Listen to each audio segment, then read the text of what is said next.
I think that's an appropriate audio level. Hello. Hi. Hello, people. How are we today? It is middle of the week. Middle of the week. Hello, hello. How is everybody doing today? How is everybody doing today?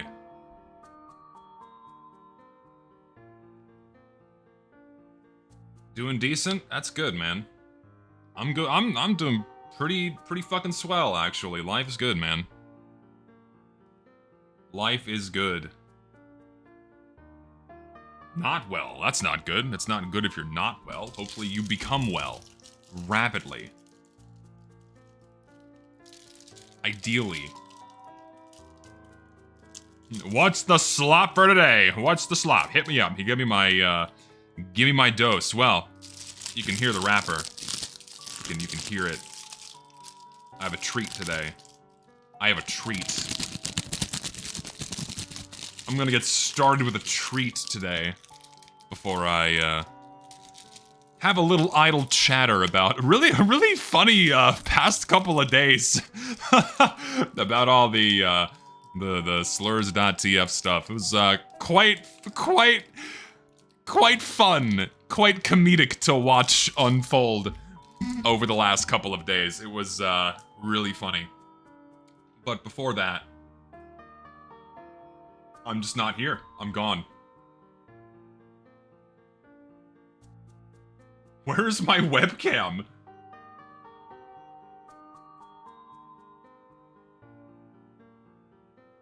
Hold on. Let me, There we go. Hello. I fixed it. I fixed it. Hello. I'm here. You can see me now. I have a treat today I would like to share with all of you. You guys know what moon pies are? I know, Americans know what a moon pie is for the Americans in the chat right now. Y'all know what a moon pie is? It's one of my favorite confections, if I had to pick one. I fucking love a moon pie. I love a good moon pie. If you don't know what a moon pie is a marshmallow sandwich of sorts, where it's marshmallow in between two graham crackers and it's coated in chocolate, and they are delicious. Lately, they've been putting out flavors of moon pie. The original is just chocolate, but they have other ones. They have like vanilla and strawberry and I think banana, so it's like banana cream pie, which is that one's actually pretty good. But 'tis the season. 'Tis the season, it's October 1st, and I figured because we are entering the spooky season, I have a spooky treat. It is pumpkin spice flavored. We have a pumpkin spice flavored moon pie here. So we're gonna see if the pumpkin spice flavor can stand toe to toe with all of the original classics. The classic chocolate, the classic banana. We're gonna see if it can stand toe to toe with all of them. Because like when I think pumpkin spice, I think the nutmeg, I think the cinnamon, or allspice, whatever the hell they use in that, you know? Let's get a whiff first. Give me a whiff. Am I hit with the pungent smell of pumpkin spice when I open this? Yeah, that is very pumpkin spicy. It has like the classic smell of a moon pie, but with an extra layer of very artificial pumpkin spice flavor. I fucking love moon pies. I hope this tastes good. If it is, I'm eating the whole box, because we got a box of miniature ones, and I'll fucking annihilate these. We had salted caramel flavor. I got into those before I start streaming, so it doesn't count. And we have a box of chocolate ones. We have a box of pumpkin pie ones that I'm trying for you today.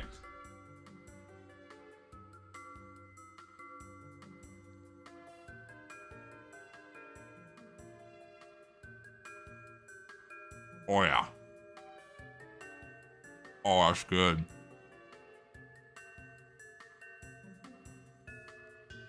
That is some good shit. They know what they're doing. Ooh. I love me a moon pie. But you get the cinnamon on there, the cream. Oh yeah, that's fantastic. This is a solid 10.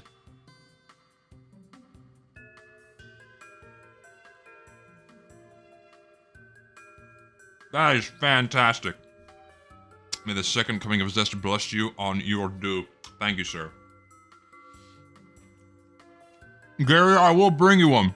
I'll bring you moon pies, because I know you don't have them there. I will definitely bring you one. Oh, it's 100% slop. It's not good for you, but man, does it taste good.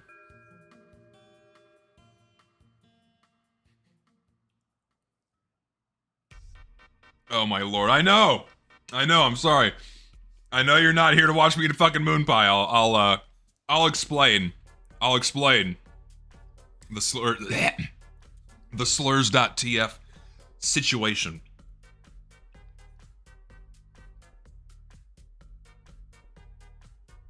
So for those unaware,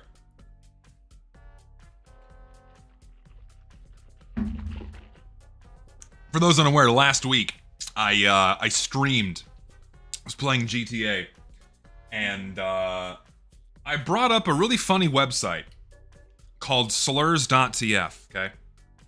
This website would keep track of the number of slurs someone says inside of TF2 community servers that have their logs publicly available. Primarily competitive servers, like competitive 6v6 or 9v9, whatever servers. A lot of logs come from those servers, okay? That's what the website was. And so all you could do is you could take someone's Steam ID, you could plug it into the website, and it would pull up all the messages that were recorded on all those servers, and would also highlight whether or not they had said any slurs. And you'd have the classical ones, right? You'd have the classic ones like the N-word, the dreaded T-slur, which dare not be uttered in this house, but also some curious ones like bitch and cunt. For some reason, were also slurs. Retard's not a slur, for anyone wondering. Retard's on there, of course. You thank God we reclaimed that one back from a few years ago, where you just were not allowed to say it. But retard is a slur. Kid kept track of all of bad words and actual slurs like the hard R. So that's what the website was, and it first appeared about a month ago. About a month ago is when I first caught wind of this website's existence.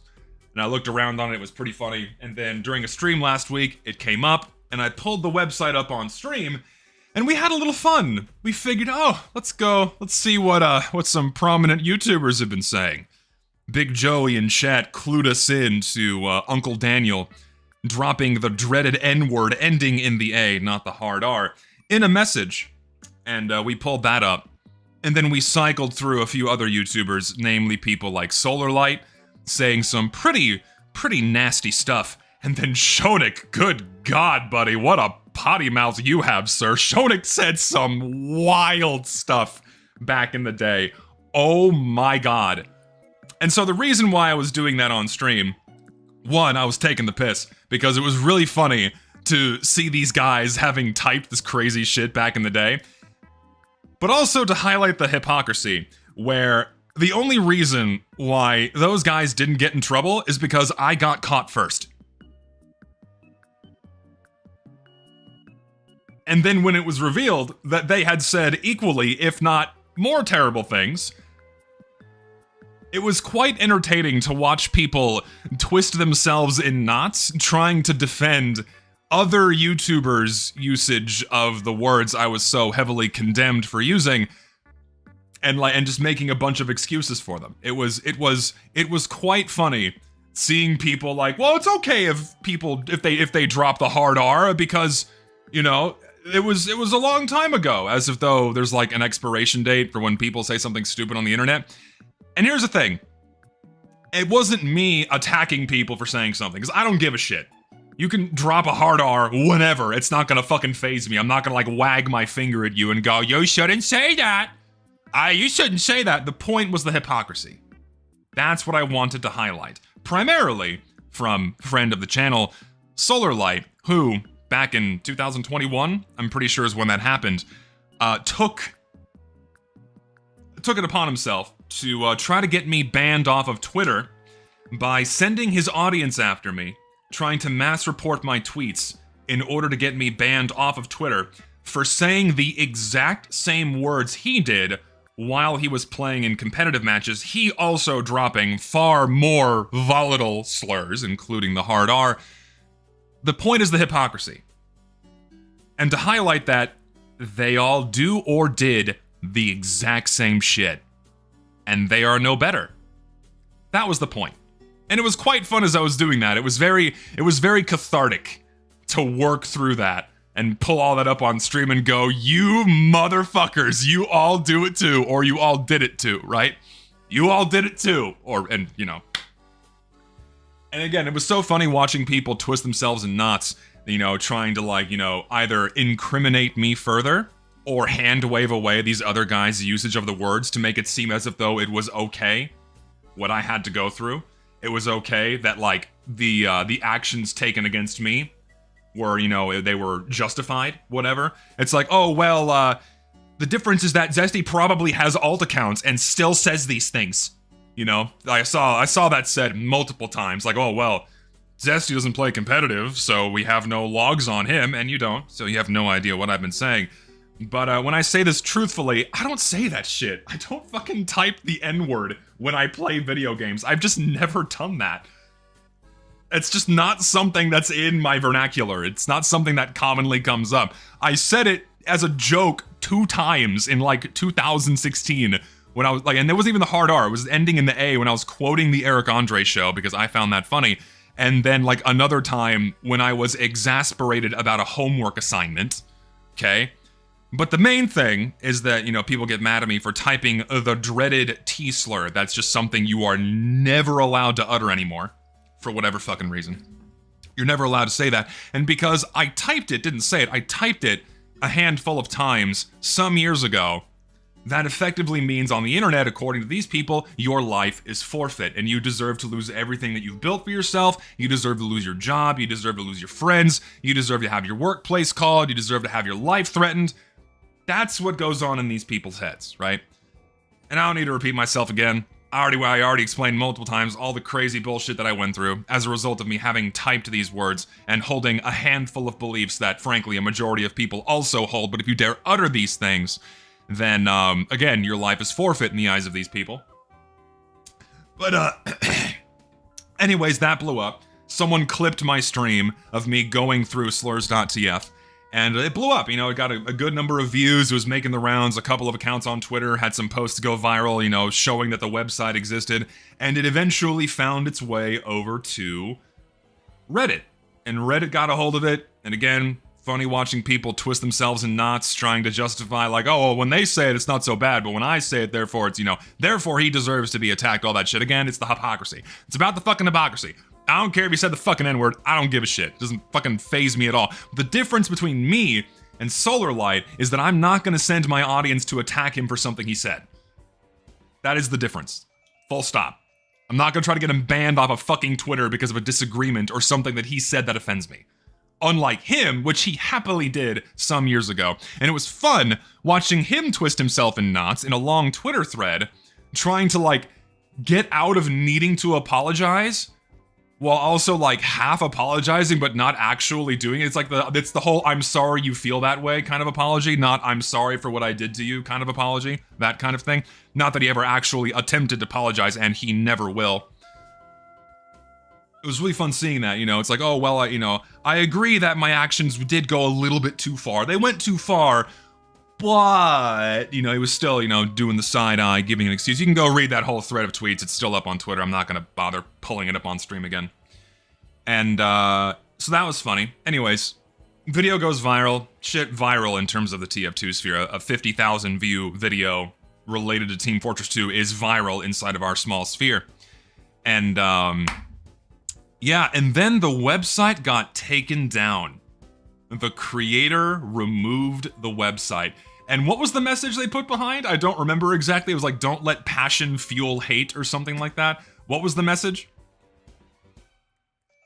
What happened? I hope your Wednesday's going well, yeah. That's right. Don't let your passion hurt people. And And of course, that could be interpreted in many ways, but my interpretation of it is that don't let your passion for doing the right thing, like not saying slurs, hurt those who have done it before. That's my interpretation of it. And I view that as like, uh-oh, the wrong people were getting ousted for saying the same shit that I did, or worse, in the past.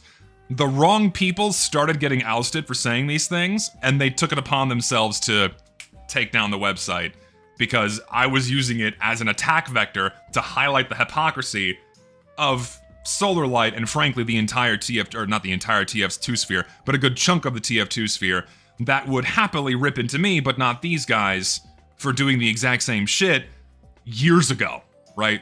They never gave me the benefit of the doubt that like, oh, I can change, or I grew out of using it, or what have you. Also, it doesn't matter how old you are. People do stupid shit all the time.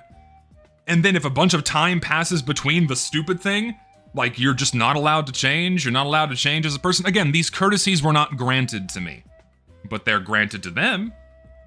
That's the hypocrisy. That's the double standard. That's what I was highlighting, all that shit.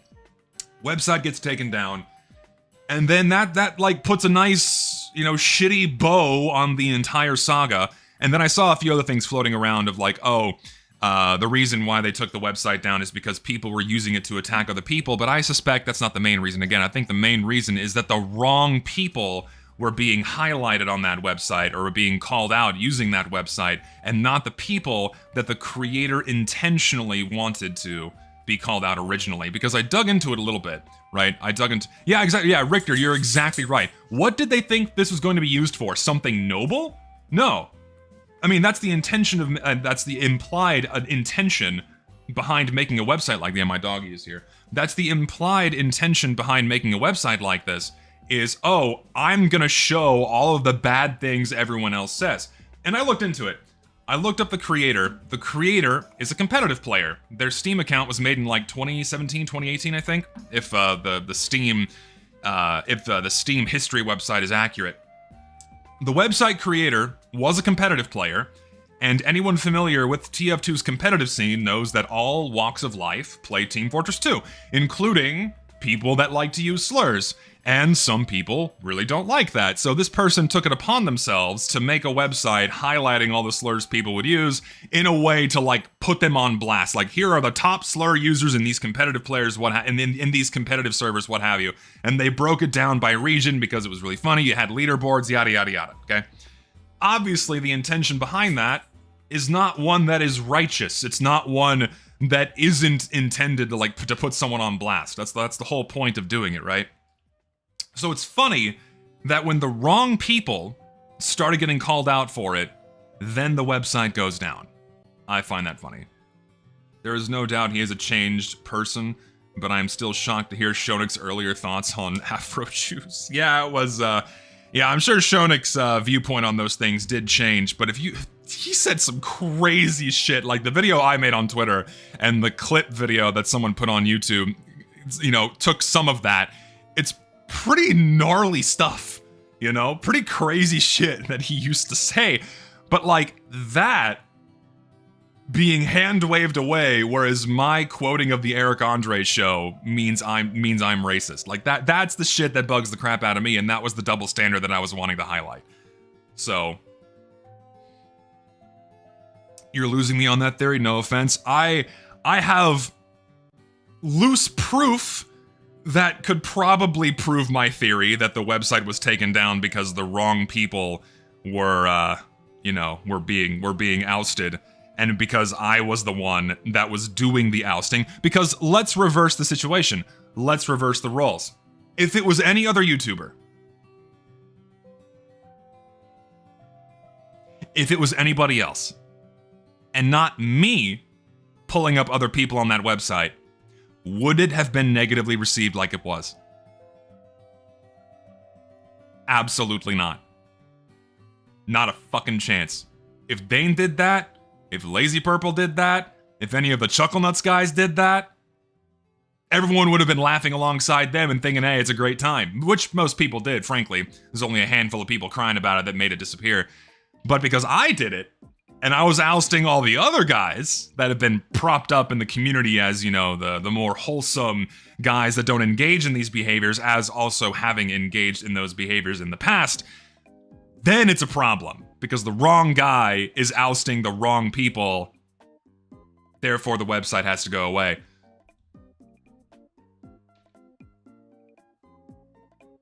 So, but the worst thing is 100% the hypocrisy. It's fucking stupid. All of it's just immensely stupid. No, you're social justicing. No, not like that.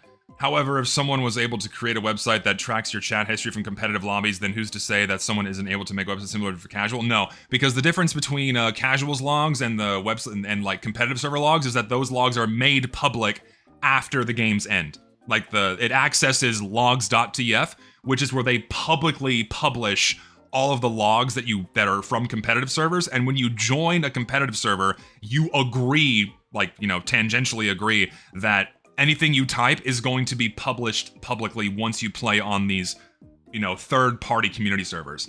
Valve's chat logs can't exactly be easily scraped. I'm sure you can't scrape them. I don't even think Valve keeps them. You can't scrape all of Casual Mode's chat logs for the same stuff. So, that's why.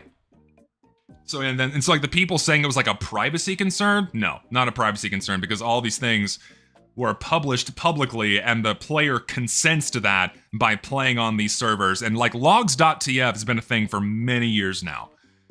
Someone just took it upon themselves to do a bit of the parsing for us. Because all that stuff's public, you can go look at it.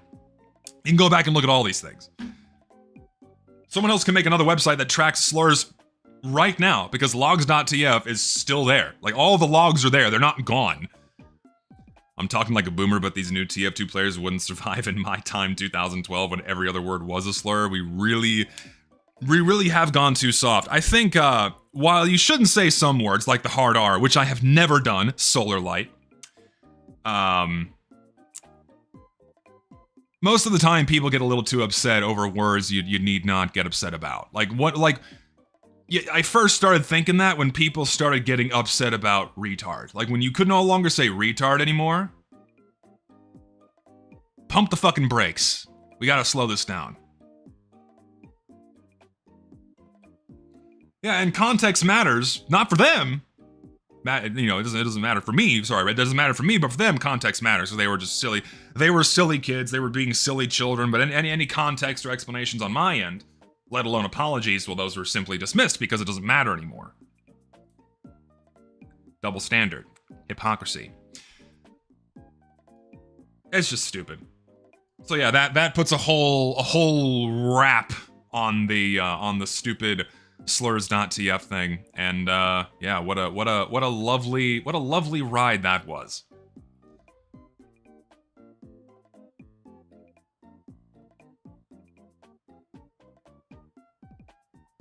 I realized I missed a donation, I'm sorry. We go back. Thy dareth not saith thine slurs or perish.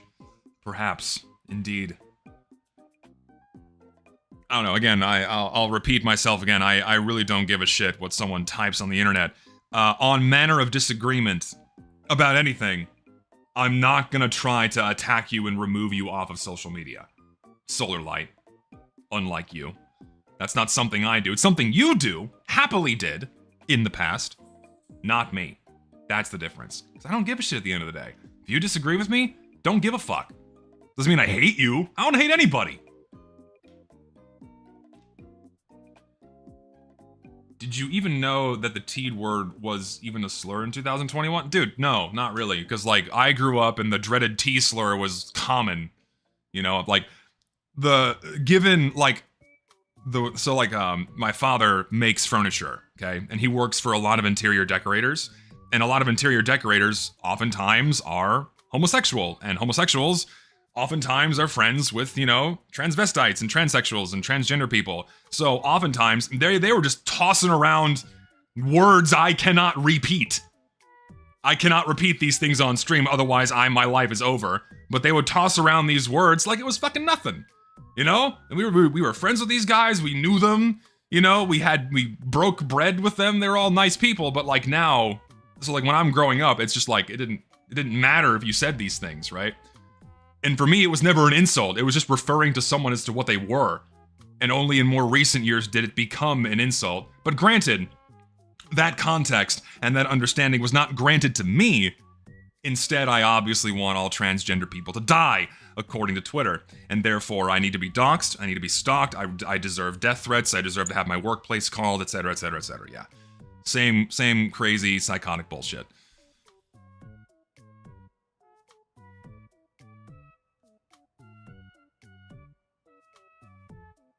I grew up understanding it is a common nickname for a car transmission, indeed.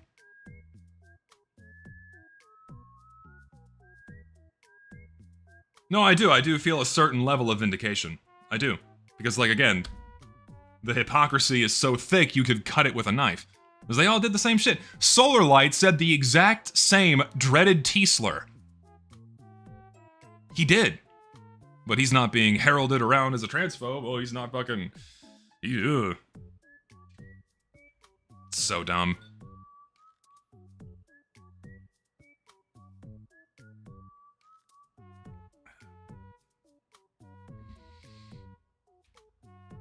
What does TTD mean and TND mean? I don't know what these things mean. Can someone define these things for me? I'm completely... I don't know what they mean. Alright, here, I'll look it up. Hold on. Don't type it in my chat.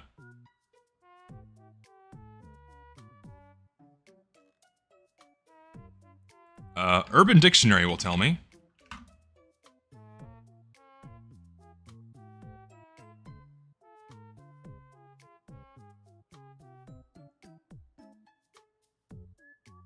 I don't think that's what that means. I don't know what it means. Urban Dictionary is giving me like sex moves. Oh, that's what it means. Okay. Yeah, maybe don't wish death upon people in my chat. I would prefer you guys not do that. That's where I take it too far. It doesn't matter who the fuck you're talking about. If you're wanting someone to die, fuck off. Doesn't matter who it is. Like, you may not like them, but wishing death upon your fellow man for any reason, unless they're like an active threat on your life. There's some, like, that's something that bothers me too, is like, especially in recent years, it's become a little bit too easy for someone just to like say passively, like, oh yeah, this guy should just die. Or like, oh, we should just go kill these people. It's like, that's not normal. Like, to me, that's not something that should be said at all, even as like a joke. Like, oh yeah, these guys should just fucking die. Like, the more you say it, whoever you're talking about, it's like you're dehumanizing them further to the point where it's like, oh, and now it's suddenly okay to kill them because it's like you said it's okay to kill them a million times. It doesn't matter who you're talking about. Like, normalizing joking about killing people, it's not healthy on the brain. Because most people, right, like most people will look at that and will understand that it's a joke and won't actually act upon that.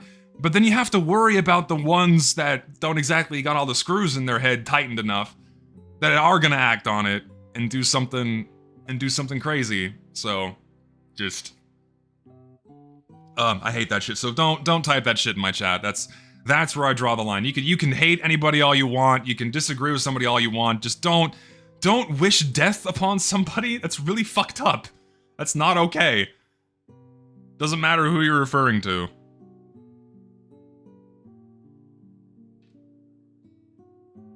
How is that lukewarm? I feel like that's just common sense. Is that not just common sense?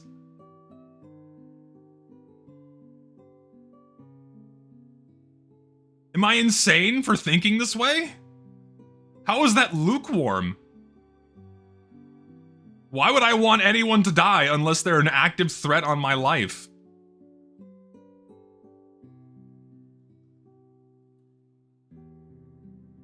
See, like, I interpret lukewarm as like, oh, your take isn't hot enough. Like, you're not extreme enough for me to, like, consider your take is good, is not hot enough or good enough or whatever. I guess you mean like lukewarm and that it's not a hot take. Okay, that's my own idiocy fucking that one up. I'm stupid. I apologize for that. So, why are we hating on the method? I don't understand what you mean. I mean, it's annoying to me that, again, it's become so normalized to, like, take the most insane extreme position on things, and to, like, the shit that bothers me a lot is, like, you're just not allowed to have a conversation with anybody anymore, right? Like, for me, I don't understand why people take the most extreme position on something, and it's like, oh, if you disagree, like, instant, like, slap on the wrist. No! You're enemy! You need to die! I'm never interacting with you! You know, I see that all the time. Everywhere on the internet. I just don't fucking get it. I don't get it. What happened? It's like the past 10 years, people have become fucking insane. And I know we only see a small minority of true human behavior through the lens of the internet. I know it's not representative of everybody, right? I know it's not representative of everybody at all. It's like probably less than 1% or maybe 5% of the entire population, right? But it's so frustrating that, like, those extremes are what get amplified to the forefront of everything, because that's what drives engagement. That's what gets clicks. That's what gets views. And then when the psychos see it, it's like, I have to act on that one. I'm going for it. I just don't. It's crazy shit. I mean, social media is it's a powerful thing, but a lot of negatives come from it too. Sadly, if you disagree with me, you're with them. No middle. Yeah, tribalism's also something that is rather ramped up in recent years as well. It's a lot, dude. It's a lot, man. Yeah. It's so frustrating to see that, like, in the TF2 sphere too. That's like a big part of why the whole bring back quick play thing didn't work, is because, like, I was initially guilty of this as well, especially like years back, where I was a little too aggressive towards people I disagree with. Doesn't mean I hate you. Doesn't mean I'm, like, casting you out of a tribe. But I came off as aggressive very early on, like earlier in my earlier years on the internet.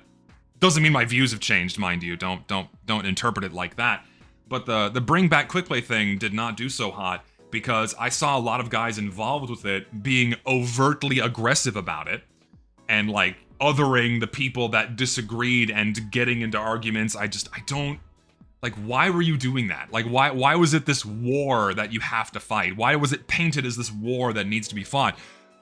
The best way to pose suggesting improvements for the game is like, hey, remind everyone that we all want what's best for the game and how to improve it and make your playtime better, right? Like, let's all agree that there's a problem to begin with, and then we can discuss what the problems are. Also, P, thank you.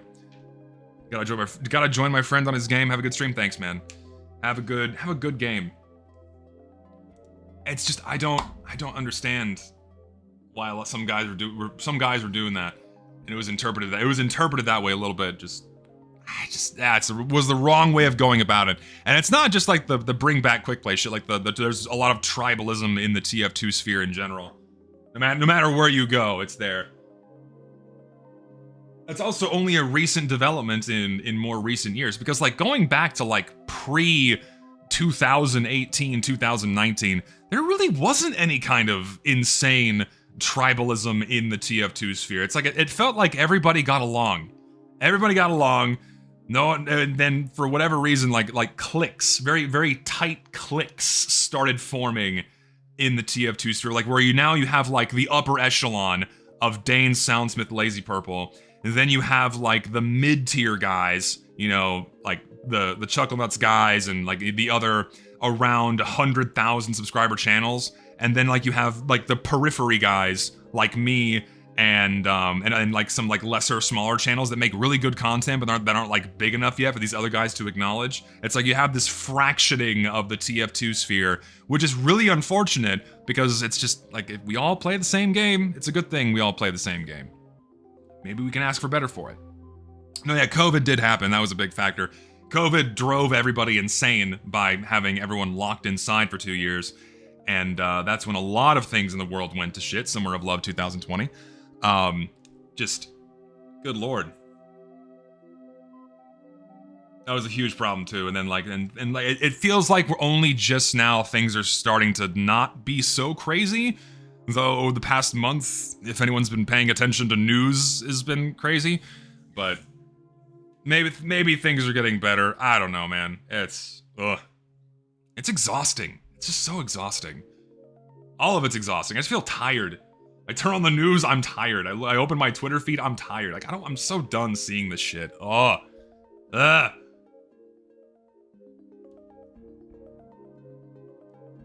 It's annoying.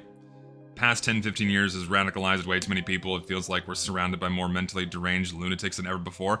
I don't think that's true. I think what's changed is that social media is amplifying the same amount of crazy people that were always there. Because they figured out that's the best way to drive engagement and then get more eyeballs on more ads. I think that's what happened.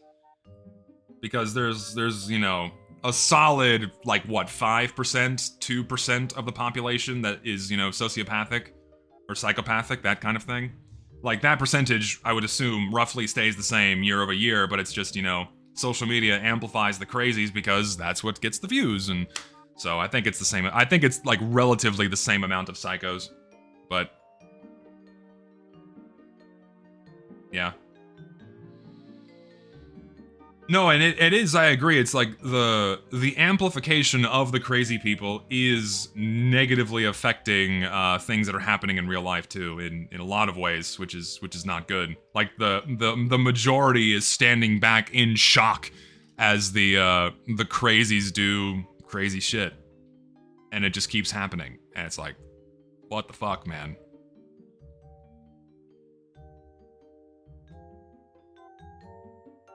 My door is shining, it leads to Heaven's Gardens. It's just that's just the sun. It's bright as all hell outside right now, so it is a bright and shiny day. No, I mean, yeah, you're absolutely correct. Shit like this is affecting other game communities too. Like I don't keep my finger on the pulse of many other game communities, but it's you know, you see, I catch things via osmosis, and it's not good to see people getting fucking. Richter, I will handle my streams as I see fit. Right now, I'm just having a good time talking. If I want to do something else, I will move on to something else. Might play GTA Taxi as I talk more. Why not? If I so choose. This is a common sense yap stream in an extremist world. It scares me that common sense is not what gets amplified anymore. I'm seeing more of it get amplified in recent years or recent months, more so, where like people are like, hey, let's maybe not do crazy shit, you know, just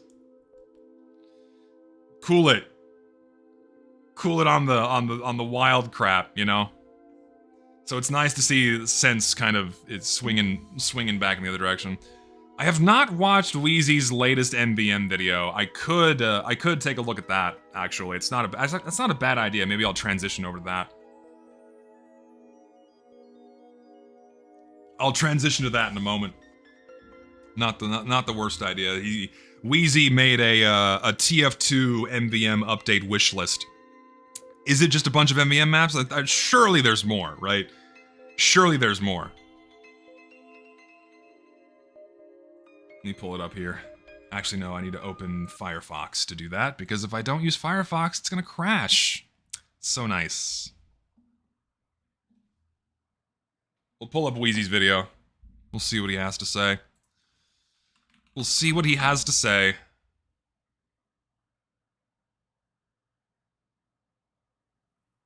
Let's see. Give me your perfect MVM update, sir. What do you got? I think that should suffice. Actually, I think that since that's my whole screen, I can full screen it. I can, haha, and we want closed captioning for those who need it. I respect everyone except leftists. They want fundamental change that is counter to what America represents. I have much more respect for liberals and some progressives. I am center-right socially, but liberal econ views.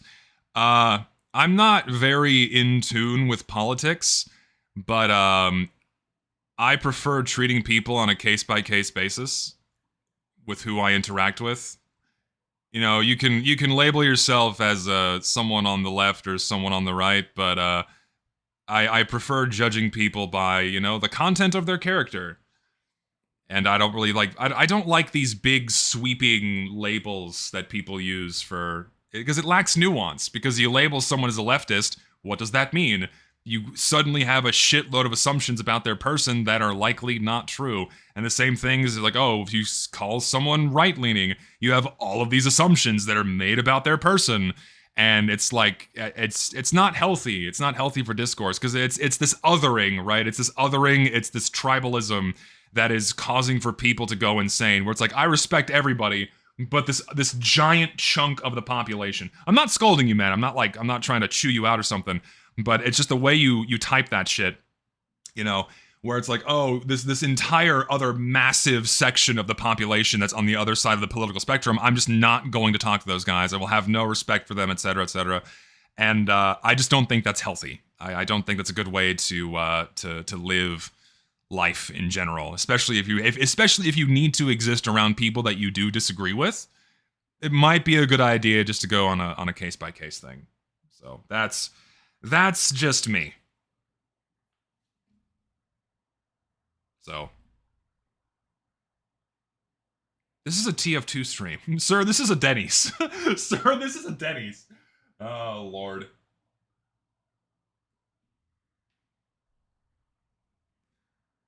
Shall we watch Wheezy's video? I got to Air Force MEP soon. Have you ever done anything with the military? No, I have not. The closest I've ever come to the U.S. military is I have a couple of family members that served, but that's about it. So no. All right, Wheezy, what do you got for us, buddy? Decided to go over all of the ways that the MVM update could go wrong. Today, we're gonna expand on those categories, giving Valve all the blueprints they need to make the MVM update a triumph. With just a little bit of effort and the barest amount of precaution, this has the potential to be the greatest update since Jungle Inferno, and I want to do my part in... To be fair, Jungle Inferno is setting the bar a little bit low, because Jungle Inferno... I do find it interesting that some people look back on Jungle Inferno rather fondly, and I think the reason why is because, you know, not only was it like the last major update, but it was likely the only major update a large chunk of the TF2 player base ever really experienced, because they came in, you know, too little too late after Meet Your Match. Yeah, it's nearing a decade ago, first of all, which is nuts. But I think a lot of people look back on it fondly, because it's the only major updated experience. Treat people how you want to be treated. Yes, I completely agree. Don't be an ass is like the only rule in my chat. Just don't be a dick. That's all you have to do. I get heated, but do I resort to name calling? No. Do I resort to attacks on one's character? No, I don't do that. I usually get mad about someone's shit opinion. That's like what I get mad about 99% of the time, is someone's shit opinion about a video game. That's where most of my anger comes into. It's just shit about video games. Mostly about TF2. Fucking Sniper sucks dick. Fucking hate the class. That makes me mad. But me being mad about that, he's a fucking dickhead. He wants people to die. I turn my flashlight on by shaking my phone. But all my fucking rage goes into shit about the game and video game opinions. But yes, treat people how you want to be treated. Hopefully ensuring that Valve don't fall into the same traps. Jungle Inferno, I got sidetracked. Jungle Inferno is not that good. It was not. Like, if we're comparing it to previous major updates, Jungle Inferno is low on the tier list. It was really buggy. A couple of the maps just didn't work. War paints suck. The new weapons were interesting, but 2 of them were useless. So, yeah. Whip and or nay on the haters. God. Yeah. Mercenary Park, though. Mercenary Park and the Dragon's Fury were great. And also, like, no strange... Yeah, and some Jungle Inferno maps are still broken. Yes, they are. Like, every now and again, you still get, like, the little glitch that is the, like, the little white boxes that still pop up on, what is it, Enclosure? Those still pop up every now and again. Why? And Lazarus 2 still has abysmal optimization, and Brazil just sucks. It was not that good of an update, but the bar is set low, right? The silver lining here is the bar is set low, right? With the bar set this low, Valve would have to really, really try to fuck up a major update involving man versus machine. I don't trust them to not fuck it up, because if the past 8 years are of any indication, then, you know, we'll see. Don't tempt them. Don't tempt them. That they've recently fallen into. A few weeks ago, we were given a minor blog post stating that Valve got way more map submissions than they originally anticipated. Now, whether or not that shock came from ignorance of how vast Potato.tf's backlog actually is, or underestimating how many people would look at a 2-month deadline and take it as a challenge, we may never know. Regardless, they've got more— like, more so the latter, and I'm pretty sure he's gonna mention this. You had a lot of people clamoring to throw a map up on the workshop page, because the fresher a map is, the more likely it's going to occupy the first few pages, and that's usually the only thing Valve looks at whenever they're picking new content. So you're going to have a mad dash to meet that deadline to maximize your chances of getting something in the game and therefore being paid. So, yeah, that's my my suspicion as to why people were rushing, because anyone that gets a map in this next update, it's going to stand to earn a lot of money. He talks about it? Okay, we'll get to it then. Work on their hands than they originally thought. So, how about we make it easier for them? Here's how Valve can make the perfect MVM update. Let's talk about the elephant in the room, the most pertinent factor relating to the update. Maps. More specifically, their acquisition methods. We're all aware that in the year 2025, Valve isn't really known for the most rigorous filtering mechanisms for determining what maps get into the game. Usually I can't believe fucking Venice is in this game, dude. I cannot believe that Valve looked at that. That was a bold-faced fucking lie, by the way, saying that they actually play test the maps before they put them in the game. They did not play test Venice. There's no way. They just booted up the map to make sure that it doesn't crash the game, and they said, fuck it, that's good enough. Oh my god. Amazing. So, yeah, that's my fear too. Did Soundsmith ever apologize for his rabbit-ass fans doxing you? No, of course not. Why would they? It's not socially valuable to do so, so they never will. But no, yeah, the acquisition methods are, well, Wheezy, I'm sure, is gonna get to it.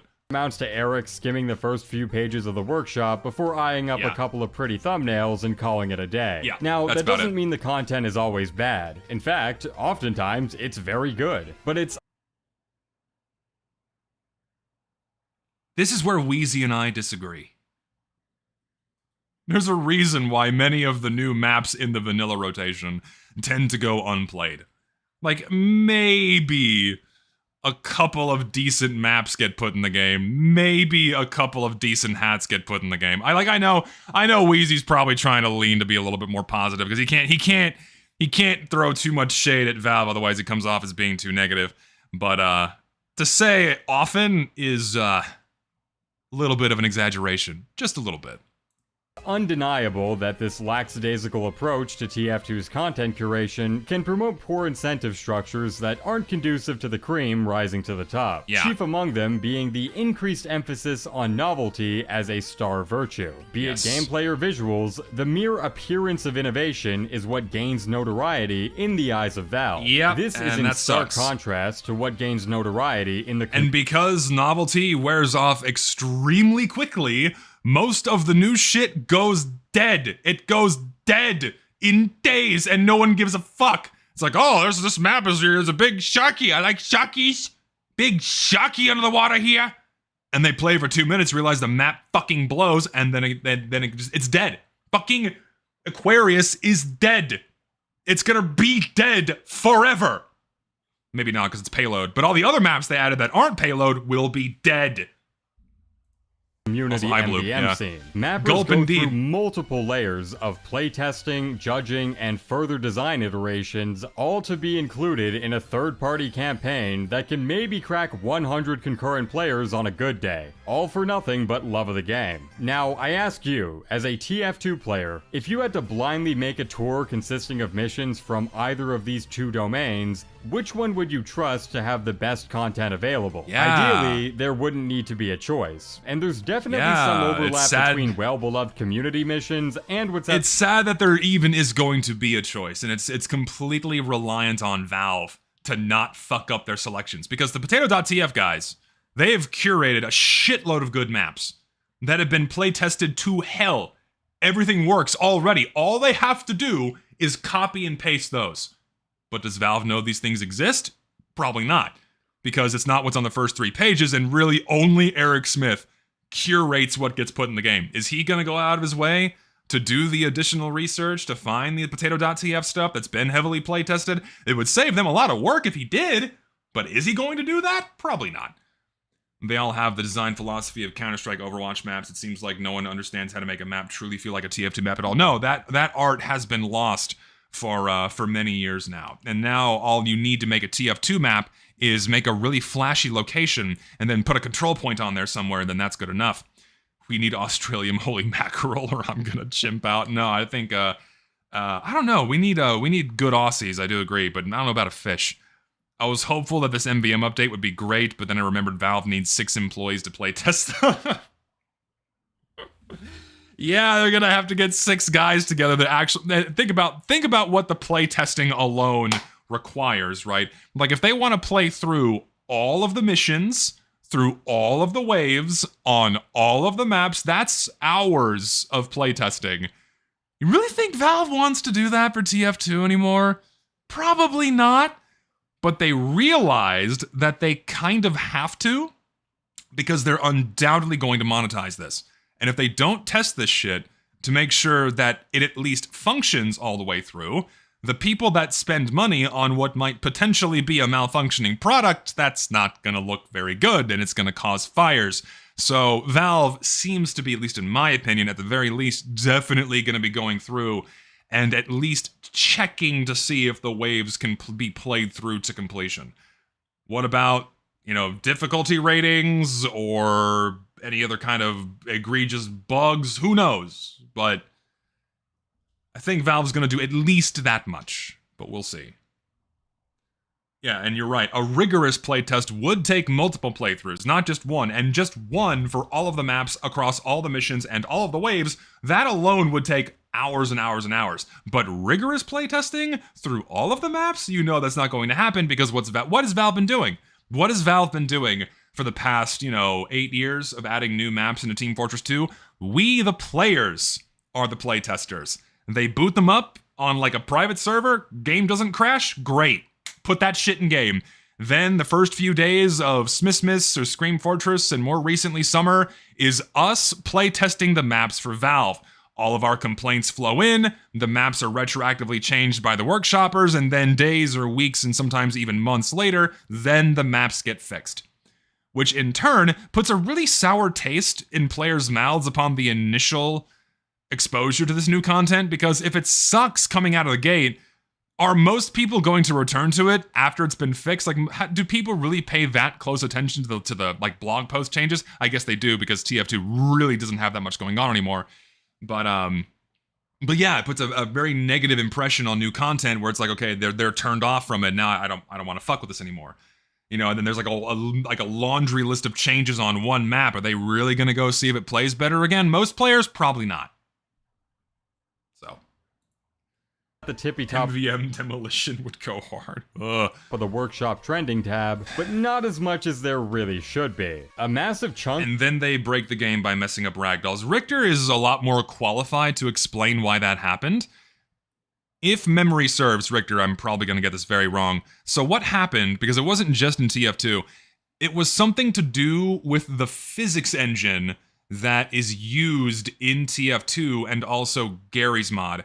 And there's like a critical failure that was found inside of this physics engine, but because Valve doesn't own the V physics engine, they can't edit it themselves, or they can, but they can't push a change into their games. And so I think, if memory serves, someone like pushed a fix for it, and then Valve accepted it, and then that's what broke the game. But then they had to go back and like put the official fix in. I'm probably getting my line of my sequence of events fucked up, but it was something to do with the V physics engine breaking catastrophically that had like nothing to do with Valve. It had someone that to do with working on Gary's mod or something. I don't exactly know what, but that was a freak thing. That was like a complete freak thing that like anyone at Valve would have been like, you know, what the fuck? But they probably should check these things before they push them, you know, but they didn't. Anyway. Is it Microsoft that owns it? I think it is Microsoft that owns it, yeah. Of the most popular workshop maps began production no earlier than the date of the blog post announcement. And we can see... Because, like, originally it was made by a different company, but then Microsoft acquired that company, right? I think that's the series of steps there. That novelty effect at play, with new robot concepts, new tank models, and new aesthetic features being touted as worthwhile selling points to justify their inclusion. To be clear, I'm not shitting on workshoppers for doing this. Making the brochure a curiosity magnet is a part of the job. But there's simply no getting around the fact that many of these are 2-month-old maps created by people who have little to no experience in designing MVM missions. Thank you. I played a lot of these more popular maps, and I playtested this one. Not amazing, not overwhelmingly. I playtested this one before they did the final art pass. It plays like dick. It looks really cool, but it plays like dick. Terrible, just fine. But for a game mode that's had years upon years upon years of community-centric iteration, we can do a lot better than fine. Hell, a lot of the front page submissions don't even have a single mission bundled alongside them. That's pretty crazy too. A lot better. Let's go back to that list. Hell, a lot of the front page submissions don't. All of the maps that are on the front pages right now literally cannot be played because they don't have missions. They don't have waves designed for them. That's fucking insane. They made the map, but not the actual gameplay part. So, like, that's the thing. Is Valve gonna design their own waves, or are they gonna take the lazy route and go to what the potato.tf guys have done and, you know, pick the stuff that already works and go from there? Yeah, exactly. Like, what's the point, right?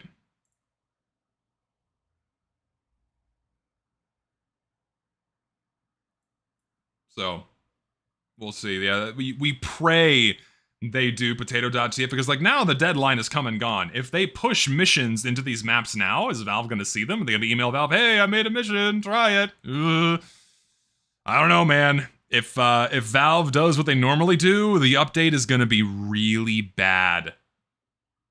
Yeah.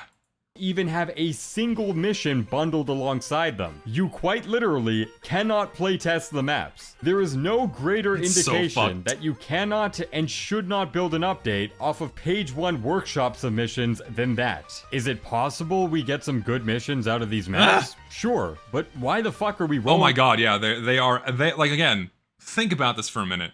This is going to be the biggest update TF2 has experienced since Jungle Inferno. In terms of new content, right? Like hats and maps, unusual effects and skins. That's been the norm for 8 years now, right? This is the most unique and highly anticipated update in a very long time. And Valve is absolutely going to monetize the shit out of it.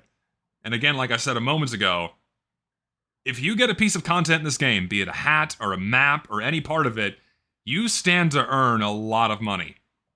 A lot. More so than your typical update's gonna earn you. So you bet there's a lot of guys that were chomping at the bit to get something on the workshop before Valve's deadline. The update will be dead after a few days without new Aussies. I actually think Valve is aware of this. Aren't people making new ones in the workshop? Yeah, there's a lot of new Aussies that are up on the workshop right now. And that's absolutely correct. And Wheezy pointed this out in the video that came out before this one, where if Valve doesn't push new Australians, you're not giving an incentive for people to play MVM, because let's face it, most people play MVM because of the reward incentive. Some psychopaths, like Wheezy, love you buddy, actually play MVM for the love of the game, and I respect it, but it's also kind of psychotic. I'm just fucking with you. But most people are doing it for the gambling. Most people are doing it for the gold guns because they know, you know, a 3-hour time investment. Uh-oh, I might get paid minimum wage. That kind of thing. So, yeah, they will absolutely need new guns. The dice. Why not simply reach out to the people who have gone through the multi-year-long proving grounds of creating well-respected and widely adored community missions for, again, nothing but passion and personal fulfillment. The people who have maintained quality standards on par or even surpassing Valve's own original mission lineup, which has resulted in like at this stage, I think it's kind of a consensus that a lot of the potato.tf, can't say that, quality of that stuff is, in most cases, pretty beyond what Valve's done. Because, let's face it, MVM was very experimental on Valve's part. They gave a good framework, they gave a good shell for what MVM could do, and these guys pushed it to the limit and made a lot of really cool stuff. Events like potato.tf campaigns having the positive reputations that they do. This well-established quality standard is literally the reason why people like me were asking for a community update. The talent has already been curated, you just gotta harness it. The fact that Valve has ignored it year after year after year. There has been so much amazing and good content placed on the workshop. Amazing maps, amazing hats, amazing skins, even good unusual effects, but Valve ignores all of them. They ignore all of them in favor of picking content from the same fucking people over and over again. It's so frustrating. Like, there's so much good content that just goes completely ignored. That would be so much more fitting for Team Fortress 2. That would get people really excited, but no, sorry, you get jockeys and you get a big oil rig that fucking has like 20 FPS. Sure, no, that was the nuclear bomb map, Megaton, from last year. That's what you get. Not the higher quality stuff. Valve you get a new beanie. Fuck you, another beanie. Saying they have a mountain of shit to playtest could plausibly indicate they're aware of this, but you can never be too sure nowadays. Do they even have a team of 6 people ready to test them at the headquarters? Guy in chat. There you go. They need 6 people to actually play test it. Do they have 6 people at the office willing to do that for hours on end? Probably not. I highly doubt it. I can't guarantee they're literally gonna have to get the janitor. They will literally get the janitor that's scrubbing Valve's toilets to play MVM with them. That Valve will change their selection criteria, but goddammit, I'm gonna work with the cards we're given and try to play the best hand we possibly can. So I'm gonna drop some well-established, very palatable MVM maps that aren't just enjoyed by me, but MVM players of any status. New or old, veteran or noob, most people have a good time on these ones. You don't even have to take my word for it, just go play them on potato.tf if you're interested. Also, a quick addendum to my last video, while I do think a 6-mission tour would be a fine option, a lot of the submitted mission difficulties are actually relatively in line with their Valve counterparts. Due to this, we're probably in for a higher percentage of advanced community missions as opposed to intermediate ones, which does bump up the average completion time. Like, the lower end MVM missions are piss easy for anyone that even has like vanilla game sense. So, it having more advanced than not is fine. Quite a bit. Based on that context, I think a 5-mission tour is the actual preferred sweet spot for a community MVM update. With that out of the way, here are some great contenders. You don't want to overwhelm them. You give them too many missions, too many tours to play at one time, or sorry, not too many tours, too many missions to play at one time. It's going to be overwhelming, and people won't want to commit to the investment, right? First up, we have Sequoia. Definitely one of the more liked community MVM. I don't want to skip the maps. I mean, I may not have played on any of these, but I mean, they're worth showing, I suppose. Do I skip the maps or do I just jump forward? No, I'm gonna look at them. Looks amazing. Also, why is the quality fucking ass? Wheezy, buddy. Has a really expansive skybox, a lot of room to run around in without things feeling... Unfortunately, for the next 10 minutes of the video, you're gonna hear me saying, oh, that looks cool.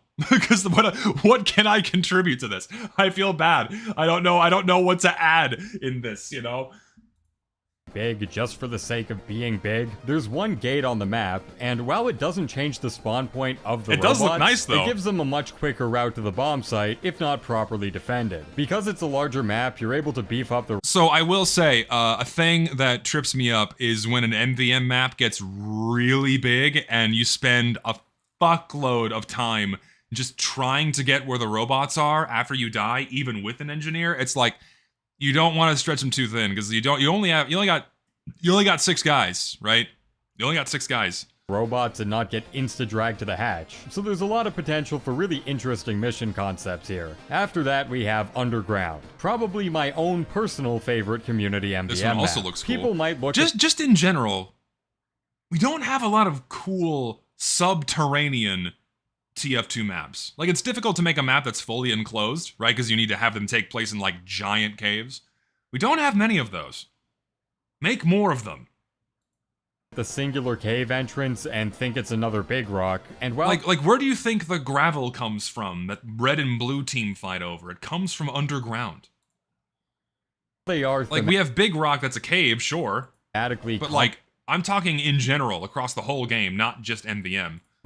I think this one blows it out of the water. The front lines have 2 different spawn points, so you can't mindlessly turn your brain off unless you get flanked from the left. Outside of that, this map just has everything. Bad. Different levels of high ground. Map's bad, I can't turn my brain off. I don't want to think when I play MVM. I want to farm. I want my gold guns. I want to turn my $3.06 into like $5.08. That's what I want to do. I want to farm. I want to earn my 8 cents an hour when I play MVM. I don't want to think. Wheezy. God, ever take that into consideration? I play this game to not think. Some more open ones. The scale of the map is perfect. Even the background gives off an extremely isolated atmosphere. Almost every mission I've played on this map would be perfect additions to the game. This one is a no-brainer inclusion. It does look cool. Steep. This one is definitely more linear than the other 2. You know what's nice about all the maps he's shown so far? They look like TF2. Why is that so hard to achieve these days? They look like TF2. They don't look like you've built an environment in a completely different game and then slapped a control point on there. Like, they don't look like theme parks. This is a nice one.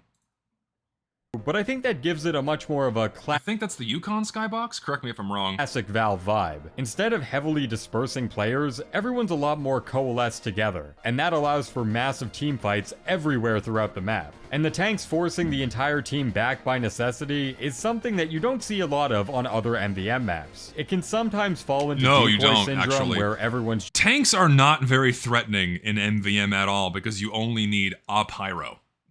And you're good. just camping the front. I want threatening tanks. Make that happen. They don't have to fly. Just make them harder to kill.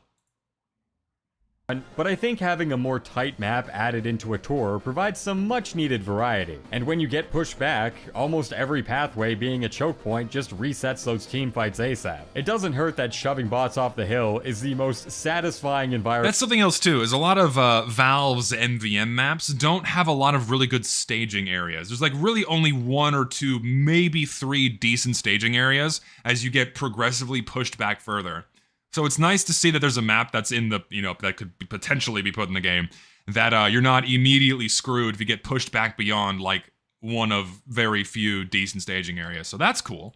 I can appreciate that. Kill in the game either. It's the simplest map of the bunch, but I'd love to see this one included with a decently hard mission. Speaking of classic Valve, next up we've got Cliffside. I'm not sure if Valve would ever choose this one because A, it heavily borrows from Coal Town's aesthetic, which will lose its points in the novelty category, and B, Fuck novelty! Fuck novelty! The game is supposed to look a certain way and it feels good to play. What matters first is, does it feel good to play? Who gives a shit about novelty? Fuck! It's okay if it looks like this. Fuck you, Valve! Pick it! It feels embarrassing having this one and Coal Town in the same game. Cliffside is just a better map. What do you mean embarrassing? What do you mean, Wheezy? We have like so many maps that kind of look the same.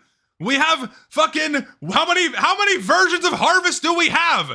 How many versions of fucking Harvest? Not Harvest, fucking Sawmill. We have CTF, King of the Hill, like a Halloween version, 2 Christmas versions, 5 6 if I'm forgetting one, right?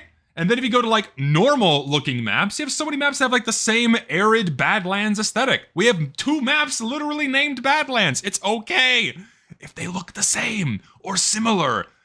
We don't need fucking, like, that's what TF2 is supposed to look like. Fucking Badlands. It's not supposed to look like a fucking Walmart. It's not like I'm walking into the goddamn toy aisle, I get a bouncy ball and a fucking Barbie doll. Dude, it's okay. Don't diminish the goodness in a map that looks like a TF2 map. Don't dismiss it. Way. They're not even comparable despite having the same coat of paint. The terrain is very interesting, there are a lot of cool places to set up on. Take everything I said about underground and control. Dude, and like you just said it, it's a completely different experience just with the same coat of paint. That is what makes a good map.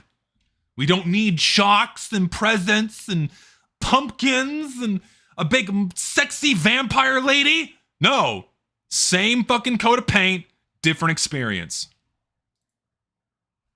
After that, we've got Quetzal, an Aztec ruins map that reminds me a lot of a mix between Egypt and Lazarus, mostly in regards to the stone monuments in tandem with the cave torches. I'm not a fan of like how much the Aztec aesthetic made its way into Team Fortress 2. Like Egypt is like another one that was added very early on that just doesn't really fit aesthetically at all. But at least back then, it was just the novelty. But now it's like the norm where it's like the Mercs go to South America. The Mercs they're in a submarine now, you know? So visually, I'm not wild about this one. It looks cool, but like, does that really fit in TF2? Not really. Does this really fit in TF2? The Mercs fight over temples. It pushes the envelope a bit, but that's not really important. What actually matters is how well the map plays. It's important to me! Quetzal plays fantastic. The map is open enough to where your whole team can spread out, but close enough to where you can chase down any robots on the layers below you. There's a lot of see-through cover that allows you to track robot travel paths while still remaining safe from damage. The branching paths, multiple layers, and tank breaking through mid in multiple layers is to cool. Rottenberg makes this map a lot of fun. Easily one of the best community maps. Add this one too. Next up, we have Coleco, which is very close to the top of the workshop right now, and I think it is well deserved. This has got to be one of the single most beautiful maps I've ever played on. This one is a very similar aesthetic to Manhattan. I'm a sucker for Granary, and Coleco feels like it's attached from the hip. It's a really fun open layout with every section of the map being enjoyable to fight on. Pretty good. It plays a lot more grounded than some of the other missions shown off, but that's in no way a bad thing. Awesome. Unfortunately, the only mission packed alongside it has 4 waves, an anomaly among both Valve and community-made missions. For that reason, I'm not sure Valve will go for it, but I hope they do. Coleco is fucking fantastic. I don't know. What do you guys think they're gonna do? Do you think they're gonna seek out maps that are all of roughly the same difficulty so they can keep things simple and offer the same rewards on all of the same maps? I have a nagging suspicion that might be what they do. That's my guess anyway. But like, we still have the whole can of worms of what rewards Valve is going to add. We just simply don't know. New Aussies, something completely different, we have no clue. But if they do add tours of varying difficulty, then gonna be interesting to see if they change the rewards on easier ones as opposed to harder ones. But time will tell. Time will tell. Just give me a strange Dragon's Fury. That's all I care about. After that, you could just give us the strange Dragon's Fury and nothing else, and I would be okay. You take my money, I will play MVM. Actually, no, I won't. I'll just wait for one to get put on the community market and I'll buy it there. But point still stands. Yes. We've New got shit Hideout, is good. another highly upvoted map, which has been a long-time community staple. You might look at the front line, see 2 giant gray holes in the wall, and think that the map would be boring, but I actually find the minimalism really refreshing. Similarly to Steep, it lets more of the attention shift from the action. Like, just from an objective design standpoint, TF2's backgrounds and environments are meant to be as minimalistic as possible, while creating enough sense of environment that you're in a unique location because your attention is meant to be on the gameplay and not your surroundings. It's still beautiful. It's still very aesthetically pleasing if we're looking at the original 6 maps, but like, simplicity is what TF2 is built on. actual map itself, and more so towards the mission design encompassing it. The map also has that 2017 This one Jungle looks fun. Inferno look going on, similarly to Fulgur, which was added in the last update. Might be worth double dipping here. Finally, we have a bit of a dark horse pick. Rancher? It Hey, borrows a lot this from is the old cool. Fire aesthetic, which was around during the Invasion update. A very unique setting for an MVM map. Rancher's more recent community missions Yeah, how many other maps tap into the farm aesthetic on Two Fort and a little bit on Granary? Not many. I feel like that was lost very early on in the TF2 scene, or for I can't talk for TF2 maps. We got a little bit of that. I can't talk. Wow, we got a little bit of that back when not Jungle Inferno, when Invasion came around, like on Probed and on Buyer as well, the arena map that has been long since lost to time. Like Applejack, I don't want to count Applejack because Applejack feels like a theme park. It's a little too overbaked for me. Like for me, when I think of like farm maps, the map I immediately think of is either Two Fort or Granary, where you are in the middle of this vast open field, likely somewhere in a flyover state, with not all that much going on outside of the shabby buildings that were tossed up in response to one team's presence being there before the other. Like that's the aesthetic that I love. That's what Granary is, that's what Two Fort is, and I would love to see more maps do that. And so it's cool to see an MVM map do it.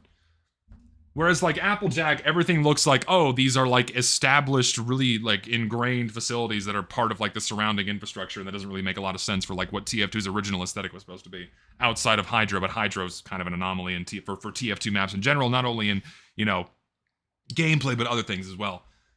But yeah. Also, no one plays Applejack.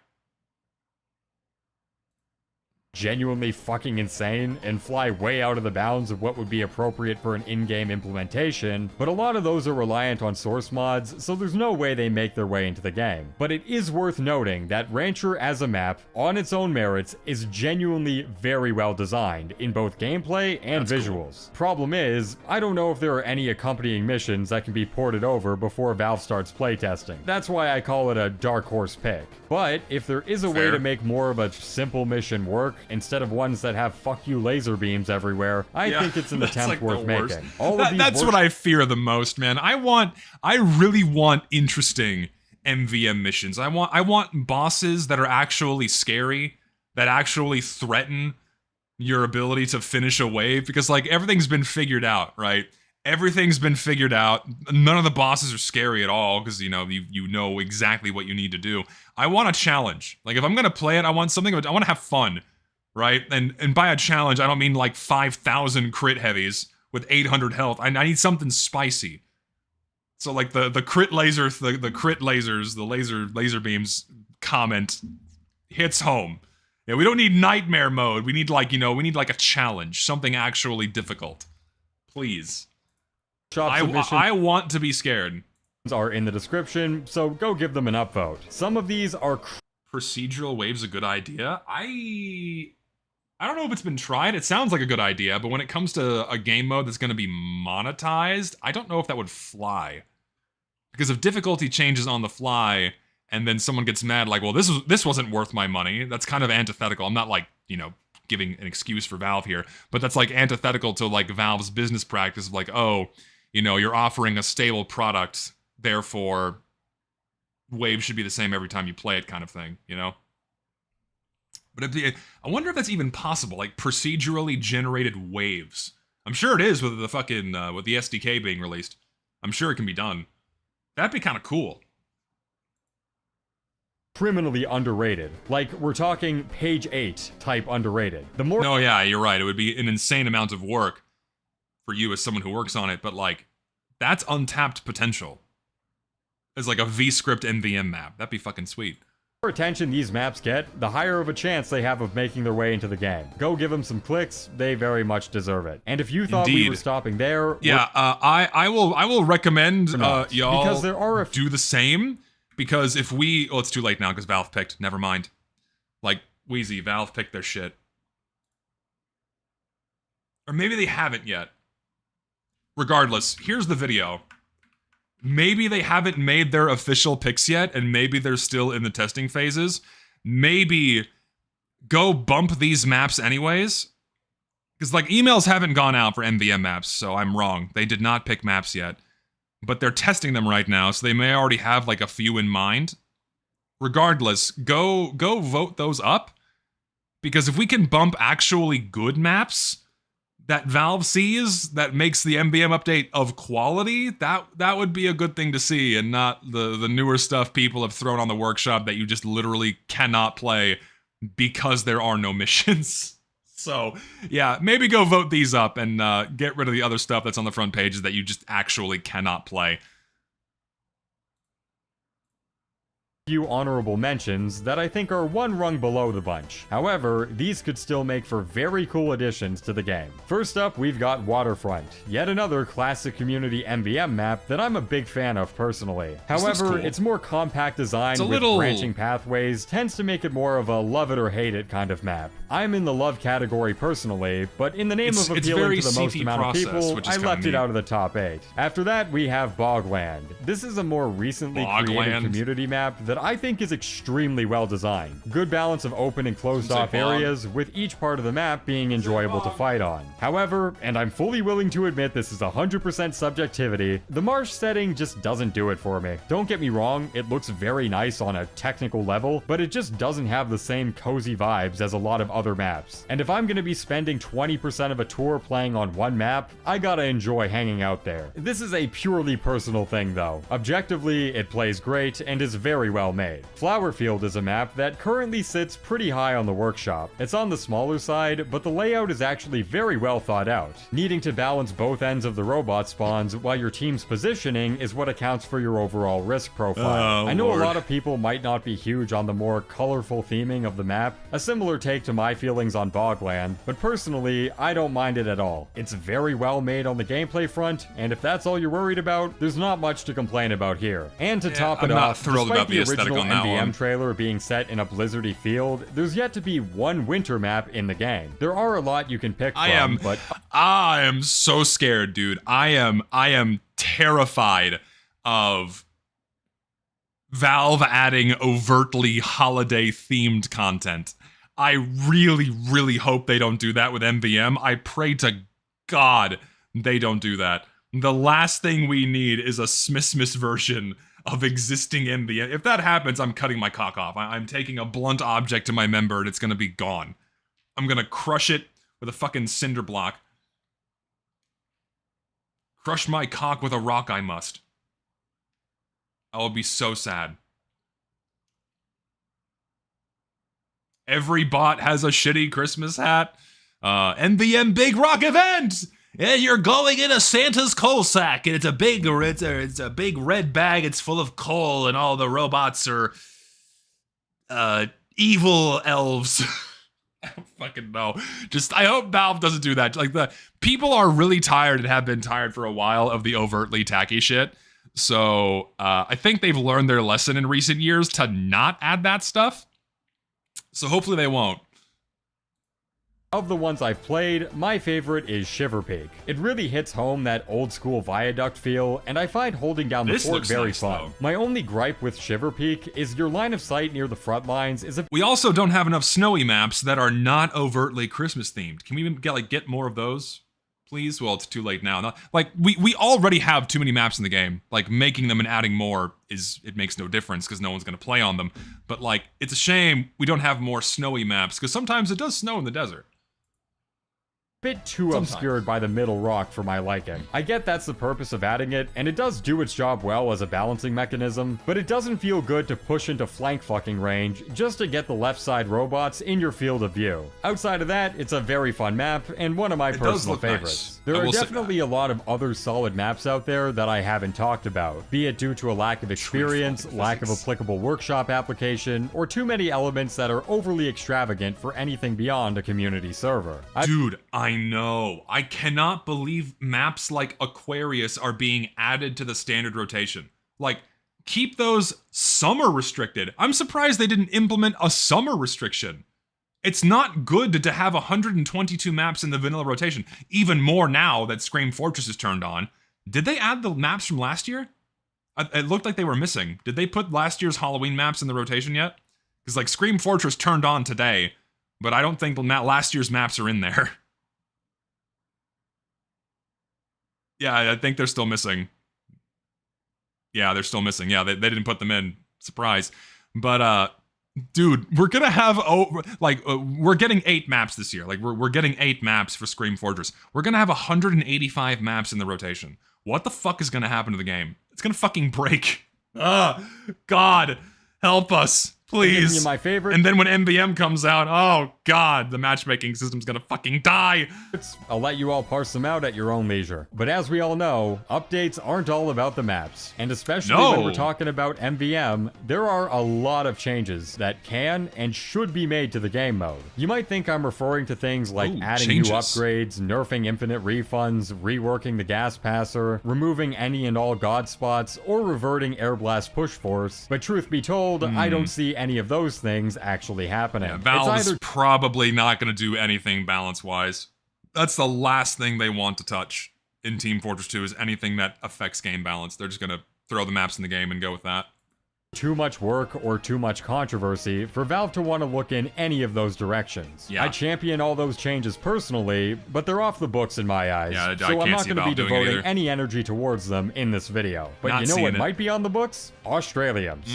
Yep, we're doing this again. I think it goes without saying that we all want a new batch of golden weapons. Yes. The work is already done. That was the first thing that people got excited about when this MVM update shit was announced. New gold guns. That's like what 90% of the discourse has been about with this MVM update is new gold guns. No one gives a fuck. Not no one. Most people don't give a fuck about new maps. Most people care about this. This is what the people want. They want the toys. And would immediately catapult thousands of new players into the MVM grind. Yeah. It's a no-brainer, but so is Valve nowadays. The Australia models have already been created and put on the workshop. They're there. They're ready to go. It's just up in the air as to whether or not Valve will act on it. The specifics are a lot more subjective and vary from person to person. It's, it would be a complete and monumental fuck-up for Valve to not add new Australiums, because if they don't give players an incentive to play the new MVM missions and they just throw the same Aussies as the rewards again, guess what? It's gonna die insanely fast. Insanely fast. It would be really funny, and it would just show how out of touch Valve is with this game and its players. Not like we already knew that they weren't, not like we didn't already know that they are, but it would just be such a waste to not do that, man. Or if not new Australians, something new for people to incentivize people to buy in and gamble, you know? Just, who knows, man? But there are some obvious ones that everyone can agree on. Shotgun, pistol, flare gun, market gardener, robo sandwich, Whoa, you lost me after but there are some obvious ones. You lost that me after the can fucking market gardener. Shotgun, pistol, flare gun, market gardener, robo sandwich. I don't know how I feel about that one. I don't know how I feel about this one. Crossbow. Kunai, sure. Crossbow, fuck it. Kunai. All of these would make for highly championed inclusions. If you want my thoughts on the specifics, I made a whole video on it like 2 years ago. Most of my thoughts have remained the same. It's worth highlighting once again that if Valve are going to throw in new Australiums, they need to be restricted to dropping on the new maps and nothing else. Yeah. Likewise, the old Australiums need to remain soul-bound to the classic Valve tours. If you see, that last point I disagree with, because if someone gets an Australium they don't want, guess what's going to happen? They're going to gamble again. But I absolutely agree that the new Australiums must be restricted to only the new maps, otherwise there's going to be no incentive to play on the new maps, right? So that's like a no-brainer thing. But I have a nagging suspicion that Valve is going to do the very, very evil thing of mixing new Australiums in with old ones and offering that pool to drop on the new missions. So like, oh, here's your new Aussie. It could totally be the new Australian crossbow. It's an extinguisher again. Time to gamble some more. That's what I think Valve's gonna do. Intermingle the loot, the potential for one tour to reign supreme while the rest of them beg for player table scraps is an unfortunate guarantee. It's an easily avoidable problem. However, we are entering a new dark path. Well, not dark because it's, getting away from gambling. But if anyone's been paying attention to what Valve has been doing to Counter-Strike lately, trying to get away from loot boxes by pushing that awful Genesis case, there's a very small chance that, you know, Valve just might not add any new items, that there will be no item drops to get away from gambling. And they might do something completely different. Maybe. Very small chance. But that would, you know, require more work on Valve's part, which they're not really willing to do. And no one's really getting, you know, no one's really breathing down Valve's neck for TF2's gambling. But because they're breathing down Valve's neck for Counter-Strike's gambling. But I think there might be a small possibility that Valve may omit item drops altogether as a reward for completing missions and do something else entirely. Again, because gambling regulators have been clamping down on Valve increasingly so over the last couple of years, where more and more countries are banning loot boxes or heavily restricting them, and Valve does not want to lose that multi-billion-dollar cash cow, so they're having to take more extreme steps to get away from the gambling. The most recent example being Valve released what's called the Genesis Terminal inside of Counter-Strike, where it's not your traditional Counter-Strike loot box. What happens is when you open it, you are randomly offered a skin, and then Valve sets the price. So technically, you're buying it directly from Valve, and it's not gambling, even though it's still gambling, but you still have to pay Valve directly for the item, and Valve sets the price. And because Valve sets the price, it's not gambling anymore in the strictest sense of the word. It's evil. It's fucked up. Because, you know, Valve just can screw you over on price points. It's ass, you know. It is ass, and it's kind of insane that Valve even thought that someone would be willing to drop over $1,000 on a single skin in Counter-Strike. People did. People did, because, like, it's not Strange, Stat Track is, you know, Counter-Strike's version of Strange.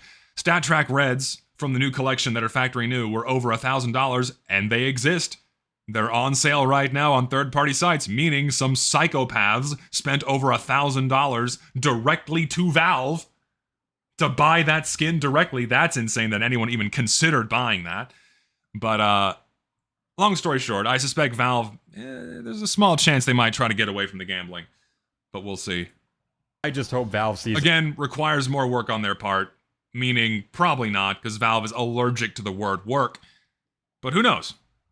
it too. There's also been some talk about new killstreaker effects. You don't believe this? Believe it. There's a lot of videos talking about it right now, and it's fucking dumb.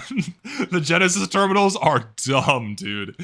For anyone unaware, those are the fancy little unusual effects you get while using a professional killstreak weapon. Yeah, no one's talking about these either, the killstreakers. Does anyone actually care about these? Does anyone here actually care about killstreaker effects on their professional killstreak kits? Personally, I don't. I think they're useless. I don't even care about the sheen. I just like having the ability to have my killstreak counted. So a basic killstreak kit is always more than enough for me.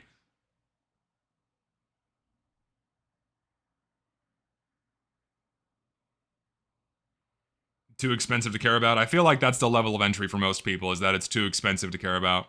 I agree. Yeah, I'm straight normal killstreak kit because, one, I'm not good enough at the game to ever get 10 kills, so I actually get the big effect. But also, I don't see it. I'm not really big on unusuals because I can't see them myself. Like, I can't see what I'm using unless I taunt, which is silly.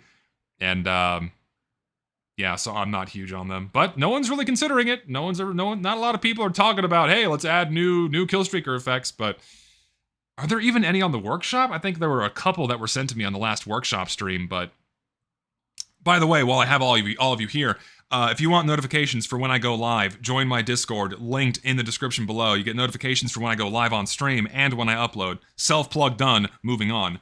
Scaling in prominence based on your killstreak number. These are also like the stream, because people keep reminding me to ask for that. Like the stream, it takes 2 seconds. You're awesome. Thank you for your support. Tied to the fabricator drops from 2 cities, which have a relatively strong chance of getting ported over to whatever new mission we're getting. I'd be cool with a new batch of these too, as it would help differentiate the new tour from what we already have available, but to me, these aren't high on the priority list. It's entirely possible that Valve is just gonna forego killstreak kits altogether and then keep that as the more unique reward for 2 cities, and then do it as they do for that handful of other missions. where you can only get Australiums or nothing, right? So, or not nothing. It's like bot killer, Australium, or nothing. I have a nagging suspicion they probably won't port over kill streak kits and keep that strictly for 2 cities, because there's still going to need some kind of incentive to keep people farming 2 cities. The old Aussies are there, but there's a lot of them in circulation now, so there's no point. But if you keep kill streak kits locked there too, then yeah. Who knows? We'll see what they do. Next we have... Also, yes, I hate robot parts too, man. They just clutter your inventory. Here, have this worthless piece of shit that's worth less than a penny, and it just rots in your inventory. What does it do? Well, you need 50 more to craft into something that is worth 10 cents. Awesome. Right now, so worth already it. pretty good. Totally not an inconvenience. It would be nice to see, and I don't think vouching for them is a wasted effort, but I'm not holding my breath. What I do hope for, but also kind of expect, is rolling out a bunch of new bug fixes. Cause goddamn, you don't need me to tell you how buggy MVM has been for literally years. Just more bug fixes in general for this fucking game would be amazing. Just little quality of life things. People don't think about quality of life stuff enough, man. People focus too much on the toys. There is so much shit wrong with this game that directly and negatively impacts gameplay that we've just grown so accustomed to that we're just used to it, even though they are actual problems. Like clipping issues, severe, sometimes game-breaking bugs, not like balance-wise, but like shit that crashes servers. Shit like that's been in the game for years, and like Valve is allergic to doing even like the smallest of bug fixes that actually are meaningful. And like optimization, the game is so hideously optimized, like maybe put a little bit of work into that. Like I know the source engine's old, but you think they could do something. I don't know, man. But like there's so much they could do to improve the overall game experience, even with little quality of life improvements, but they just never do. It's so disappointing. So, I don't know, man. Oh, yeah, just 100% truth. Please more bug fixes of any kind. Maybe some non-MVM related ones too, man. Good God. Incorrect. Like, yeah, we had the 64-bit update, but that felt more like that was Valve's efforts of like getting things working for their Steam Deck and Steam machines, whatever the fuck. You know, that Valve didn't need to do that, but they did. And they also like made a contractor do that.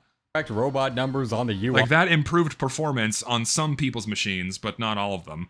The Manhattan gate capture noise going on in perpetuity, the Rottenberg barrier. A game from 2007 should not use 1 core of my fucking CPU to render its graphics.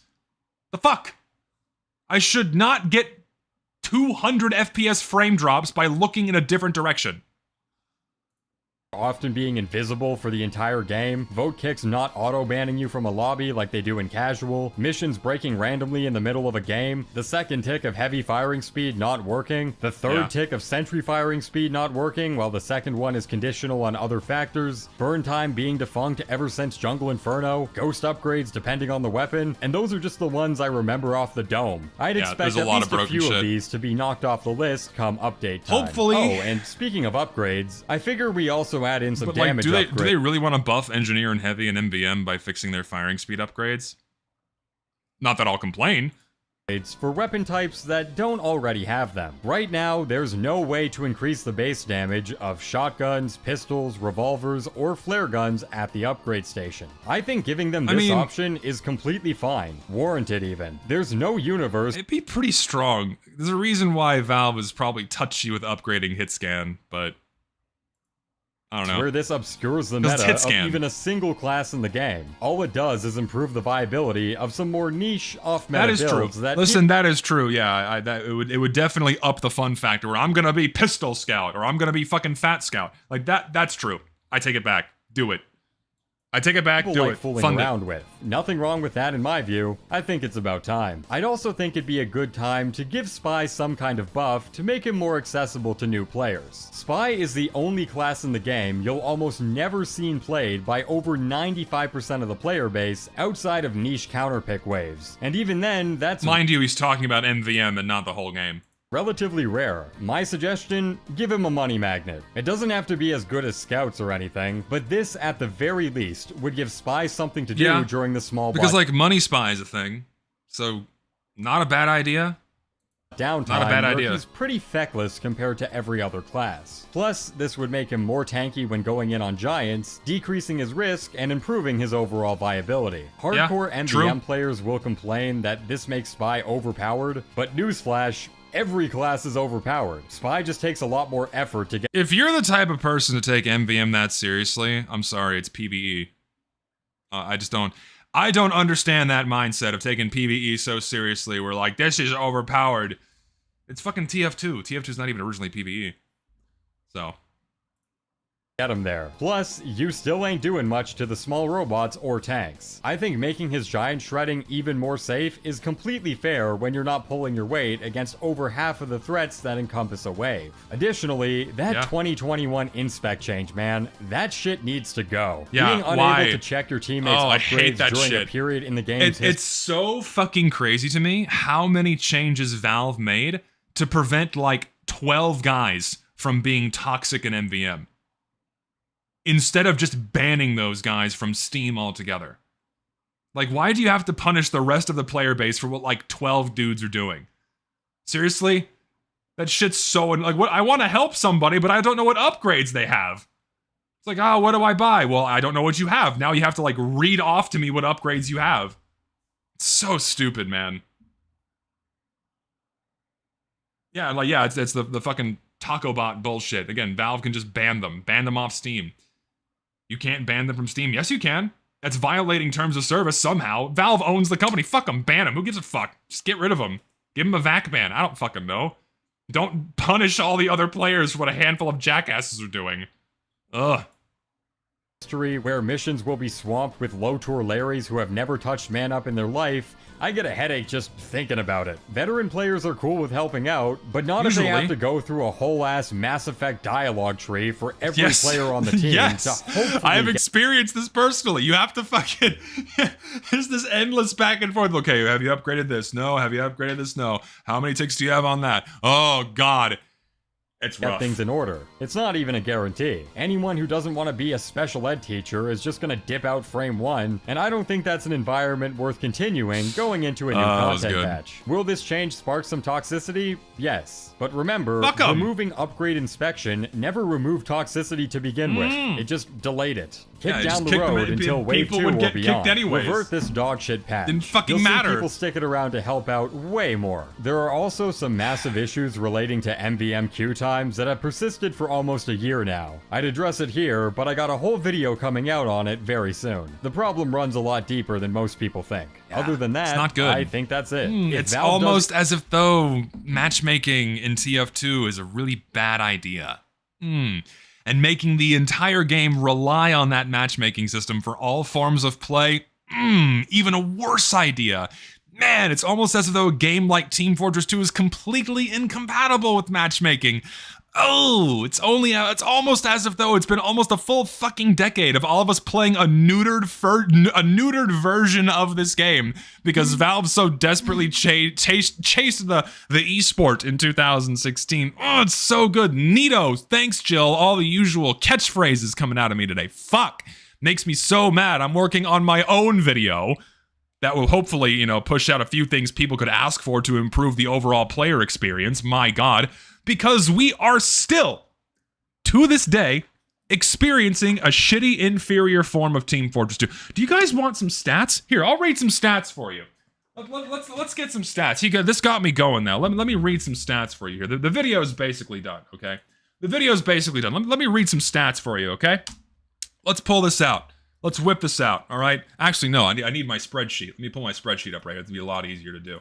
I've been digging deeper into this data set that I amassed from people sending me their game data, okay? So, let's do this, okay? Let me pull up this spreadsheet. Let's pull up these stats. Let's pull up this spreadsheet. And get these stats going. Fan-fucking-tastic. So, statistic number 1. Would you like to guess how much traffic is accounted for in the top 25 maps in Team Fortress 2?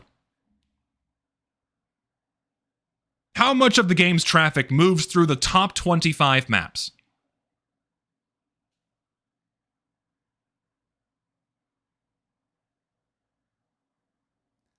75% of all game traffic goes through the top 25 maps.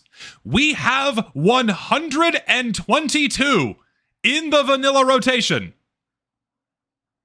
How is that okay for any video game, let alone one that has skill-based matchmaking for 24-player servers? That's like the most superficial error before you even play the game, is opening up the menu and being presented with this laundry list of shit. That's insane. So that's matches played, not time played. You can't use time played, because if we used time played, Hightower would be number one. Hightower games last forever because no one seeks the objective. So you have to use the number of matches played, not the number of hours played, because that would skew things all over the place. Nope, not 2-Fort, Hightower. Hightower consistently has the longest games out of any map in TF2 because no one seeks the objective. Okay, so let's move on to... we got a few more stats here. Would anyone like to guess how much of the game's traffic moves through just payload? How much of the game's traffic moves through just payload?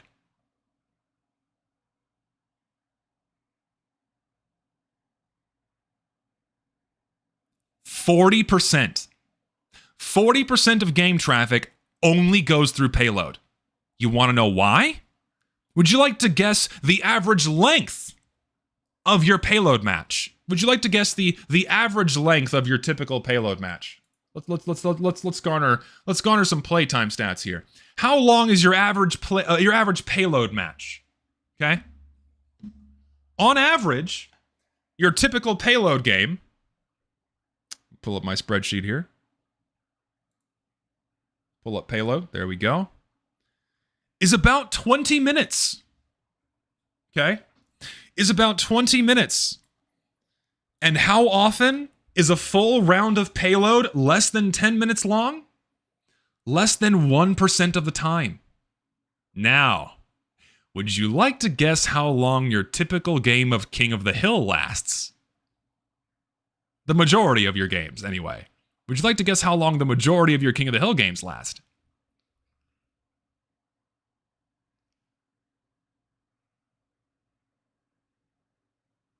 Seven minutes.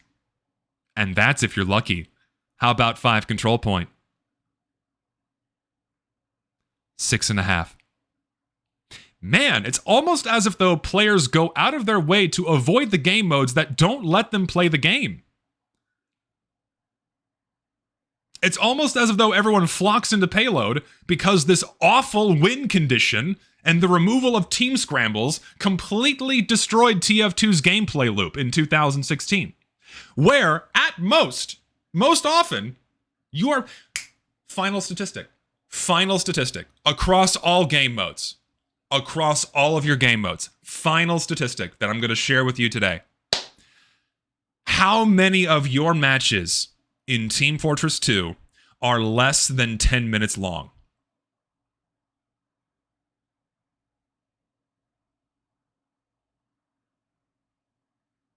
What percentage?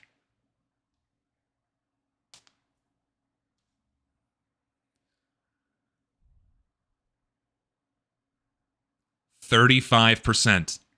1/3. 1/3 of all of your games.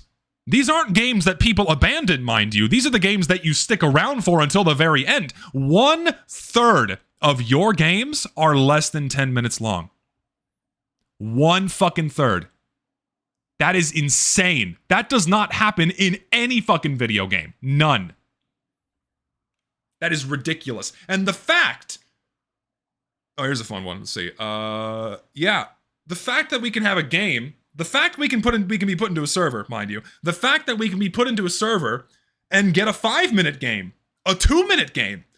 The fact we can be put into a server with an ongoing game that is seconds away from ending.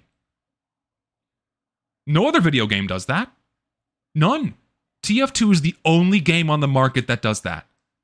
Where you queue for a game and you play for less than 1 minute. That shouldn't be happening at all, or the game is already ended. Because we have a matchmaking system that lets you establish connection with the server up until the last second of playtime. No other video game does that.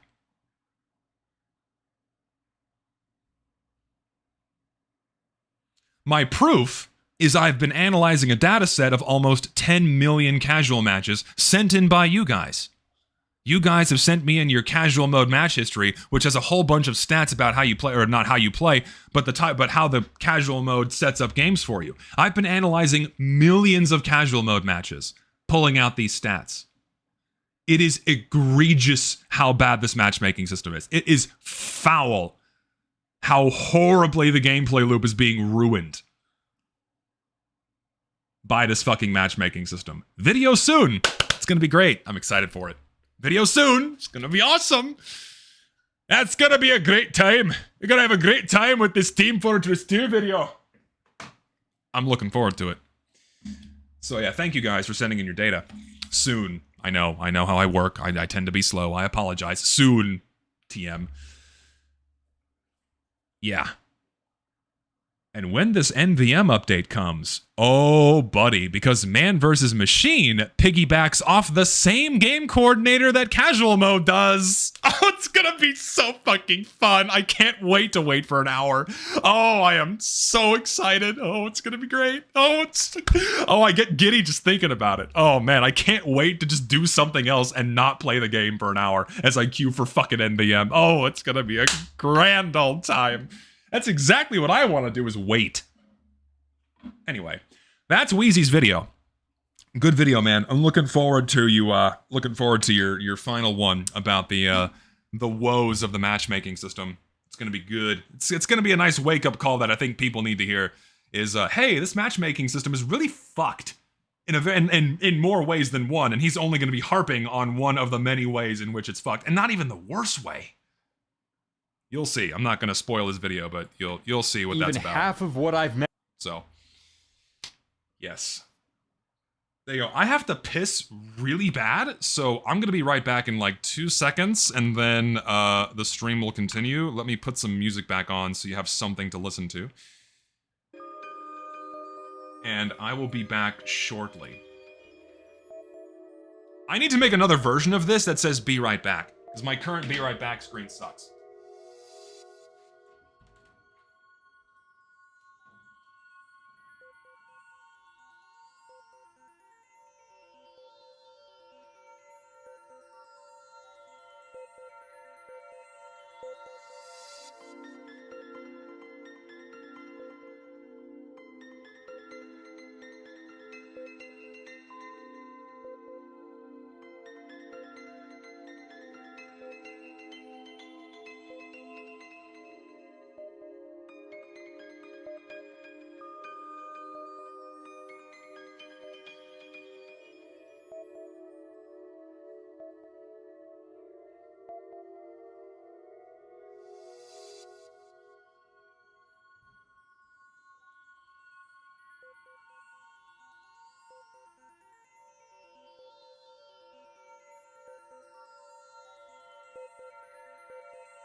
Okay.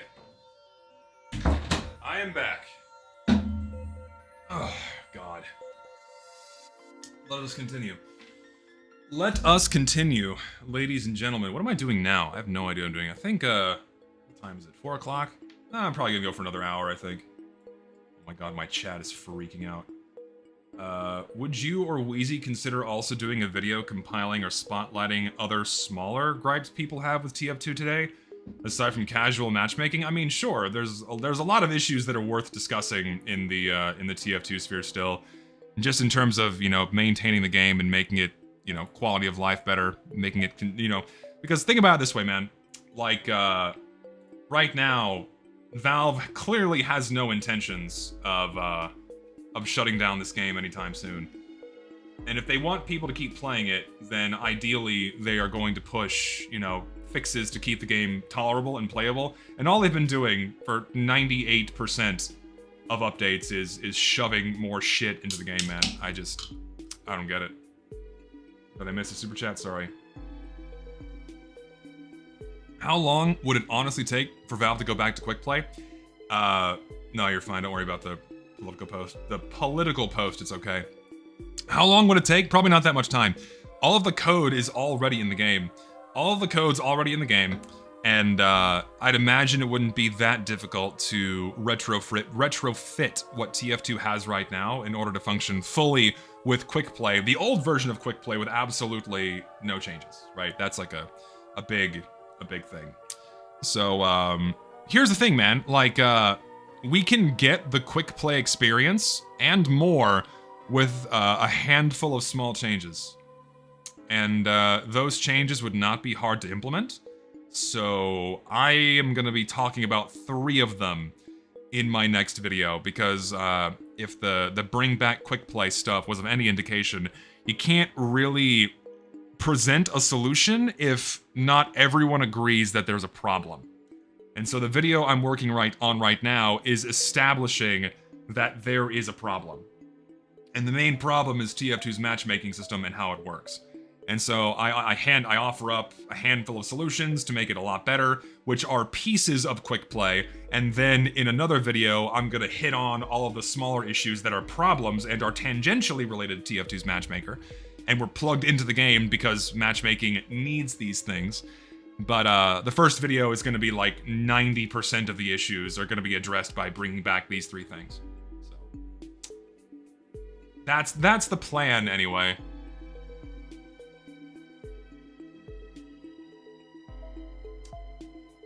And here's the thing, man. Like, I would watch another video, but people aren't making videos right now. No one's really putting out anything that's worth watching. It's very quiet right now. It's very, very quiet. Very, very quiet. Main reason being, it feels like a lot of people are holding their breath to see what Valve does with this MVM update. Lucid made a tweet about this. Lucid said on Twitter that it feels like everyone's holding their breath to see what's gonna happen, and he's right. Like, people are just like it's a certain level of anxiety in the air. The people are anxious to see what Valve is going to do. Like, are they gonna fuck this up? Because the game's been in a pretty pathetic state for a while now, and this is the first time in many years where Valve seems like they're putting just a little bit more effort than usual into it. Because summer maps, that's what people thought about the summer update as well, but that was, you know, expecting more than they were ever willing to do at the time. And but this is actually different. It's not just copying and pasting, they're actually having to put extra work into it. So yeah, it's gonna be very interesting to see how people react to the MVM update, because people are tired, man. I'm planning on making a commentary that I'm gonna try to get out on my second channel by the end of the week that talks about this a little bit more in depth. But people are tired. People are exhausted, fatigued, if you will, with the status quo. And if the reaction to the summer update was of any indication, people are tired of it. People are tired of the same old, and they want something a lot more meaningful from their updates. And TF2's not had a meaningful update in a very long time. The last meaningful update was Valve fixing the bots. And that wasn't even anything new. That was Valve doing the bare minimum, right? So. Nah, I don't want to play TF2. I don't like playing TF2 on stream anymore. Learned my lesson many a time in years past that TF2 is a great game to talk about on stream, but not a fun one to play on stream unless you're playing MVM with 5 of your friends. So.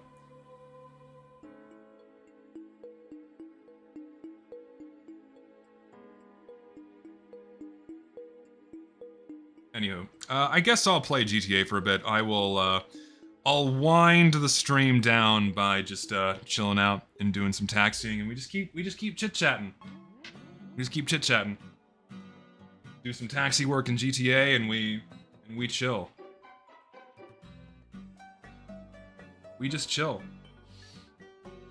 Yeah, the Halloween update is likely going to drop on the 6th, because that's when the last few Scream Fortress updates have come. It was around the 6th. So, expect it next week, not this week.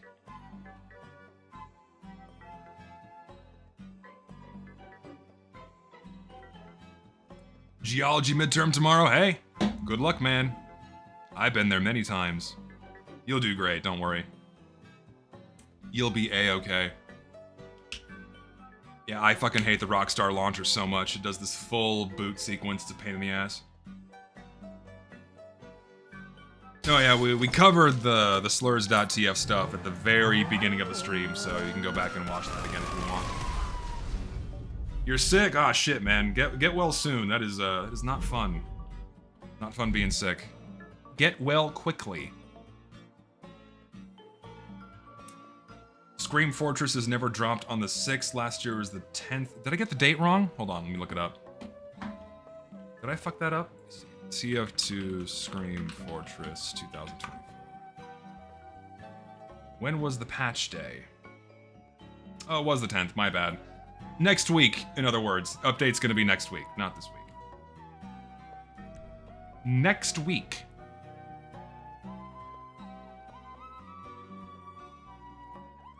Also to the guy in chat who's asking, yeah, I started playing Final Fantasy XIV recently, and I'm honestly enjoying it. Like, I know it's, you know, it's got a lot of negative stuff attached to it in terms of monetization and, you know, greedy business practices, that kind of thing. Want to give criticism to a code I made for Spy just for fun, based on the Nosferatu Vampire? Yeah, sure. I would be happy to do so. Mr. Pello. If you don't mind. We'll do it right now. We'll do it right now as I slowly load into a server.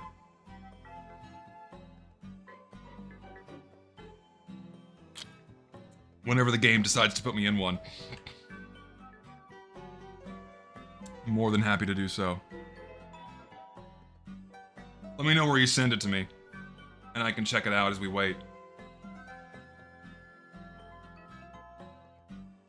Yeah, I still play Fallout 76. It's a good game with friends. I enjoy it playing with my buddies. That's when I play it the most, is just with friends. Time to have your heart broken, Pello. No, I will. I'm gonna give feedback. I just don't know where he's gonna send it. Sent on Twitter. I will grab it off twitter.com. If Twitter decides to load, that is. That'd be fantastic. That is a lovely piece of art, and so is that one. I'm liking both of these. Now I'm going to your DM. Ooh. I fuck with that. That is...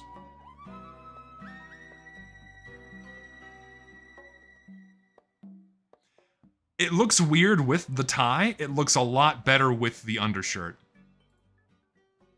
This version is really good without the tie. This is what you're going for right here. This is clean.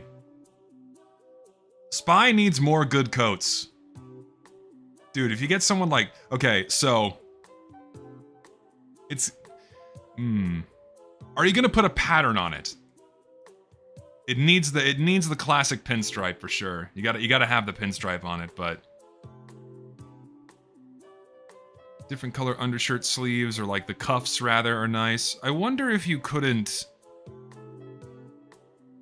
make it a rolled cuff. Also curious as to how the buttons will translate onto a TF2 texture, but that's gonna be on the modeling and the texture worker, and not you. But the concept is really good, and I think it could absolutely be executed in a way that's gonna look fantastic. I like it. I say green light, do it. Just not the one without the undershirt, because this looks weird. Just make sure it has like the turtleneck or whatever you got going on the left version. This shouldn't even be a consideration. Don't even have this. This looks funky. Just do this. This left side clean, right side kind of weird. But otherwise, solid. You fucker! I hate GTA so much. I just want to play your game, Rockstar! Spy needs more good coats. Have I considered making fitness content? It should not take this long to get me back to the main menu. I am not a professional when it comes to fitness, so probably not gonna make fitness content. I am not an expert. I'm not an expert, nor a trained, nor a qualified individual.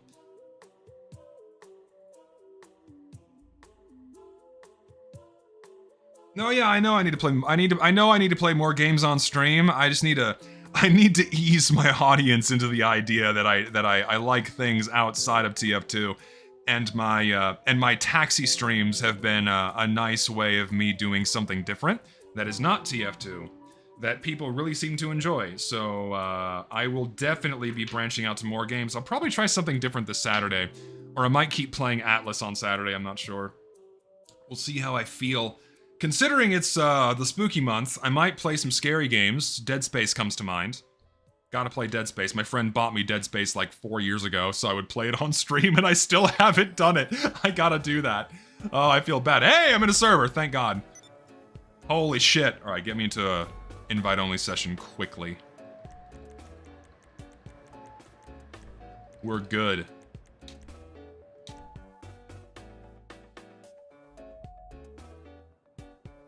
Oh, I missed Pello's message. Where'd it go? It got absorbed by the chat. Hold on, let me hunt it down. I have to scroll up. I was thinking without the turtleneck, since there is cosmetics you can combine it with. Oh, okay. Yeah, I guess if you want to keep it as like a second style, so it doesn't conflict with other items, then yeah, keep that as a second style. Did not think about that. Smart man. All right, let's do it.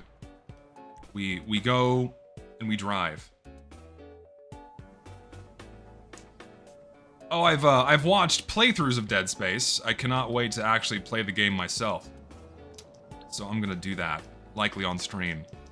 I might buy the remastered version for myself, because I don't own the remastered version. It's the original version that you have to jump through some hoops in order to not fuck yourself and like soft lock it or screw your game.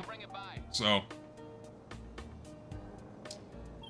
Yeah, I changed to an invite only because I don't want people, like, constantly killing me as I play the game. Why did it go on the other side of the fucking street?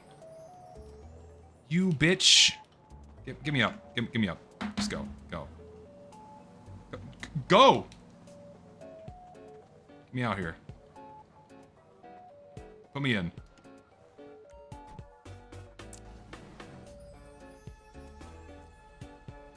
The song playing in the background right now is just some random Nintendo music. I wish I could play nicer music as I play video games, but copyright is a bitch. Oh, I know what I can do. I can put the fucking I need the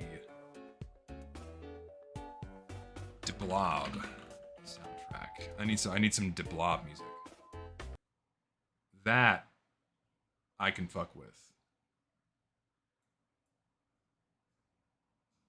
Did I like that playlist? Let me see. Where are you? Was I a smart man and did I save the video? I did. Aha! Load, please. Nice. Diblob's music is fucking great. Now we chillin'. Now we chillin'. Yeah, Diblob is originally a game for the Wii, and it is very fun. Highly recommend.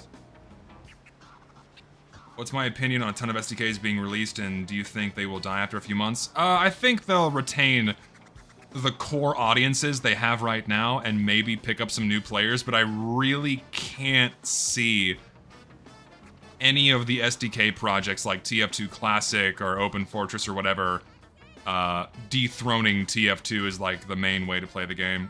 They're cool novelties for most people, but generally, I mean, we've already kind of been through the life cycle of these things. The people that were really interested in trying them have tried them and have since, you know, gone back to the vanilla game. There will definitely be like an initial wave of people that come to play it, but I don't think a lot of people are going to stick around. I could be wrong, but I don't think I'm wrong in that no SDK project is going to really trump TF2's status as king. You know what I mean? I'll definitely go back to them once they're on Steam because it's just a lot more convenient instead of having to go jump through a whole bunch of hoops to play a modded form of TF2. So, we'll definitely do that. Probably on stream as well, because it's just, why not? Be fun. TF2 Classic comes on Steam, try it on stream. Yeah, and there's TF2 Gold Rush. That's Richter's project. It's not explicitly my project, but it's one that I heavily support because it's a really cool idea. TF2 Gold Rush being a remastering of sorts, bringing back TF2 to the aesthetic it's supposed to have, and with no unlocks or minimal unlocks. I don't remember the exact number of unlocks they're planning on keeping. Little to no hats. Fixing lighting, fixing textures as to how they should have looked originally, and it's pretty fucking cool. No gameplay changes, no custom weapons, no custom nothing, no wacky nail gun or brick throwing. It's just the normal game, an older version of the game. Dude, yeah, Bermuda's getting fucking slammed. It's a Cat 5, isn't it? That Hurricane's a Category 5 right now? That's the dual hurricane dance that's happening right now out in the Atlantic is pretty crazy.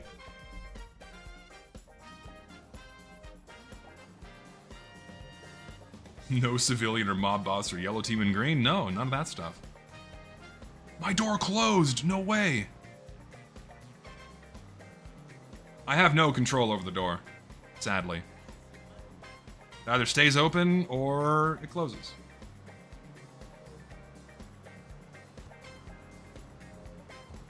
But is it still a Category 5? I'm gonna abuse my audience and have someone look it up for me right now. Is that Hurricane currently encroaching upon Bermuda, a Category 5 right now? Pretty sure it is. Strike while the iron is hot and play No, I'm Not Human. I don't know, man. I think, I know people are gonna bitch at me. Also, why the fuck? Like, I know people are gonna bitch at me for being hesitant to... Where? Is that you? There you are. Like, I know people are gonna bitch at me for not wanting or being hesitant to try new games on stream, but, I'm the TF2 guy. You know, I'm the TF2 guy. Oh, Spooky Time Left 4 Dead stream? Could do Left 4 Dead. But I need people to play with if I'm gonna do that. Get a full party and just play the normal Left 4 Dead. Bermuda is an island off the east coast of North America, and it is very heavily prone to getting slammed by hurricanes that make their way into that neck of the woods. And I think there's a big Category 5 encroaching upon the island. Man, so there was because if you're on the other side of the planet, they call hurricanes typhoons. There was a super typhoon that recently reached Category 5 status, or super typhoon status, and there were before and after satellite images of an island that it went over, and the winds were so strong, it what's the word? It removed all of the vegetation off the island. It stripped the island clean of all of the green. It was defaunaed, defloraled. It's nuts. Deforested. Thank you. I could not find the word. It stripped away all the plants because the winds were so strong. That's fucking nuts. Nature is scary. That's why I studied it in college.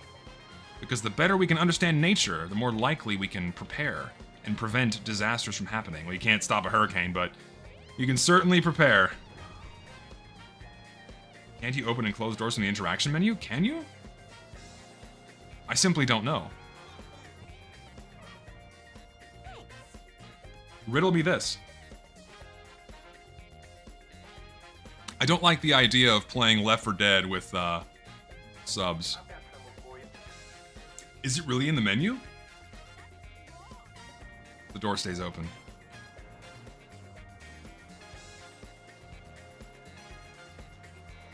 The door stays. It's now like a tradition of my taxi streams for us to lose the door. So it's gonna stay that way. Eventually the door gets ripped off. And I'm not changing it.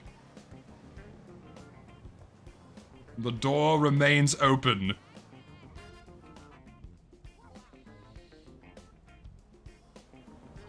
I'm sorry you've been spamming it, I just didn't know.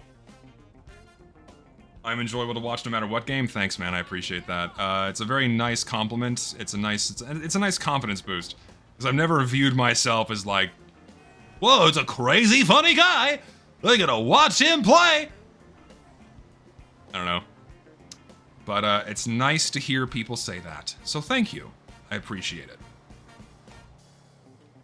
Under vehicles, vehicle preferences, remote control. Okay, I will look at it. Is there a, can I bind it to something?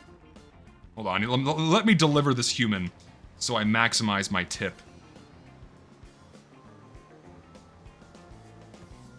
Will I play the thigh?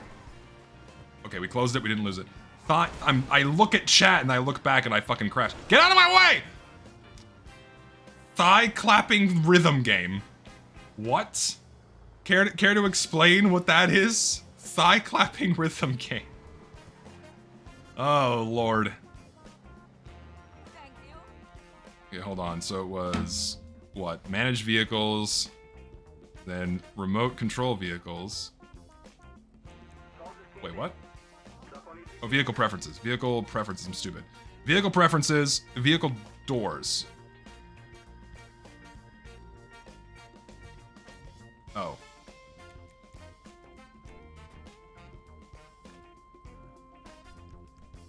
Cool. We can preserve the door this way, but I'm gonna choose to not to do that. I'm gonna choose to not do that. It has been sealed. Nothing gets more views than a streamer getting his pants scared off at horror. Oh, Lord.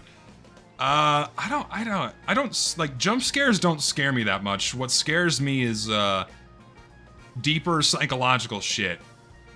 Like I'm not a good horror movie guy, but I like monster movies. Monster movies are fun. That's the kind of horror that I can get behind. But as soon as you start breaking into shit about, like, angels and demons and religious shit, that starts bordering a little too close to reality for me, and, it's not something that I have a lot of fun watching. So, I usually steer clear from those.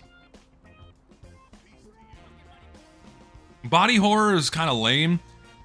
It's really for people that like gore, and, like, gore doesn't do anything for me. Like, whoa, this guy's got like 6 heads, and they're all, like, stapled onto his shoulders. What? I don't really care. I played Amnesia years ago. Years ago. I think I actually played it on stream with a friend in, like, 2019. No, 18. But it's been many a year since I, opened Amnesia. I love the game. I could play that. Like, honestly, gore doesn't bother me. Like, blood and guts and shit like that. It's not something that's ever really rubbed me the wrong way. But, like, I don't...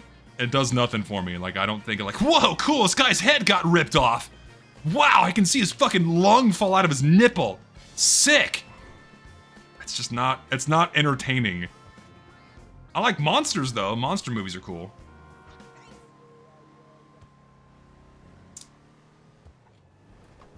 Yeah, I like Dead... I guess you could call Dead Space body horror, but because they're being mutated into aliens, they're like aliens. That's cool. That's like the cool... the cool kind of gore. Oh, God. Oop. Can't... I gotta not look at chat and drive. Can't text and drive. Cosmic horror is cool. I like that shit. I've not played Subnautica. I know there's a lot of good... I hear a lot of good things about it, but Subnautica is definitely one of those games that, has just been sitting in my library, and I've never played it. I know I should. Can I just, like, loop around this way? I'm going to. Ooh, my game is shitting. IRL driving stream? I'm thinking no. I'm thinking no IRL streams ever. That's just not something I think is appropriate. Alright, I'll do Subnautica. Subnautica's probably an easy game to play. Single-player games are acceptable. I can do that. Silent Hill? In Hungary. Could do it in Hungary, yes. Totally true. Absolutely true, even. Can I, like, cut across here? Where's it gonna take me? I have to go this way. Oh, yeah. Well, I forget what my stipulation was for making the mustard cupcakes. I think I'm still just gonna do that. Like, okay, in celebration of the release of my next video on my main channel, I am gonna make mustard cupcakes on stream. That's what I'll do. So expect that to happen whenever the video is done. I'll just do it, because it's something I think is gonna be really funny. I have to figure out how I'm gonna get a streaming setup in my kitchen. That's gonna be difficult, but I think I'll figure it out. Is this guy on the lower level? No, he's over here. Out of all the Dead Space Necromorph designs, the breathing lung guys that are stuck in the group is the most disturbing one for me? Yes. I've seen those.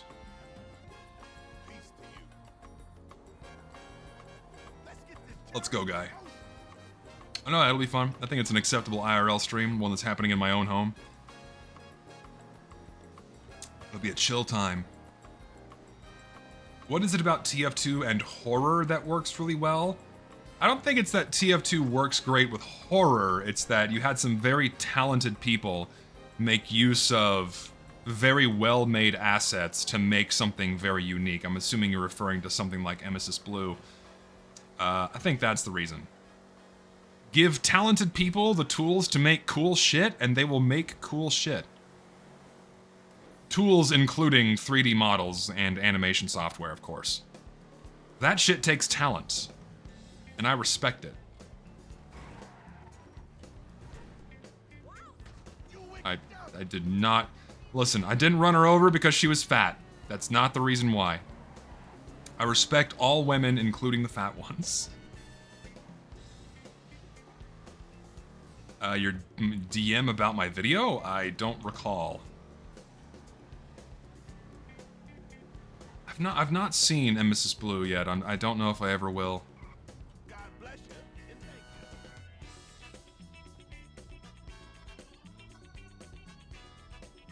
But her hitbox sure didn't help. Oh, fat women, because they're fat, they have bigger hitboxes. Get it? Get it? Get it? They're fat.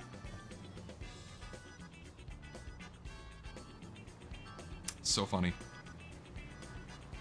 No, I didn't watch it. I don't really go out of my way to watch TF2 stuff anymore. Or animations. Like, if I'm watching something on my own time, usually anime. Usually. We are recovering. There's literally no problem. We are good to go. Speaking of anime, I started Mob Psycho. I'm in through the first few episodes. Pretty fucking good. Really good. I cannot wait to watch more. No, I didn't look into the server blight thing. The whole... I feel like I missed the train on the whole creepypasta stuff. Like, I was born in the right time to kind of get sucked into it, but then, by the time I was made aware of its existence, it completely... Like, I just missed the train, and now it's just not... It's not something my brain will, like, really get attached to. I can acknowledge it's cool. Okay, let's go. And it's fun. But it's not like I don't know if I have any room for more obsessions. Talking with competitive players about quick play. I don't know if that's gonna be appropriate for this video, but maybe the next one. But definitely something that I would want to use. No, not Interloper either, no. None. Quite literally none. Just never stuck with me, man. Again, I feel like I was too old. Like, I got, like, I'm not saying it's for kids. A lot of it's not. But, like, when I was really made aware of the crazy, extensive, creepy pasta stuff, I was just, like, in my late 20s. I'm just like, don't really have any. I don't have a lot more room for additional obsessions or hobbies when I have the stuff that I do. You feel me? Can you get a hint of the next guest on Idle Time? No, I want that to be a surprise. It's gonna be really fun. I'm really looking forward to that. It's exciting. Very, very exciting.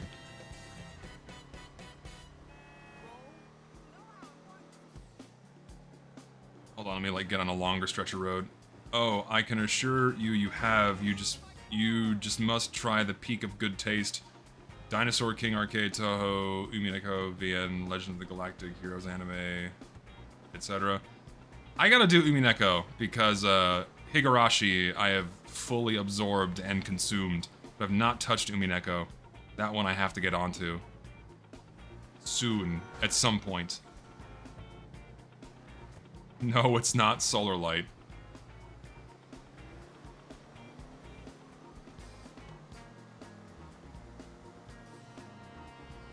Nah, we're not really interested in getting any other TF2 YouTubers on the show. Not any of the current roster anyway. Maybe one or two guys that we're chill with, but probably not not any of the current mainstays that people watch on a regular basis.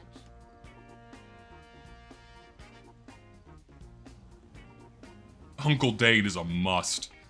Nah, Dane would be an I'd like to pick his brain. I'd like to know what he was thinking about during the whole Meet Your Match era and what got him on that train so hard. Like, what made you want to shill all that stuff so hard?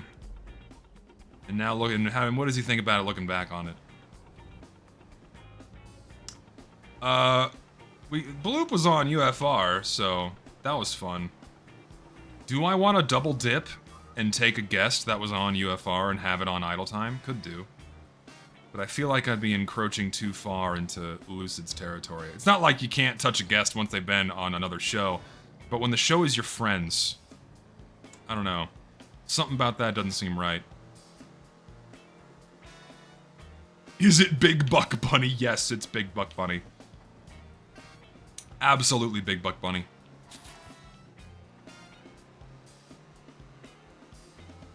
Dane already rolled back. Yeah, Dane did already roll back his opinion about it all, like saying like, yeah, he'd be on board with a quick play-esque thing. So that's interesting.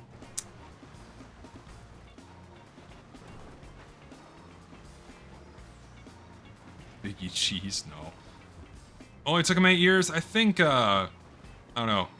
At the time when Meet Your Match was happening, because I remember this vividly, a lot of people were really blinded by hype, and they were expecting Valve to, you know, not break the game.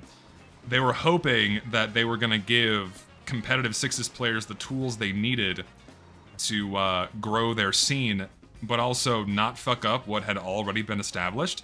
No one was expecting casual mode. Like no one knew this was coming.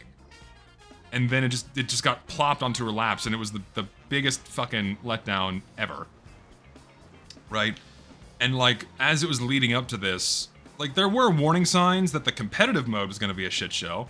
There were warning signs that Valve wasn't really trying that hard during the beta testing to make sure things should be working as they should. Not just in terms of game balance, but, you know, like making the game not crash or have like game-breaking exploits in your competitive mode, but they just didn't really, they only addressed the most egregious things but left everything else in. So, yeah, the signs were there, but a lot of people got blinded by the hype. And you had your usual amount of, you know, Valve bootlickers and dick suckers to drown out anyone with a serious concern, and then the update came and it was shit.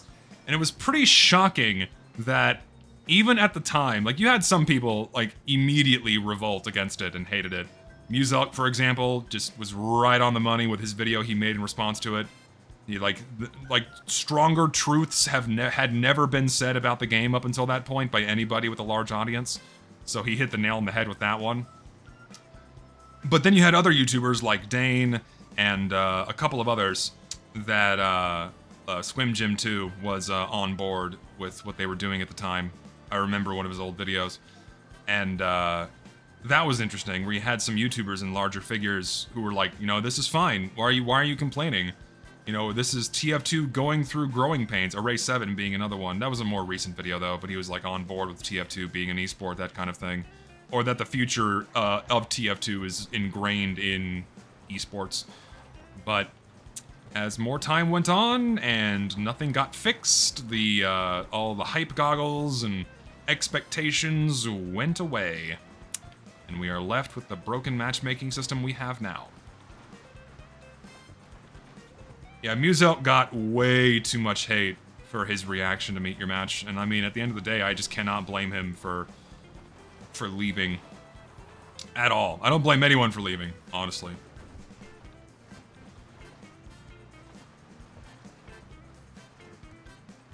It's not even that we were all thinking that that Meet Your Match was something that could be ignored, right? We were just... It was going to be like an add-on, an extension, and an additional new game mode like Pastime and Manpower. But then they just completely reworked how the game functions and fucked it up. Thank you.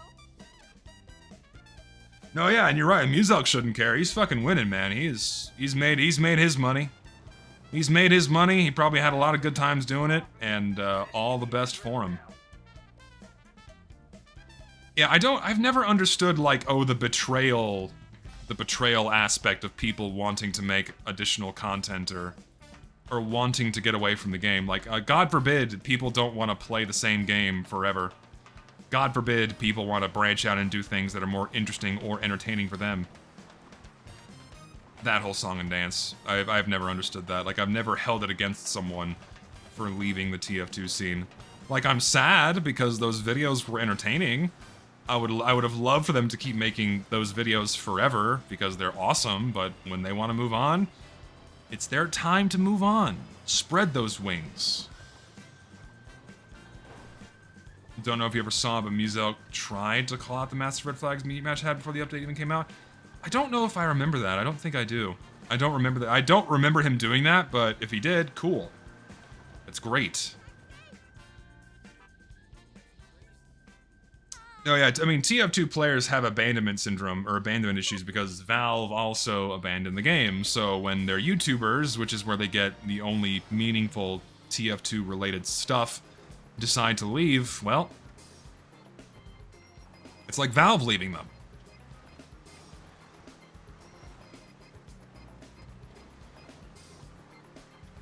So all the best for those that decide to leave. And that reminded me about something I wanted to mention. Very strong bush. It reminded me about something I wanted to mention earlier about the slurs thing.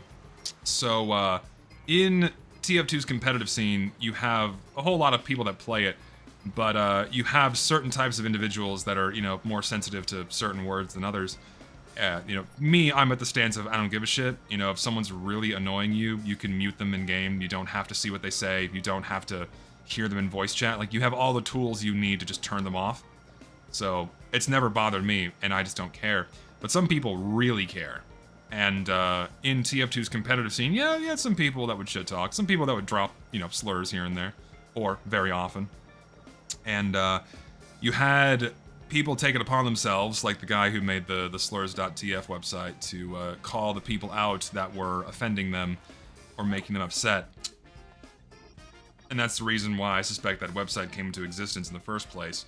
Was an individual. That individual got tired of seeing slurs whenever they were playing TF2, and instead of just turning those people off, well, here's an entire database of everyone that ever said a slur in competitive games that have their logs published to the public through logs.tf. And as I was going through all that stuff and like kind of like digging around back in the day, not back in the day, but digging around looking into like why they would. There goes the door. It had to happen. Where the fuck are they? They're here. Click. I was reminded of like some larger competitive players that left the TF2 scene or left competitive TF2 in general because they were tired of seeing slurs and shit. Leave for whatever reason you want. Like I don't hold it against you, but some people are not okay with that. Door's gone.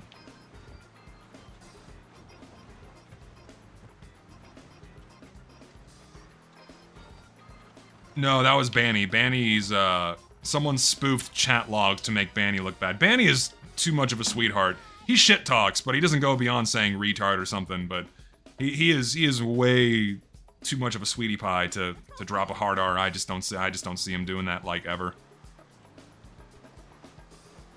He's way too, I don't know. He's like a marshmallow. He gets angry, but Banny's like a marshmallow guy, and I think that's awesome.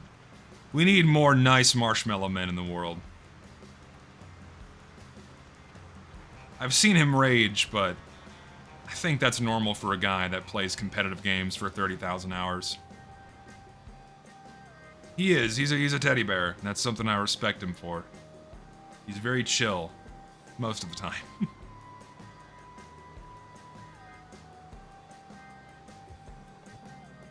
I don't know, I think marshmallow is a good analogy. I mean, you use teddy bear. So yeah, when I saw those chat logs on Banny's account, I'm like, at first I thought, wow, but then I thought, no, I think that's bullshit. That just doesn't seem like something he would do, and sure enough, it was fake logs. Sure enough. Dude, marshmallow cupcakes? That would be fucking good. Ooh, man. I am a sucker for marshmallow in general. Marshmallow anything. Even marshmallow scented candles are something I can fuck with. Okay, maybe not mustard marshmallows. You lose me there. You lose me on mustard marshmallows. That is foul and disgusting, and I hope you never say that again. Dude, did I try the really shitty Sour Patch watermelon marshmallows on stream? I don't remember if I did. I think I did. But that... Where the fuck is it? Am I blind? Hold on.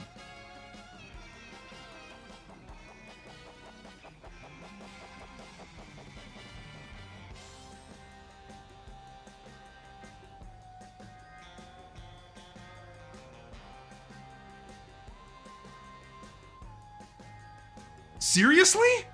Why is it so far? What the fuck? It's on the other side of the map. This fair better be fucking huge, man. What the hell? Zesty, hope you're doing well. Wanted to ask. Got cut off. But a couple of streams ago, you mentioned there was a type of cookie you liked that had some sort of vanilla filling. What were they again? I'm trying to remember because I feel bad that I can't remember. Cookie with vanilla filling. It's really bad that I can't remember that. Well, moon pies are marshmallow.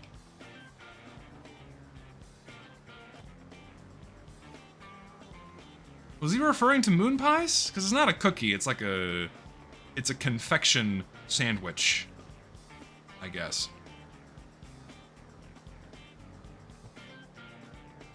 Yeah, like a cookie sandwich. Oreos? I'm not big on... It's not Oreos. I am not a fan of Oreos. I'm really not. I'm trying to dig into my memory here. What fucking cookies with vanilla filling?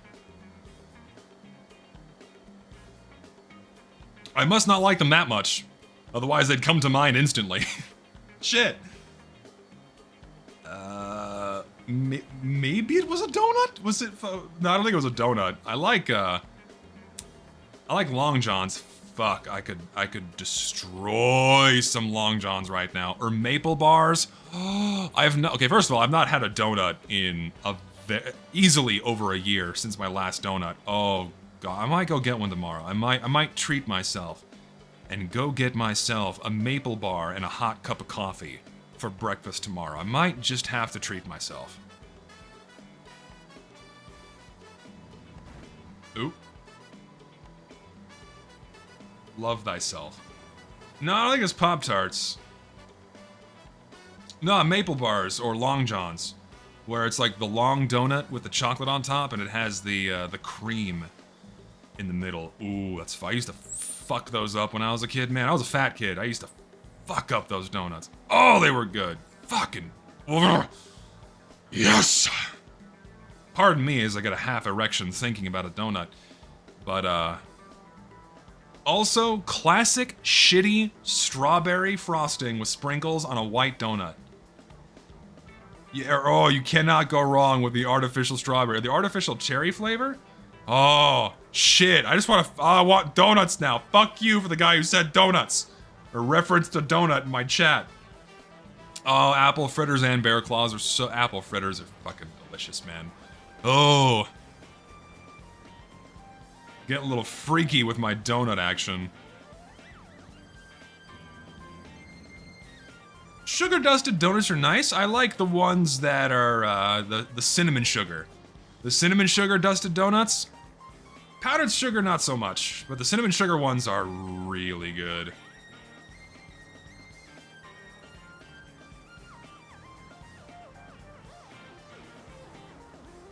Is that $10 from earlier going to waste, or are you gonna read that chat eventually? Which one? The one that was just sent? Or did I miss a donation? If I missed a donation, I'm very sorry. Did you send it? I'll scroll back up and read it. I'll go back and find it. Alright, sorry, I missed it. Give me like 2 seconds. I will go read it. Like, pull off to the side here. I try not to miss them. I know people send in their money, and I greatly appreciate it when y'all do.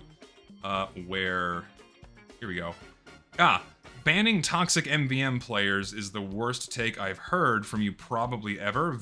Should Valve ban people for complaining about player performance in casual? Of course not. Thing is, they're not complaining about player performance. These are fucking animals, man. I don't know if you've ever seen the videos of these guys screeching in chat. And like, it doesn't stop at just complaining in voice chat. These guys are trying to kick people. They intentionally soft lock games so you can't play until someone changes their upgrades. These guys are fucking lunatics, man. I'm not saying ban people for being critical of the upgrades they choose. I'm talking about banning people that genuinely disrupt the game. And the only reason why Valve made those changes was because of the people that were disrupting the game. Because what would happen, they would inspect the upgrades of someone on their team, and then they would instantly launch into this tard-fueled rage that someone was playing pyro, and two, they upgraded like air blast for like pushback or something. And then they would seethe for 30 minutes and like soft lock the game, not let it start, try to kick them instead of helping them. That kind of, yeah, the guy screaming monkey pyro, and then leaving. Those are the people that I'm talking about. I'm not talking about people that are, you know, being critical of how people are playing. I'm talking about the people that are just not letting people play at all. And those are the ones that were doing it.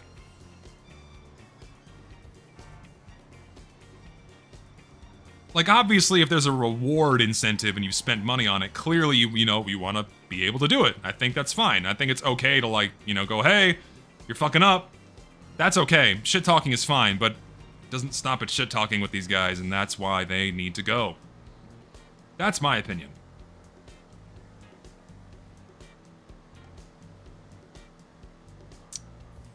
Don't talk while I'm speaking. God. Sometimes I forget, right? Because, not to toot my own horn here. Sometimes I forget. Because I touch grass, right? I touch grass. I go outside. I killed a bunny! No! I feel bad.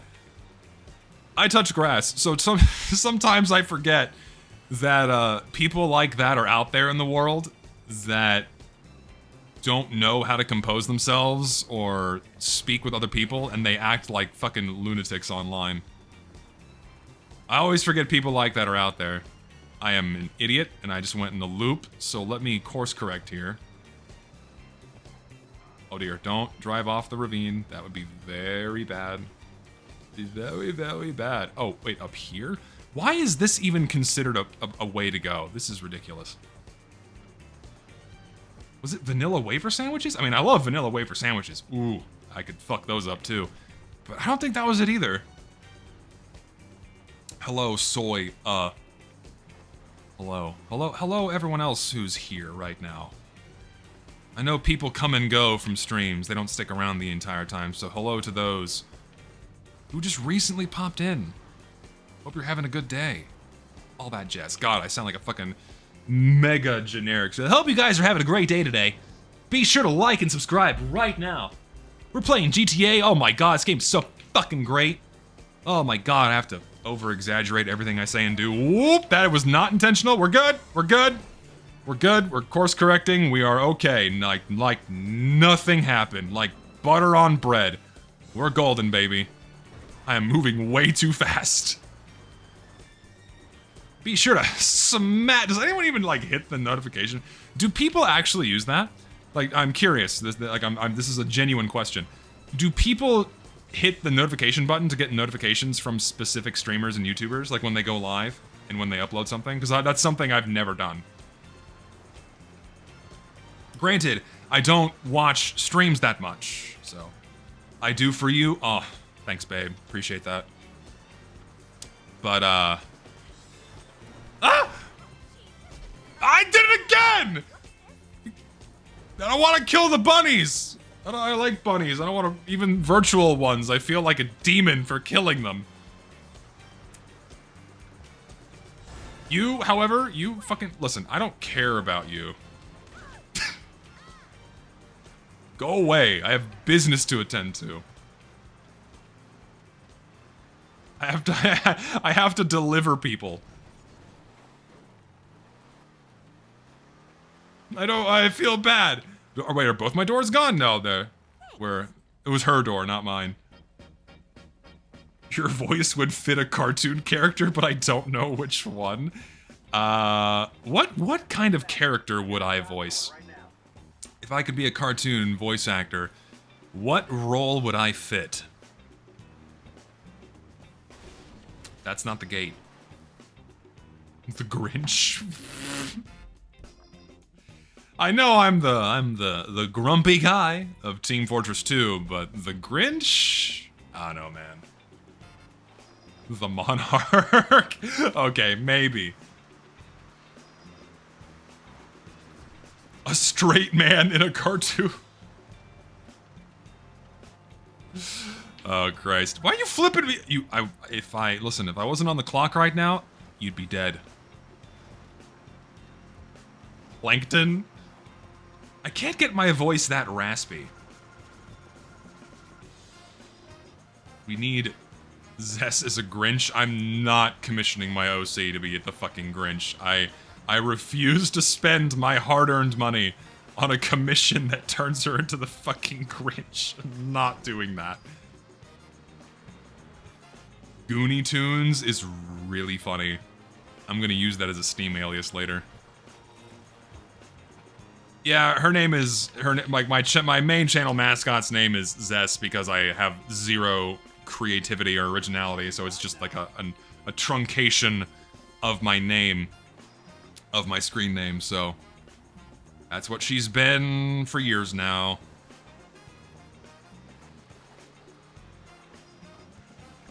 When you were sick, you sounded like BoJack Horseman. I've never seen that.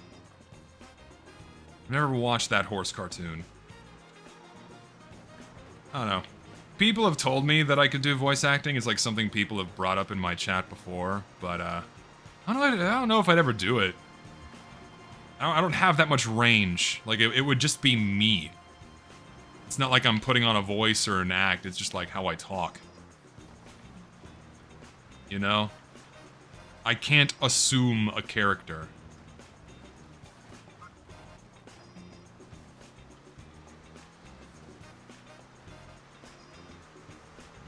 Speaking of horses, you'd be a cool big Macintosh. Is that one of the horses from the horse show? If it is, then cool. This is not a two-lane street. I can do a handful of impressions. I have like 5 in my back pocket, and only one of them is like of a specific person. And that's only Patrick Warburton, and it's only when he does Crunk. Otherwise, I can't really do his voice beyond that. It's only when he talks deeper. I can't scream. I cannot scream as Patrick Warburton or like get my voice high enough. Otherwise, it doesn't sound like him anymore. Like, I can mimic the cadence of Trump. I don't sound like him. Kind of. I mean, yeah, sure. I can give you a good, hey, Peter. Give you a good, hey, Peter. But that's like the limit of, that's where my impression stops, you know? I can do basic quotes like, the boys of Cusco, Cusco's poison. This poison specifically for Cusco. Gotta put that in his drink and turn him into a llama. Or alpaca. Llama? Llama.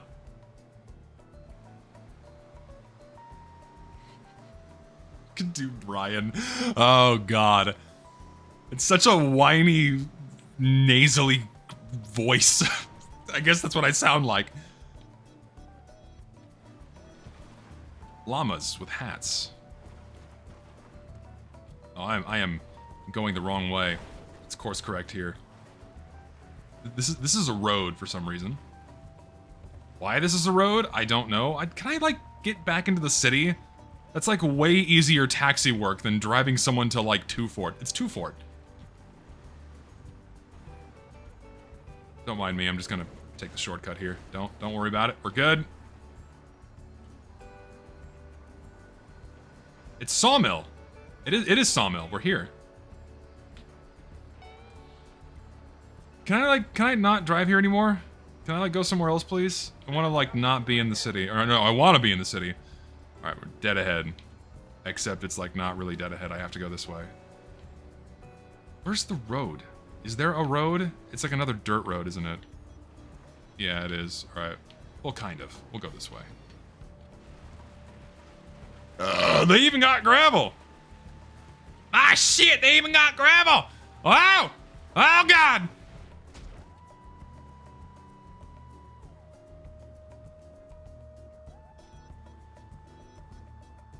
Someone get, like, a kill count going? What is that, 3 bunnies? I feel really... I don't like doing that. I don't like shooting animals or hurting animals in video games. Like, only if it's an absolute necessity. It breaks my heart. Big Buck Bunny is canceled. Oh god. Rabbit meat is mega mid. I've never tasted rabbit. I don't know if I ever would, because I can only think of a really cute bunny if I were to be eating it. I'd be honestly devastated if I had to put rabbit meat in my mouth. Do impressions of Hank Hill? I kind of can't. It's not a voice I can do. Granted, I've never really tried, and I don't know if I want to embarrass myself on stream and try doing it. You must dislike hunting in Red Dead. I don't want to kill animals. I don't like it. I don't want to hurt anything that I'm not gonna eat. Like, even cows are cute, and I like steak. I don't want to be a part of the process that hurts them. If that makes sense. I'll let someone else do it for me. Thank God we live in the 21st century. I'm a pussy. I know. I don't. Like, fish are ugly. I'll fucking kill it with a rock and eat it. Fish are good. But, like, mammals in general, no. Unless it's a wild hog. Wild hogs are fucking ugly and they kill shit. So, I will happily bring about the end to a wild hog, if not many. And they taste good.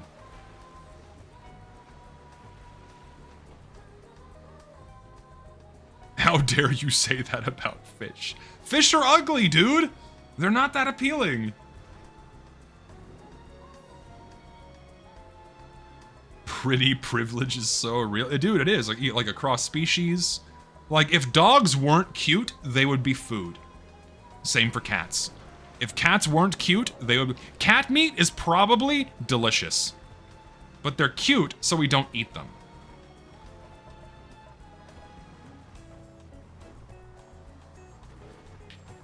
That's a rock.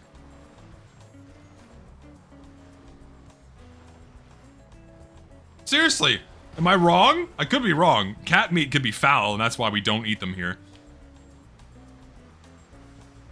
You've had it?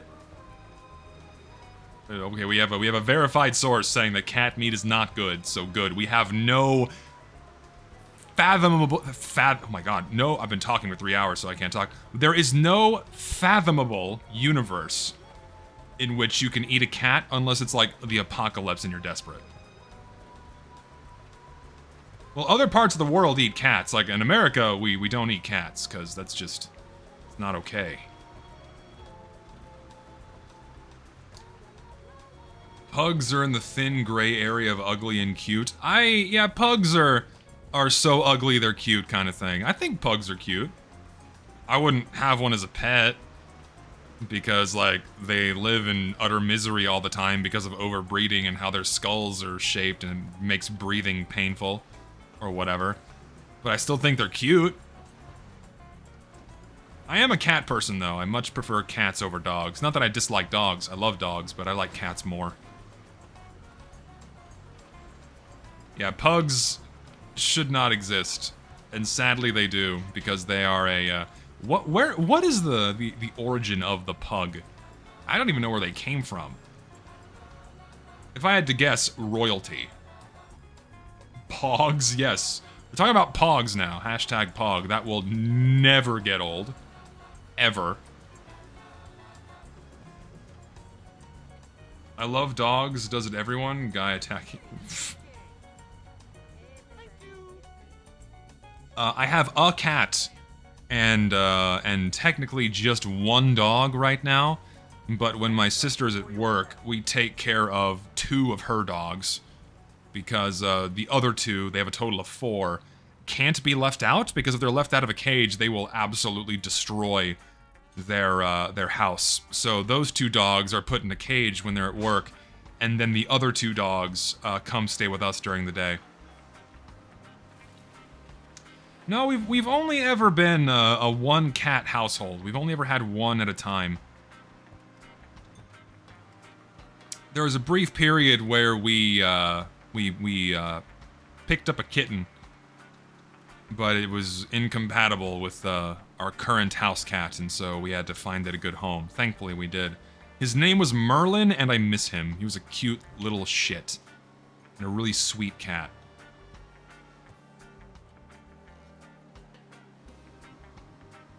I don't know how people can handle more than 2 dogs. It's better to have children that way. Yeah, I kind of agree. Having that many pets is a lot. Dude, like, my limit is 2 of anything. But my sister and her fiance, they have 4 dogs, a snake, and a lizard. It's a lot to keep track of.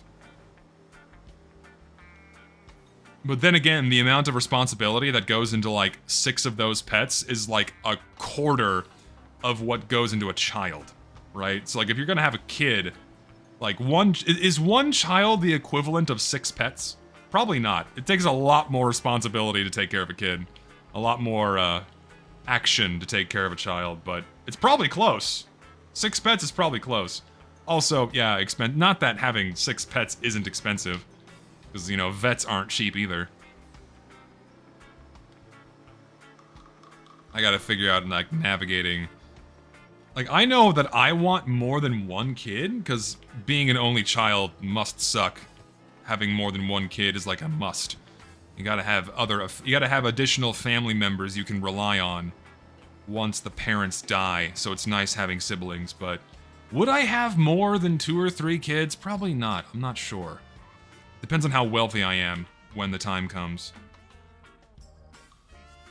1 child is like 2.5 dogs. Alright, that's a fair metric, I think. Yeah, it seems like people who have 3 kids... 3 kids is a good balance to strike, so maybe 3. But then you introduce the concept of the middle child. So I don't know.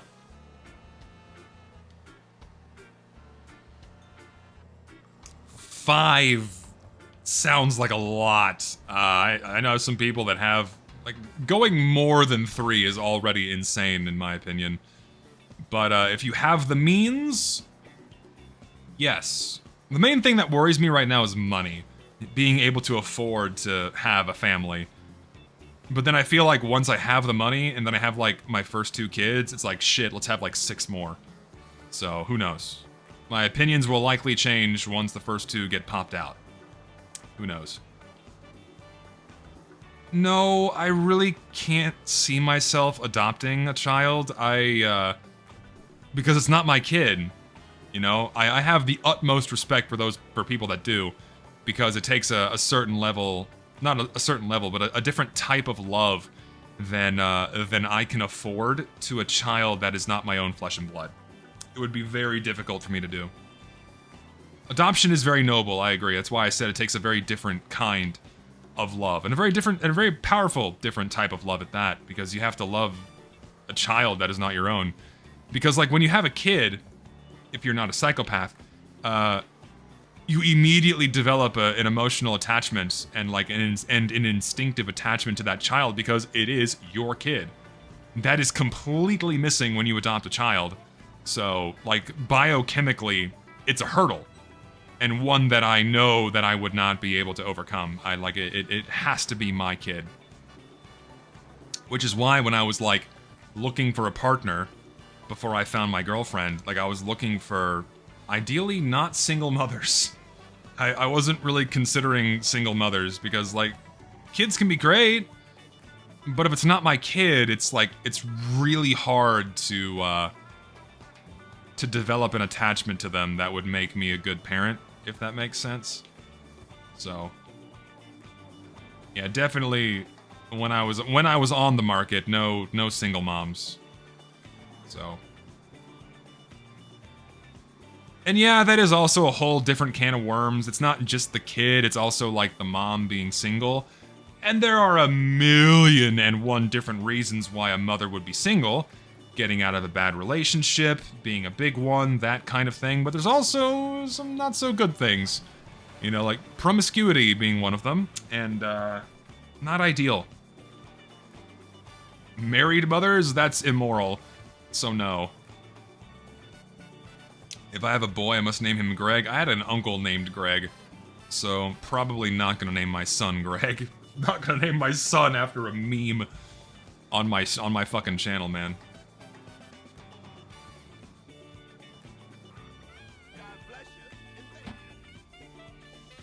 I don't know, man. I've not contemplated potential names for kids because that's just not something I've thought about a lot. I don't know. Only more recently, like in the last year or two, have I like thought about more of having a child and a family in general. Names are important. Gonna have to figure that out at some point. Jimmy. Jimmy is not a great name. Hey, Jimmy. Hey, I can't do Carl Weezer's voice right now. My throat is hoarse, so I can't channel it. Hey, Jimmy. Hey, yeah, it sounds kind of wimpy. I don't want to name my son Jimmy. James is good, but if I name my son James, then people are gonna call him Jimmy. Fuck. And I don't know if I'd want that.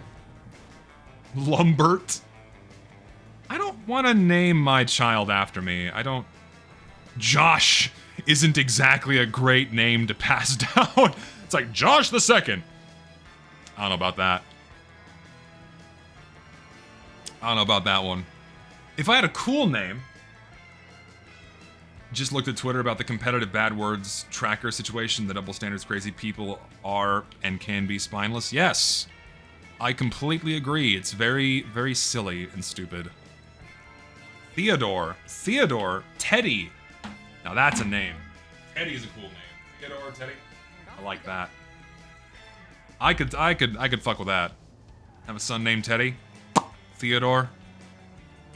Yes. Ronald. That's a somewhat strong name. But I have an uncle named Ron. I kind of don't like him, so I don't think I want to name him my son after name my son Ron. It could resort to some biblical names. Joseph's a good one. Joseph's a good default.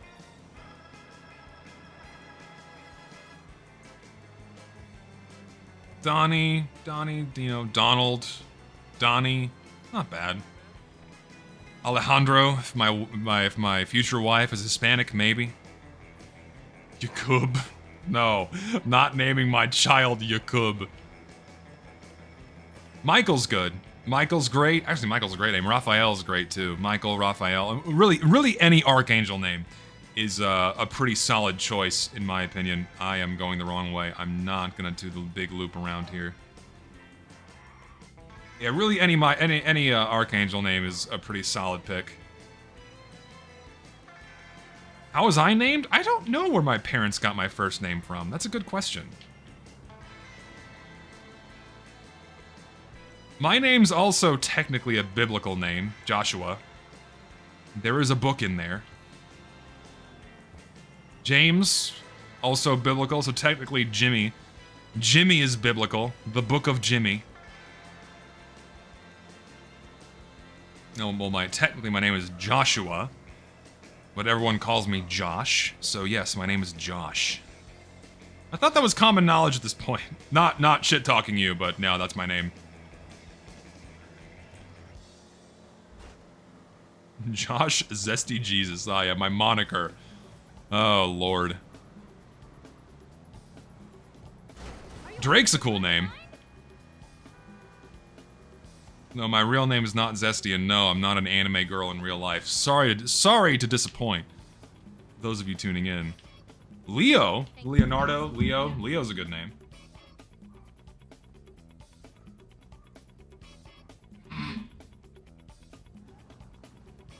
What? Did I say something wrong? I'm sorry, I'm not an anime girl. I'm sorry to break some hearts. I am. Ludwig? Not a fan of that one. Unsubbing right now. Yeah, that is the danger of having a custom female character acting as your image online. I have had many people approach me assuming I was a woman and then being very disappointed when I was not, and then some being really enthralled that I was a man. So it steeps into some strange territory when some of them get excited about that. Just a little bit. Those are people that I want to avoid. Just a little bit. Not a little bit, a lot actually. Those are the people that I really want to avoid. Oh, it's so weird. You get weird people in your DMs whenever you have a character that you commission art of. You get some yeah. So a joke between a buddy of mine, Gary's hanging around. He's an artist, and because he has his characters, he also gets interesting people in his DMs.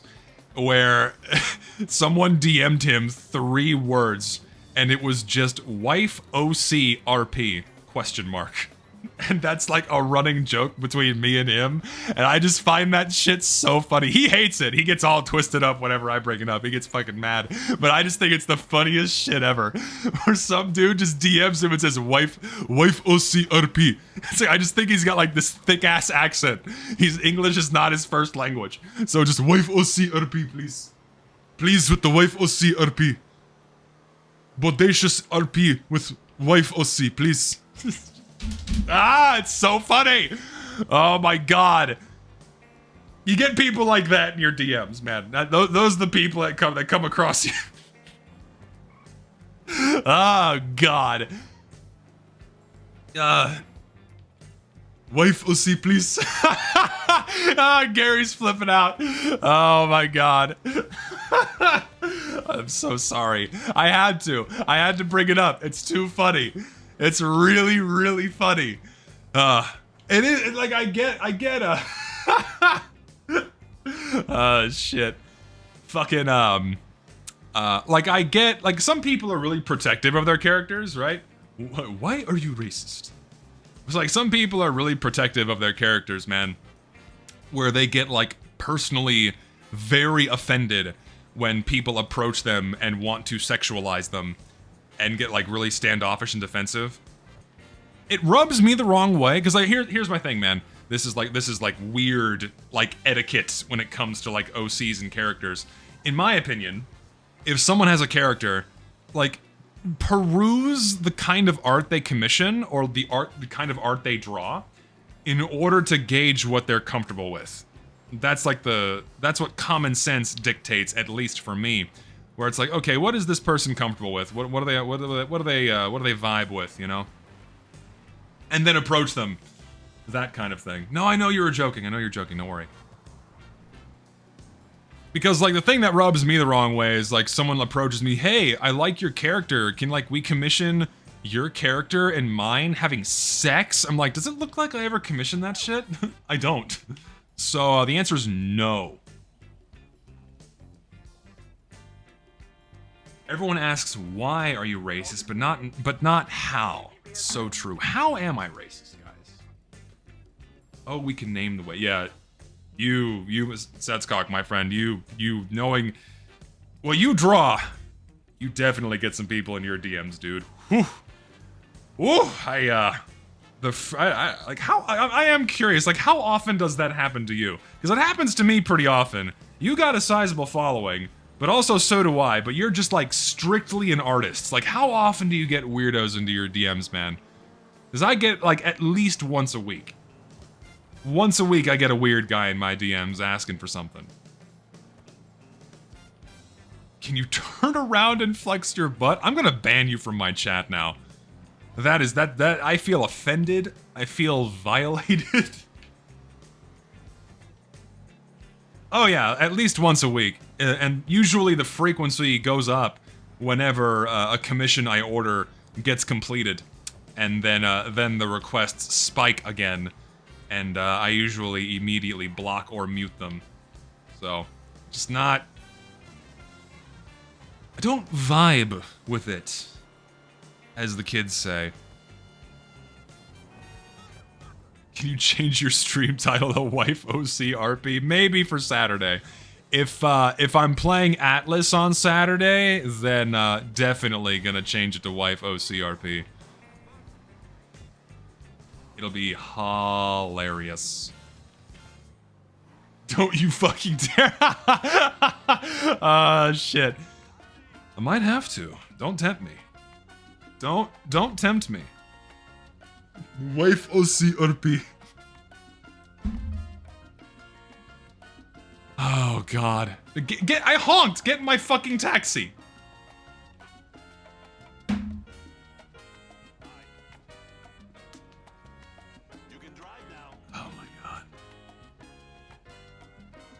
Fucking hands are sweating. It's hot in my room. In September. I'm gonna crash out so hard I'll discover the fourth dimension. You'll enter the fourth dimension because technically science says there are infinite dimensions. You'll merely enter the fourth. Where time is made tangible. And malleable. Or is that the fifth dimension? That's the fifth dimension, because the fifth dimension is gravity. Fourth dimension is time.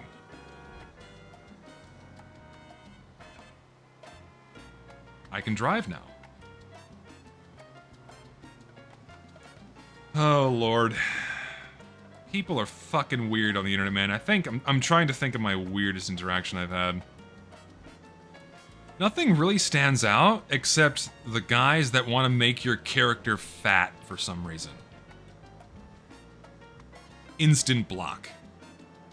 Whenever someone approaches me like, hey, can I draw your character? And all they draw is like the really morbidly obese shit. And I'm like, not even gonna give you the time of day. Does it look like I want that?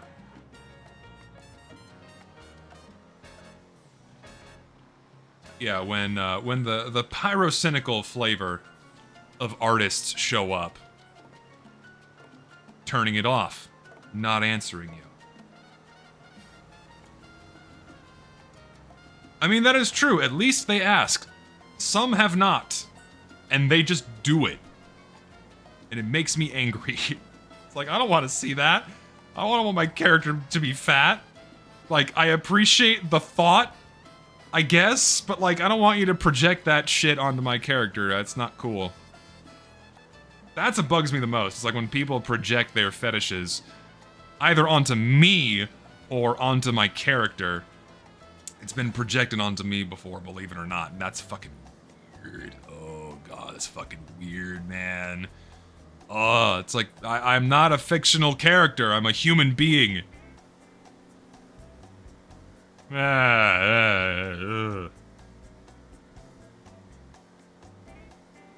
Proof or fake? I don't, this is like years ago, man. I don't even know if I still have the DMs.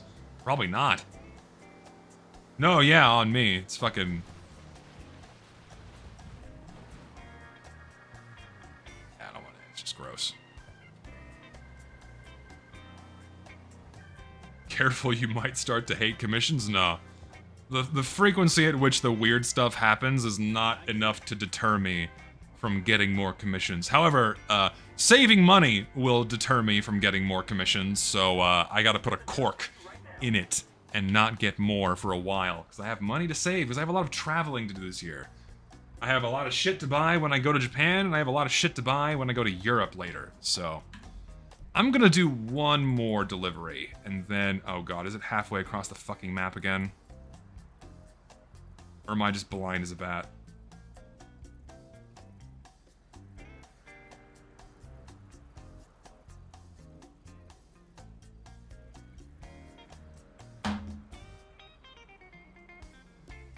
Seriously?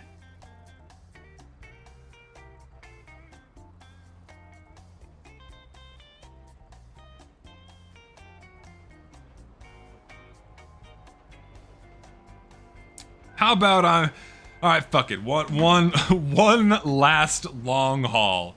We'll do one more. One last long haul before I wind the stream down. We do this for the driving, we don't do it for the money. One last hoorah. In my beat to shit taxi.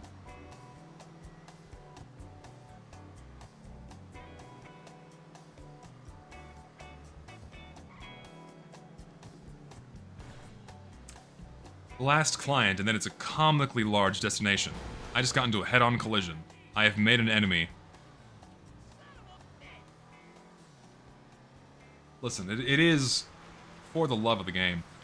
I understand why people want this cuz my type of girl I draw, but I kind of vanilla guy. There's a lot of monster and race play commissions requests back in the day. Fucking yeah, the more extreme shit comes out. I've had a couple of people interested in like race play with my character. It's like, no. No. It's fucking weird. I don't get it. It's a hard no. Have you ever played the Red Dead Redemption? No, I've not. I've not played Red Dead Redemption. What is race play? If the word blacked means anything to you, then you know what race play is.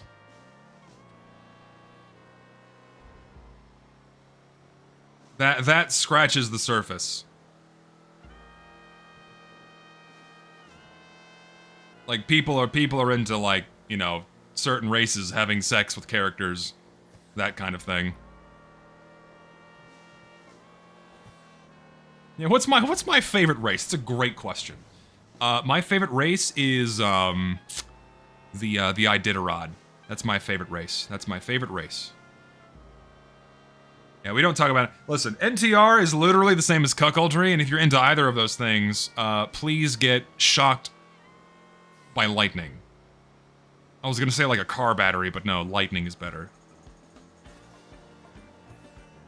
It's a nightmare. I just like busty girls that love her boyfriends do romantic things. Yes! That's how it should be.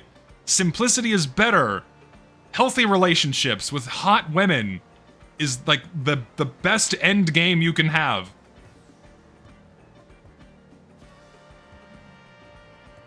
I missed my turn. Hell yeah. Who goons to the plot? A lot of people do. No, don't want to kill the wolf. No roadkill here. I have no headlights, so I can't see what I'm gonna hit or not. Oh, Lord. Like, monster girls can be cool, but they're like, I don't know. They can be cool. I can appreciate a well-designed monster girl. I am more than aware of Chris Chan, yes. I think most people are these days. Favorite furry race? I don't even know if I have an answer for that.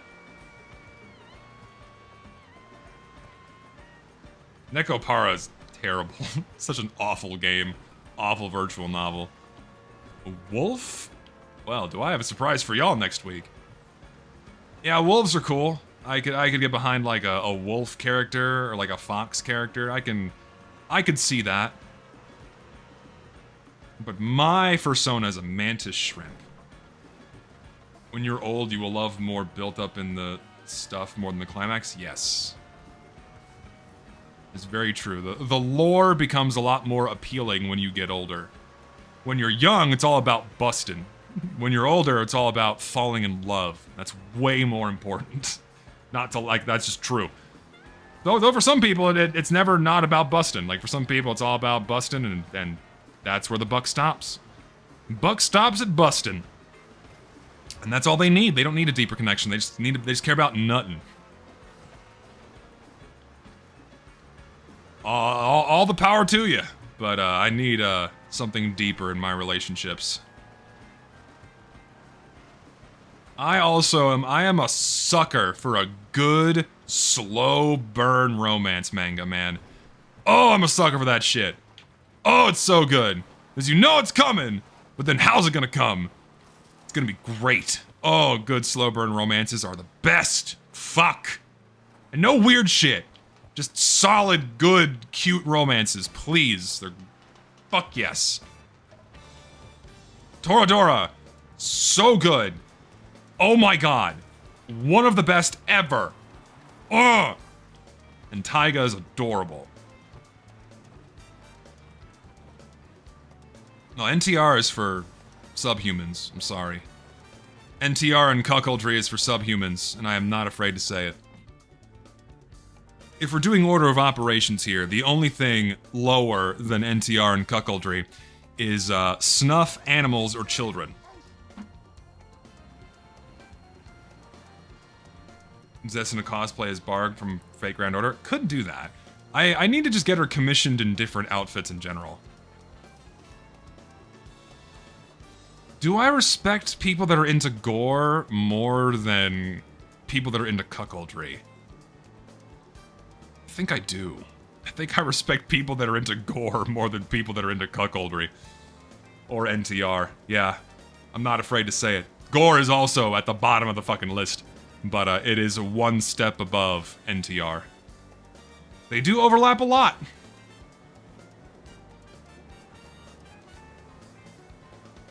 Yeah. Yeah. Yes. Ah, it's bad. It's really bad.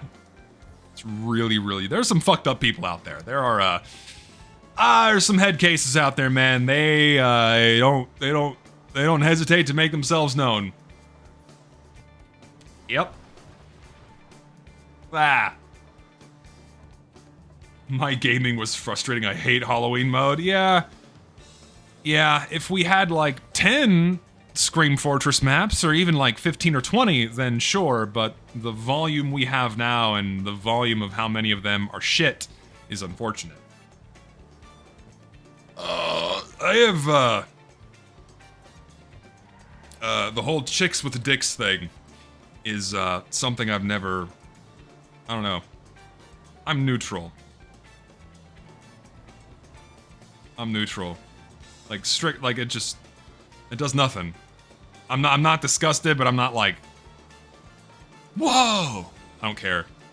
I'm vanilla. If we're getting into raunchy talk, I'm as vanilla as they come. This is an 18+ stream, for the record.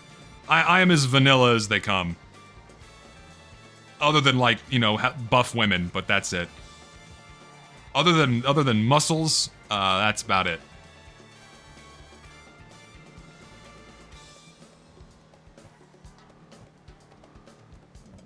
One dude brought up a good idea to share with the class. What is my character to me?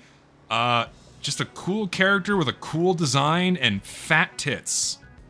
That's what she is. That's about it, really. That's what she is. She's a cool character with big boobs and other things I find visually pleasing, like really big, fluffy, long hair.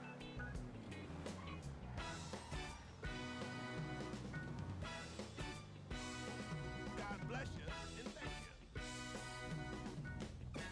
taxi driving, by the way? How is the taxi drive? It's going good. You know what? I'm gonna keep going. I'm having fun. Let's keep going. I'm not done yet. I'm gonna keep chit-chatting.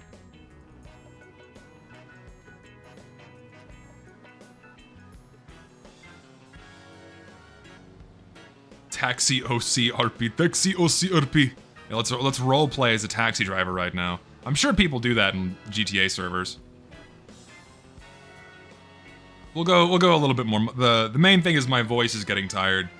So I mean I've been talking non-stop for 3.5 hours. Ooh, almost hit a dog. Prepare the slurs. I could get a beer. I'm gonna do that. Let's drink and drive, shall we?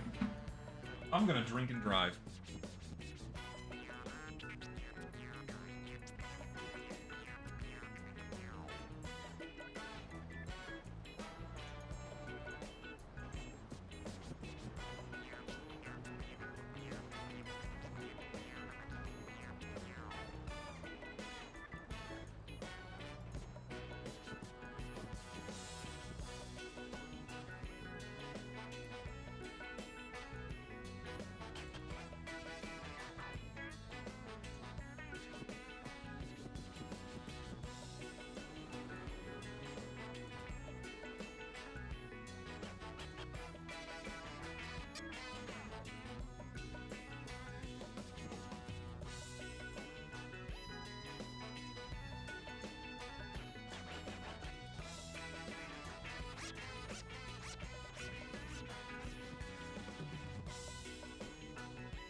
Okay.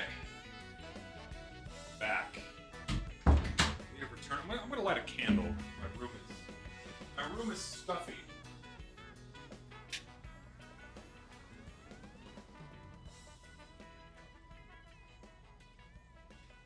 All right.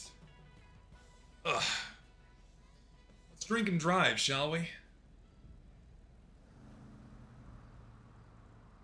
For the record, please do not drink and drive. Do not do that. No, I've not seen the people that you're referring to. Lapoke. It's also a name that I cannot read out loud. Otherwise, people will get upset. I could commission Zess as a taxi driver. Okay, so this is my last beer in the fridge, and after this one, I'm not gonna drink again until I go to Japan, because I gotta get my girlish figure prepared. And also I gotta stop, you know, having a beer every day. It's not good for you. Maybe once a week. But not one a day. But my limit is one a day.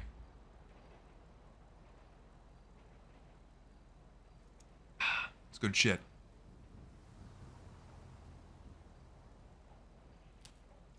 It's a joke. I don't have a girlish figure.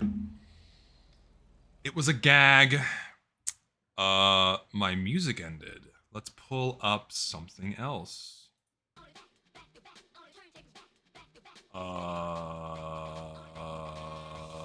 Let's do that. That should do. And now we continue.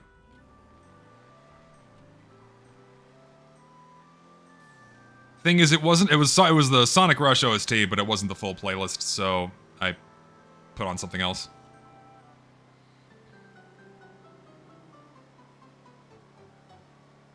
I'm sorry, God. All right, we'll put on the Sonic Rush OST. Hold on.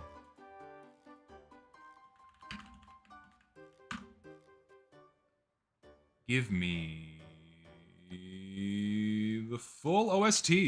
2 hours of goody goodies.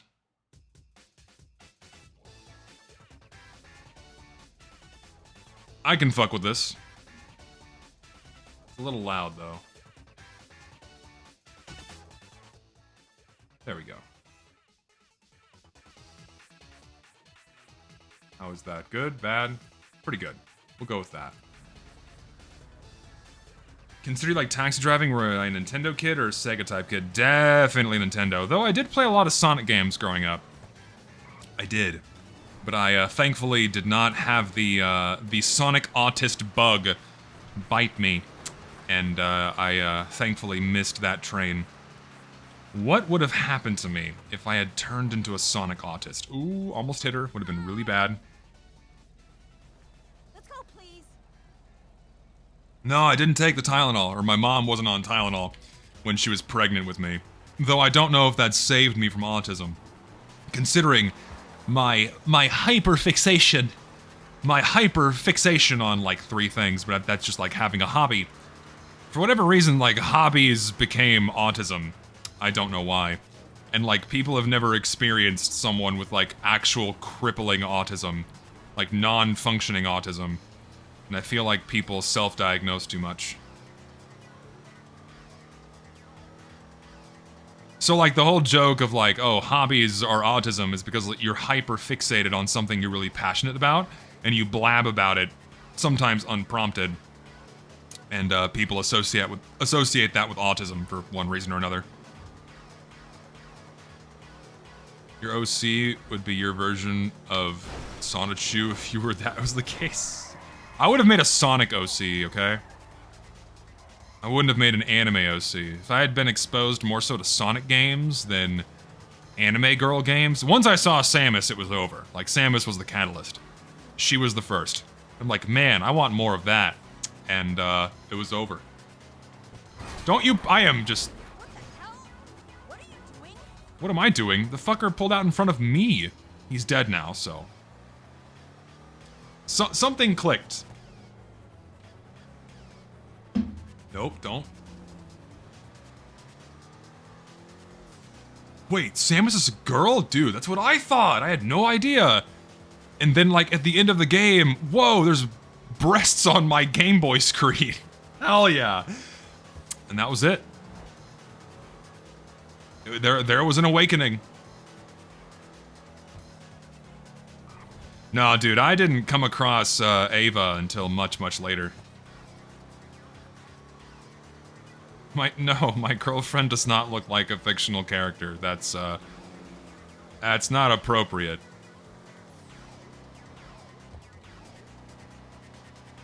My girlfriend is beautiful, and that's all that matters. I am a very lucky man. I consider her a 10 out of 10. But, I'm a lucky man.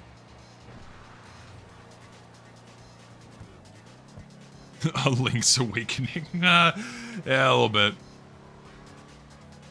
How you keep up making TF2 content, by the way? Where does that energy come from? Speaking from Art Block Prone, dude. So for me, it's, I'd imagine it is a lot different from art, because, like, with art, a lot of it comes from within. For me, there's a problem. So the topic of discussion is already there. So like what I need to make a video about is easy and apparent. It's not like a lack of ideas. But I suppose the challenging thing is the writing, and that's I guess where the artistry comes in, is the script writing. And that's what I've really been struggling with on this latest video. It's not so much writer's block as so much as it is writing something that I'm happy with. And this script has been the worst one that I've done so far in that regard, where it's been a fucking bitch to get this script right. I am no longer being a perfectionist with it, because if I am, it's never going to get done. So what I have right now is by no means perfect, but I suspect once it's done that most people aren't gonna know the difference. So it's not an insult to y'all, it's just an insult to my ability and tendency to overthink things too much and overwork myself for literally no reason. So for me, it's I love the game a lot, and I loved playing it for so many years, and in recent years it's just become a chore and not enjoyable to play because of very easy things that Valve could fix. I keep alt-tabbing instead of hitting escape like a dumbass. Oh no, not again. Okay, it's not that far. So that's where I get my drive from, is such easy things Valve could fix. But the script writing is rough. Been in 7 years serious drawing, passion can't carry that far. No, I know, man. Passion can't carry that far with anything indefinitely. It comes in fits and spurts. You know, you will inevitably have periods where you're having to make yourself do it to make ends meet. But in my opinion, it's better to be in a situation of having to do something you've been passionate about before and keep doing that, instead of it having always been something you hated or only tolerated. You know what I mean? So, you're gonna have spells where it's rough. And maybe you gotta spice it up to find some new way to make it engaging for you again. Maybe it's a change in your workflow, a change in how you draw, or what you draw, or your medium. I don't know. Different ways to challenge yourself. Break you out of a slump. Perfectionism keeps, I assume, yourself from ever starting anything in the first place. I love it so much. I think the biggest hurdle for a lot of people is just starting. But once you start, momentum builds pretty quickly, and it's easy to keep up with. For me, the hardest part is starting, because like once the script is done and I'm satisfied with it, the video comes very quickly. The actual making the video part takes the least amount of time. It's always the script writing that takes the most amount of time. And it's a fucking bitch. It sucks. I hate it. It's the worst part about making videos in general, at least, you know, video essays of any kind, is the fucking script writing. It is rough, because I'm not a writer by nature. I'm a scientist. I'm a geologist. I don't think I'm very articulate. I don't find myself able to create words of beauty and whimsy and translate that very well onto a piece of paper to make something that's engaging for people to listen to. I have to really force it out of my head in order to make something that's like, whoa, that's like actually a meaningful thing to say, or whatnot. And that's something else too, is whenever I'm making my videos, I want people to walk away from them with having learned something or something meaningful. I didn't always used to be that way. I used to just make videos that I thought were fun or engaging or that I personally found interesting, but now I'm trying to make videos that are not only entertaining, but something that people can give something people can walk away with. And that's hard too, is writing something that is all of that. So, it's tricky. It's a difficult balance to strike. But I'm getting there. I'm getting better. I've only gotten better at it with the years. As the years have gone by, I've gotten better at writing, better at making videos, and it's only up from here. Just, I don't know, man. It's like, is it something that I could ever do for a living? I don't know. Making videos solo. If I wasn't doing it alone, it'd be a lot easier, and I could crank out more videos. But by myself, it's rough, man. It's a lot of work. It's a lot of time for not that much payoff. In terms of money, that is. If I was doing this as a job. That kind of thing. But when it comes to my videos, they are kind of art pieces in of themselves, where I like my shit being edited in a specific way, or my voice to sound a specific way, or visuals, what have you. I'm picky. Which is likely why I could never hire an editor for my my actual well-scripted videos. Kind of thing.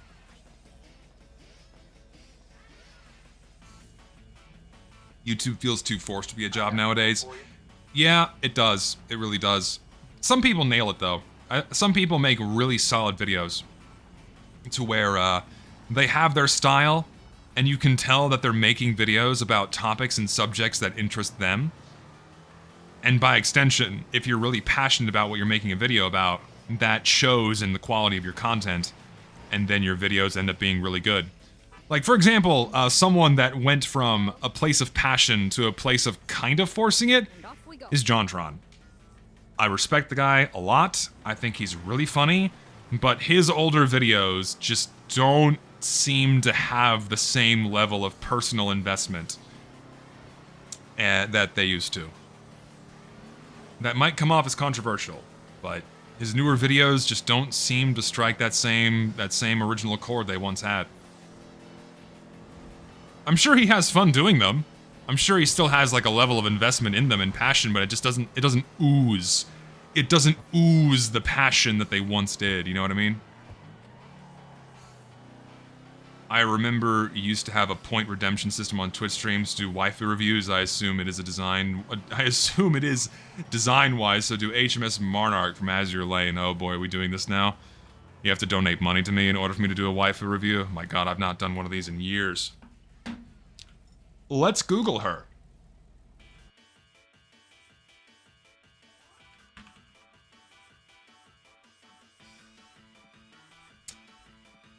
Give me a safer work rendition of this character. This is the key art. Is this safe to show? Yes, it is. Okay, so, instantly, massive points for red hair or orange hair. I dig that. That's awesome. The gunship girl designs I always find really cool. Long legs are a bonus. Love the white coat. Love the hat. I know nothing about her personality or her character. I'm not a fan of purple eyes. Not a fan of purple eyes. I wish they were brighter. If they were like a yellow, I think that would match better. But I'd say that's a solid 8. Aesthetically pleasing. It's very aesthetically pleasing. Solid 8 out of 10. I love this design. It's very good. I hope that was a satisfying waifu review for you. She's stoic but kind of depressed. Aw, I like happy characters. I like happy and or animated characters, not sad characters. That's why Asuka is better and Rei sucks. This battle has been going on for decades. Asuka is always the winner and Rei sucks. Because who finds a character that expresses no emotion interesting?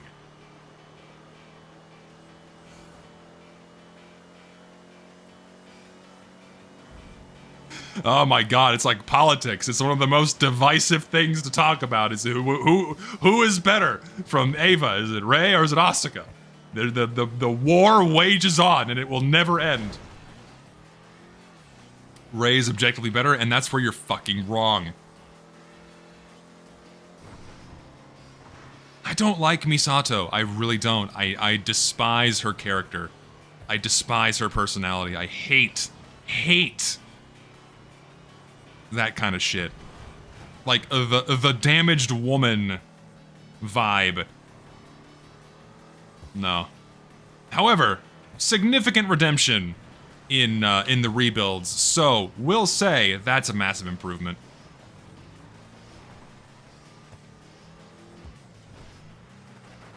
There is a bit of redemption. Everyone gets a little bit of redemption in the rebuilds, which I appreciate. Could it be considered fan servicey? Sure. But did I like it? Yes. I'm not a mecha dude, so I haven't watched it.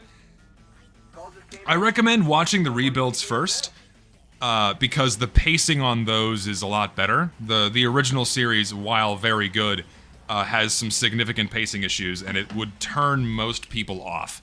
So I recommend watching the rebuild movies first, and it's not strictly mecha. It is. But it's not like overtly everything is about the mechs, you know? There's a lot of engaging stuff. I can't recommend Ava enough. Ignore Zesty, watch the original first. No, I watch both, obviously. I know I have the heinous take that you should watch the rebuilds first, but that's just me. I know it's the wrong order. But if I'm trying to convert somebody, if I'm making a serious effort to convert somebody over into being an Ava fan, you gotta give the hooks. You gotta dig the hooks in. I don't like Mari. I don't like her character. I don't know. Something about her personality is just meh.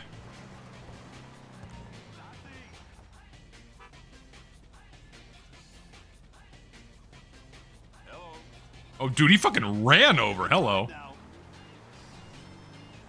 No, I've not seen Dexter. I need to watch that. There's a lot of shows I need to watch. I need to watch Dexter. I need to watch Breaking Bad, Better Call Saul, all that shit. I've not seen any of it.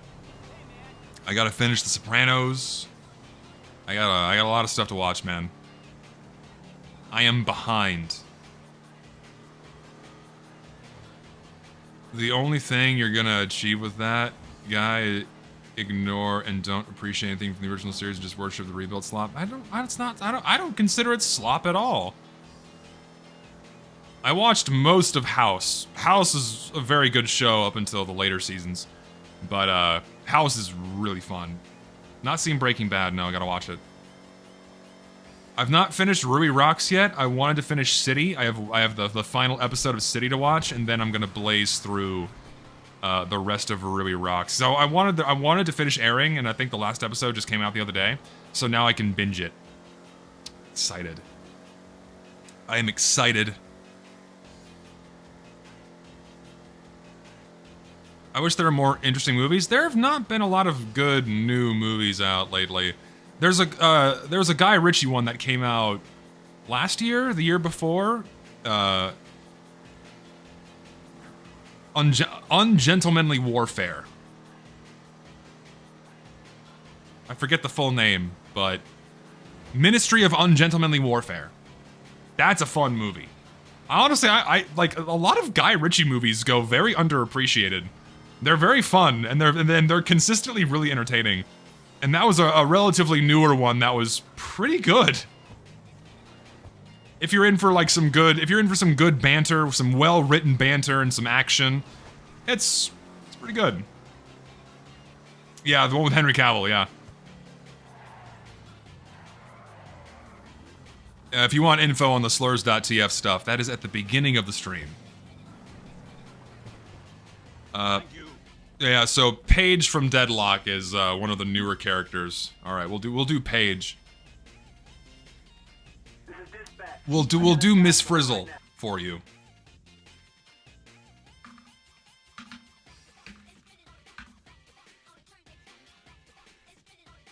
That is some fan art that I cannot show on stream.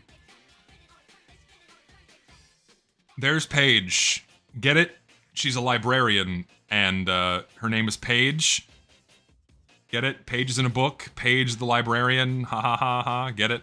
Funny? Hell yeah. It's literally a young Miss Frizzle. This is a young Miss Frizzle. Honestly, I prefer Ivy, if I had to pick. Velma? No, yeah, you are right. This is kind of like the Overwatch May of Deadlock. I'm kidding about fucking Ivy, relax. Oh no, she's cute. Orange hair is a big plus. Dig the orange hair. Just, you know, she's a generically cute character, you know. Valve has to throw a few of these bones in the game for people to bite. So this direction was expected. It's a cute character. I'm not wild about her design. I think there's some clever puns worked in there, and like her attacks are based off of throwing pages out of a book and shit like that. That's cool. But I don't know. 6.5, 7, 6.5 or 7 out of 10. She's, you know, acceptable. She's cute. It's a decent design. It's a decent design. It's one I can vibe with. I like glasses. Glasses are a big selling point for me. I think glasses in general are a very cute accessory. What did I just do?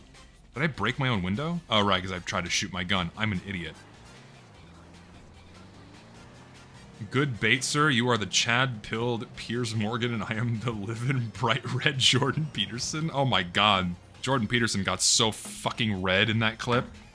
I know I get red, but that man turned nuclear. Blood pressure rising. I've not played Skyrim, so my OBS is lagging. What is happening? That's a wild delay. Wow, I've never had that before. Been streaming too long. Once I finish my beer, I'm gonna call the stream there.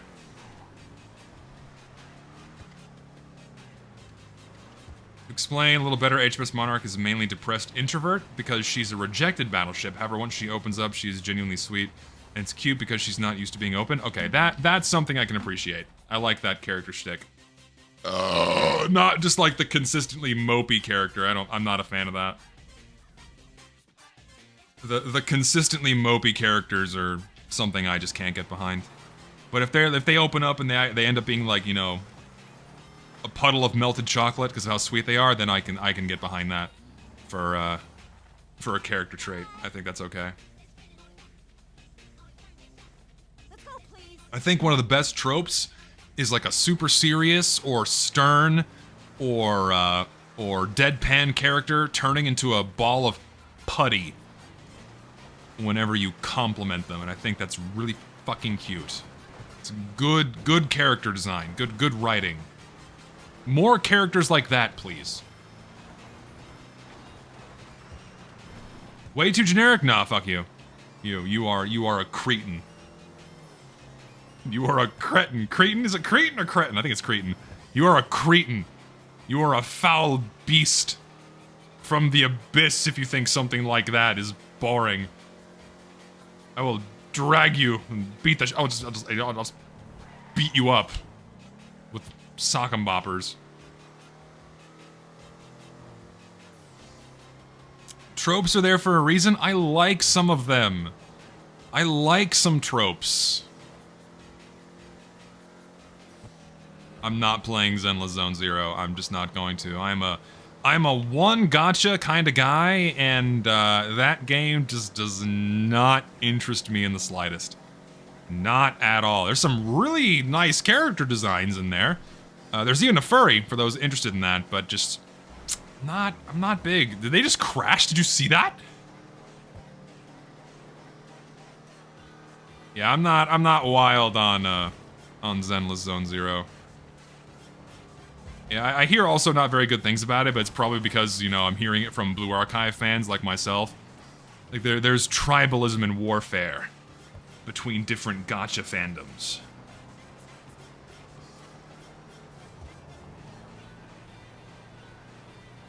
What's my opinion on the female designs of the TF2 mercs? I mean, it's cool art. Like, it's a cool thing to experiment with. I think they're neat. Of course, I say it's a Gunner game, that's a given. I mean, yeah, there's boobs and butts, and they jiggle and move. Like, gee, it's almost as if though there's a primary market for games like that, and it's grown men. Or just, you know, men in general. Teenagers. Hello. Boobs and butts sell. Sex sells. Hello. Naturally, when you're making a game like that, you want to get dudes addicted to gambling for boobs and butts, you gotta make a lot of boobs and butts. It's part of the formula.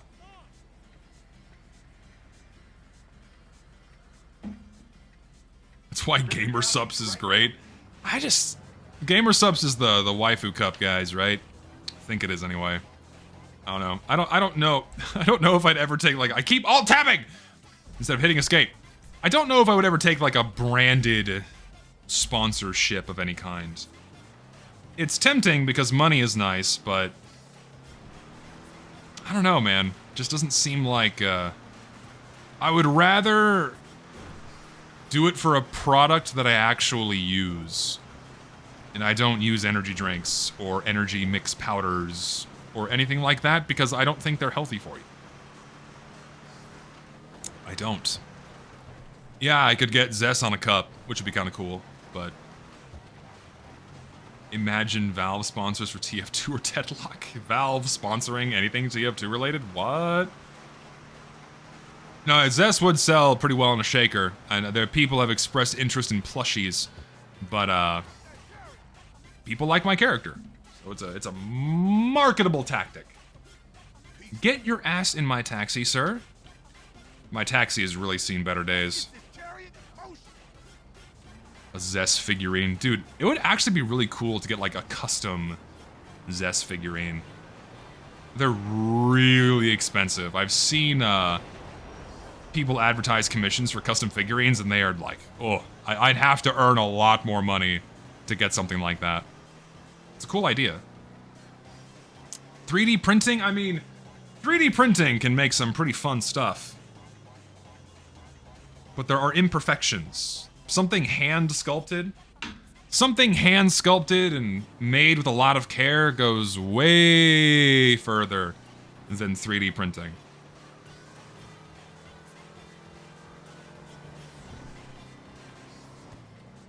If I make a petition, like, I don't know how the plushie things works. Also, I'm not big enough to sell enough plushies to make it worth it. So, I don't even know if they'd be interested in working with me. The people that make plushies and shit like that. Yeah, I don't think I'd be able to be able to sell. Some people would buy them, but I doubt it would like reach the minimum.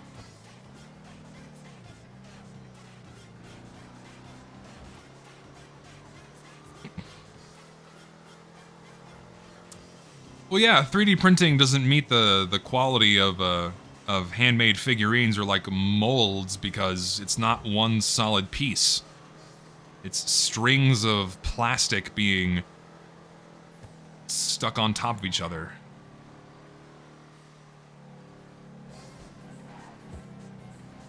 Yeah, Makeship is what it is. I don't know, maybe she would sell on Makeship, but my following isn't like too in tune with me being, or like with me having a character. Like, people know it's my channel icon, and most people who watch me know that I have an anime girl as my child icon. Help me God. Most people know that I have an anime character as my YouTube icon, but they don't know who she is. They just assume she's probably from some fucking show. So, I don't know. They'd be like, who the fuck is this? So, I don't know if it's a good idea. Maybe, like, for the 1 to 2% of people that know who she is, maybe. Yeah, I misspoke. My bad. Oops. Yes, my character's secretly a child. I haven't even finished a beer.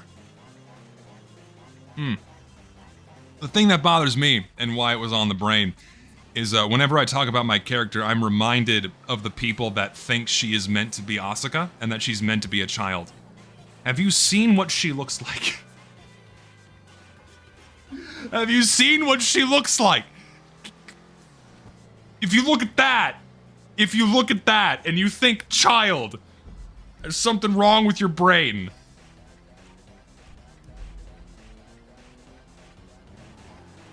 How old is she? I don't really know. Like, the age is arbitrary. For me, does it look like a child? If it does, and you're sexually attracted to it, there's something wrong with you. But, like, my character is very clearly an adult female, so her age is arbitrary. It doesn't matter.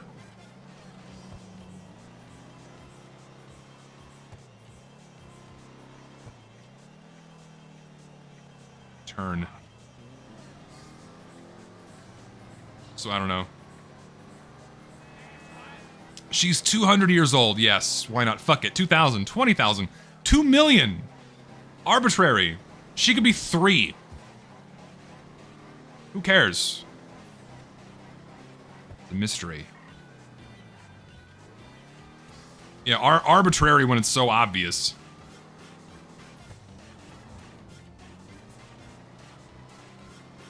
Is there lore for her? Not really. I'm not the kind of person that can world build or give lore for her, you know? Just nothing that really came to mind. Like, I attempted to make a really shitty character sheet some years ago, but it was so fucking bad. Oh my god. So, I don't know. She just exists. There's no extensive lore to her that I can think of. I'm not the kind of person that can come up with it. I can't design character personalities. I'm not a writer in that regard. Get in my taxi. Gary could help me. He could. He definitely could. Let's go, please. The worst anime I've seen is, oh god, what was it called?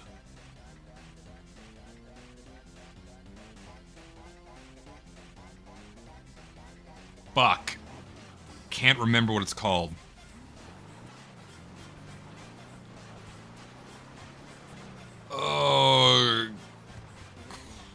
had corpse in the name, but I can't remember the rest. Corpse. Oh my god, what is it? Corpse. Fuck. What is it? God, I'm going insane. Somebody help me. Does anyone know? It's got corpse in the name. It starts with corpse. Fuck. Corpse Party. Yes. Oh my god, it's so bad. Yeah, that one's fucking awful. It's so bad, dude. Like me and Starry went on a binge for a bit and watched some notoriously bad series, and that was one of them. I think that one takes the cake as being pretty shit. Yes, it is a game, if I'm remembering correctly, but then it got an anime adaptation. And the anime is really, really bad. Really bad. No, yeah, it's just people who, for those who like gore, that's the anime and games for you, apparently. Oh, it was so fucking bad, man. Hated it.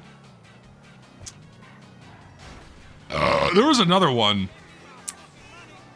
It was really short. Can't remember what it was called. I think it was called Pupa? I think is what it was called? I think it's Pupa. That one sucked. That one's also like a notoriously bad one.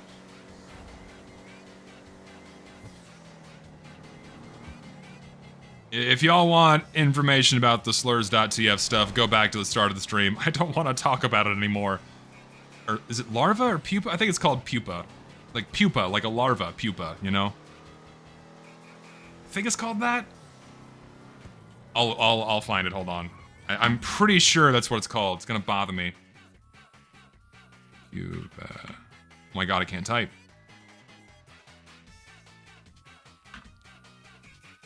Yes, it's called Pupa. P-U-P-A. Astonishingly bad. Astonishingly bad.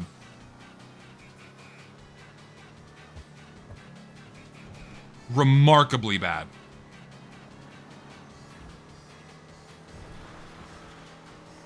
I had a thought.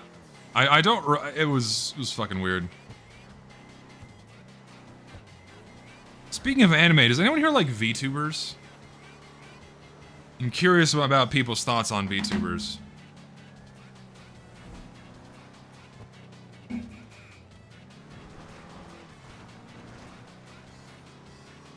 Wow, a lot of people saying no. Oh no, never mind. We got some people in here that like him. Some people are into him. There are so many VTubers reacting to Meet the Team on YouTube. Doesn't surprise me. Like, I've always been a passive consumer of clips. Beyond that, I'm not really into them.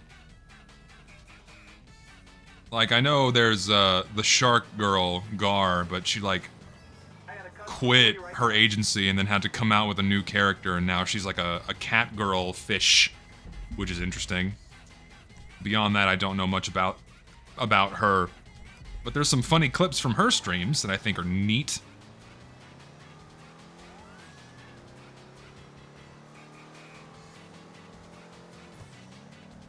Yeah, I've heard some pretty gnarly shit about the VTuber companies and agencies. They're like really, really predatory with keeping the money for themselves. It's a little shitty. Well, not a little shitty, it's very shitty.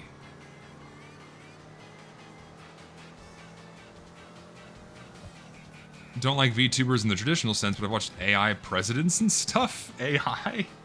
I'd rather watch a human than AI. That's just me. If you're watching AI, it's not real. There's nothing there. It's a complete fabrication by a computer. That's why anything AI generated is haunting when it comes to like this is gonna be the future of entertainment. AI generated movies or streamers and shit. It's like, whoa, what the fuck? Dystopic. It's a little nutty, a little nutty, a little crazy to me.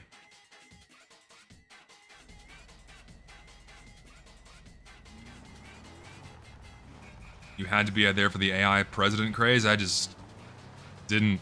I didn't tap into that. Just completely went over my head. One annoying VTuber that made 200 alt accounts on Instagram to promote her streams? I don't know. I mean, people on the internet have done that before. Like, people make alts for various purposes. But it's news to me. I'm that annoying VTuber. Yes. Are you? An actual VTuber in my chat? What? No way. You're gaslighting me. Heard of Iron Mouse? I've heard of the name. I don't know anything about them or their streams. But I've heard the name before. Isn't she the one that's, like, physically ill?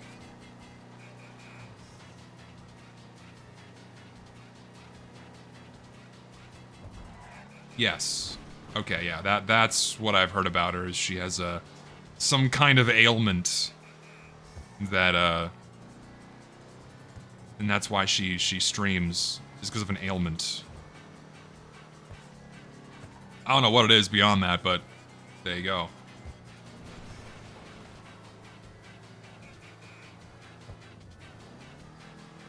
Did you hear about the guy with cancer who got scammed through a Steam game? I did hear about that.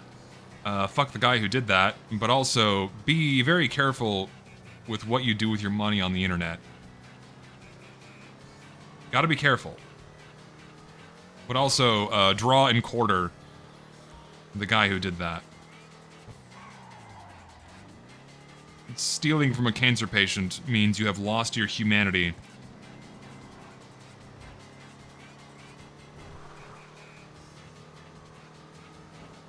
Steam game was malware? Like, how did they even come across the game?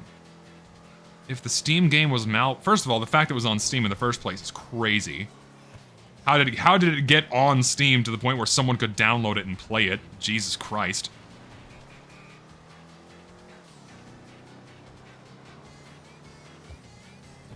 Do you ever react to channels watching the TF2 animations? No, I've not seen any of those. I don't watch reaction content. It's not for me. I only watch people who react, but add a lot of additional commentary. Like Asmongold, I've seen quite a bit of stuff from. I know people don't like the guy, but I sometimes find him entertaining. Thank you.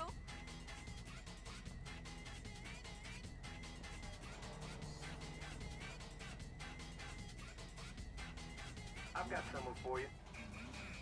No, I heard about his father passing away. It's very sad. It is very sad. I wish him well.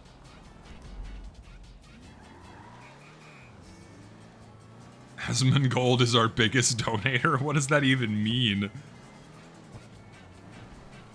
Yeah, he did start leaning into the politics stuff, but I mean, he said a lot of times on streams and shit that he does it for content, you know?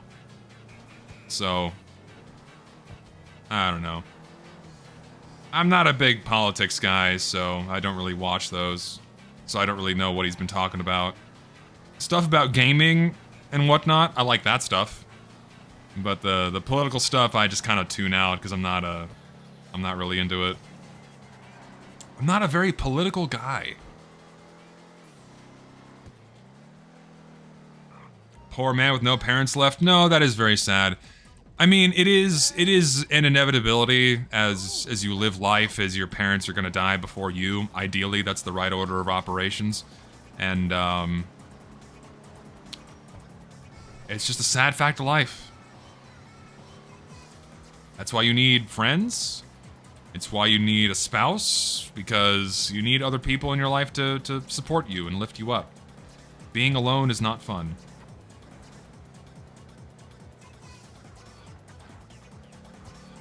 Every single political has some issues, thousands of years of history taught us or shows. I don't know, I can't comment on anything political because I'm not really into that stuff. I'm not neck deep in any of it, I don't care enough. No, like, yeah, there's that saying, just because you don't like politics doesn't mean politics doesn't take an interest in you. Like, I'm concerned about what affects my life immediately. Like, price of groceries and cost of medical care. You know, things like that are important to me. And so if there's something political related to that, obviously I'm interested. But when it comes to other things, I just kind of tune it out.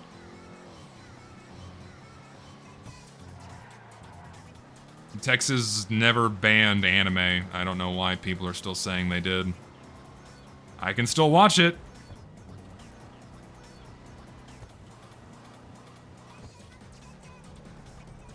It is crazy that my state has the 8th largest economy in the world.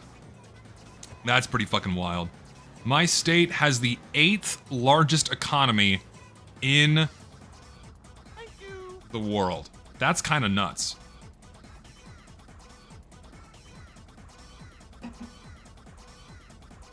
Listen, man, like, I don't really get into politics and shit because who gives a fuck what I have to say about any of it? I'm one dude. I'm one fucking dude. Who gives a shit about what I say? And as soon as you open your mouth about anything, you immediately alienate a shitload of people. It's like, what's the point? What's the point of any of it? It's exhausting, too. It's just...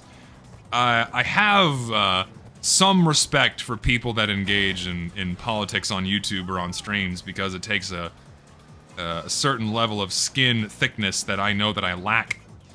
But it's... and also the fact that they're willing to alienate so many people by diving in politics in one direction or another. It's just... I can't do that shit. Let's go, please. I just share my opinions on shit. And if people find them political, that's their fucking problem.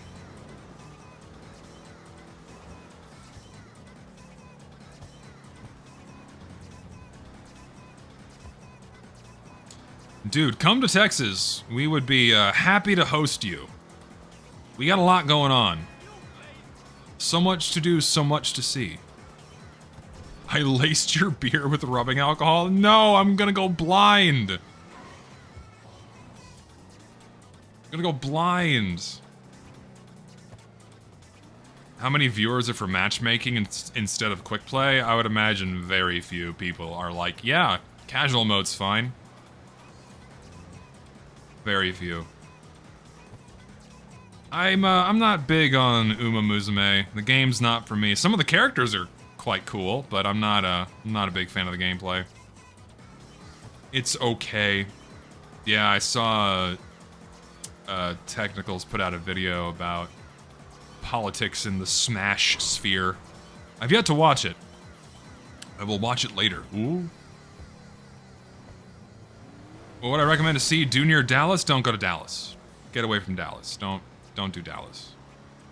Come to San Antonio.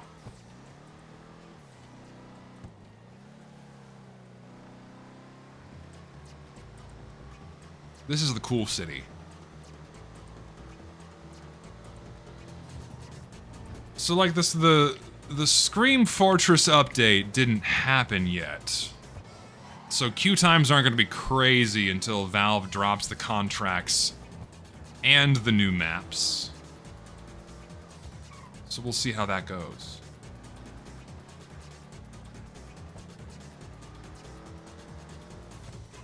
I'll go where I can get my good old fossils, like real fossils. We have some here. Quite a few, actually, in Texas, in general. I am completely missing my location. And I think this is going to be my last stop for the stream, because I am tired, if you can't tell. I've been going for 4 hours. I have to stop. I have to stop. So...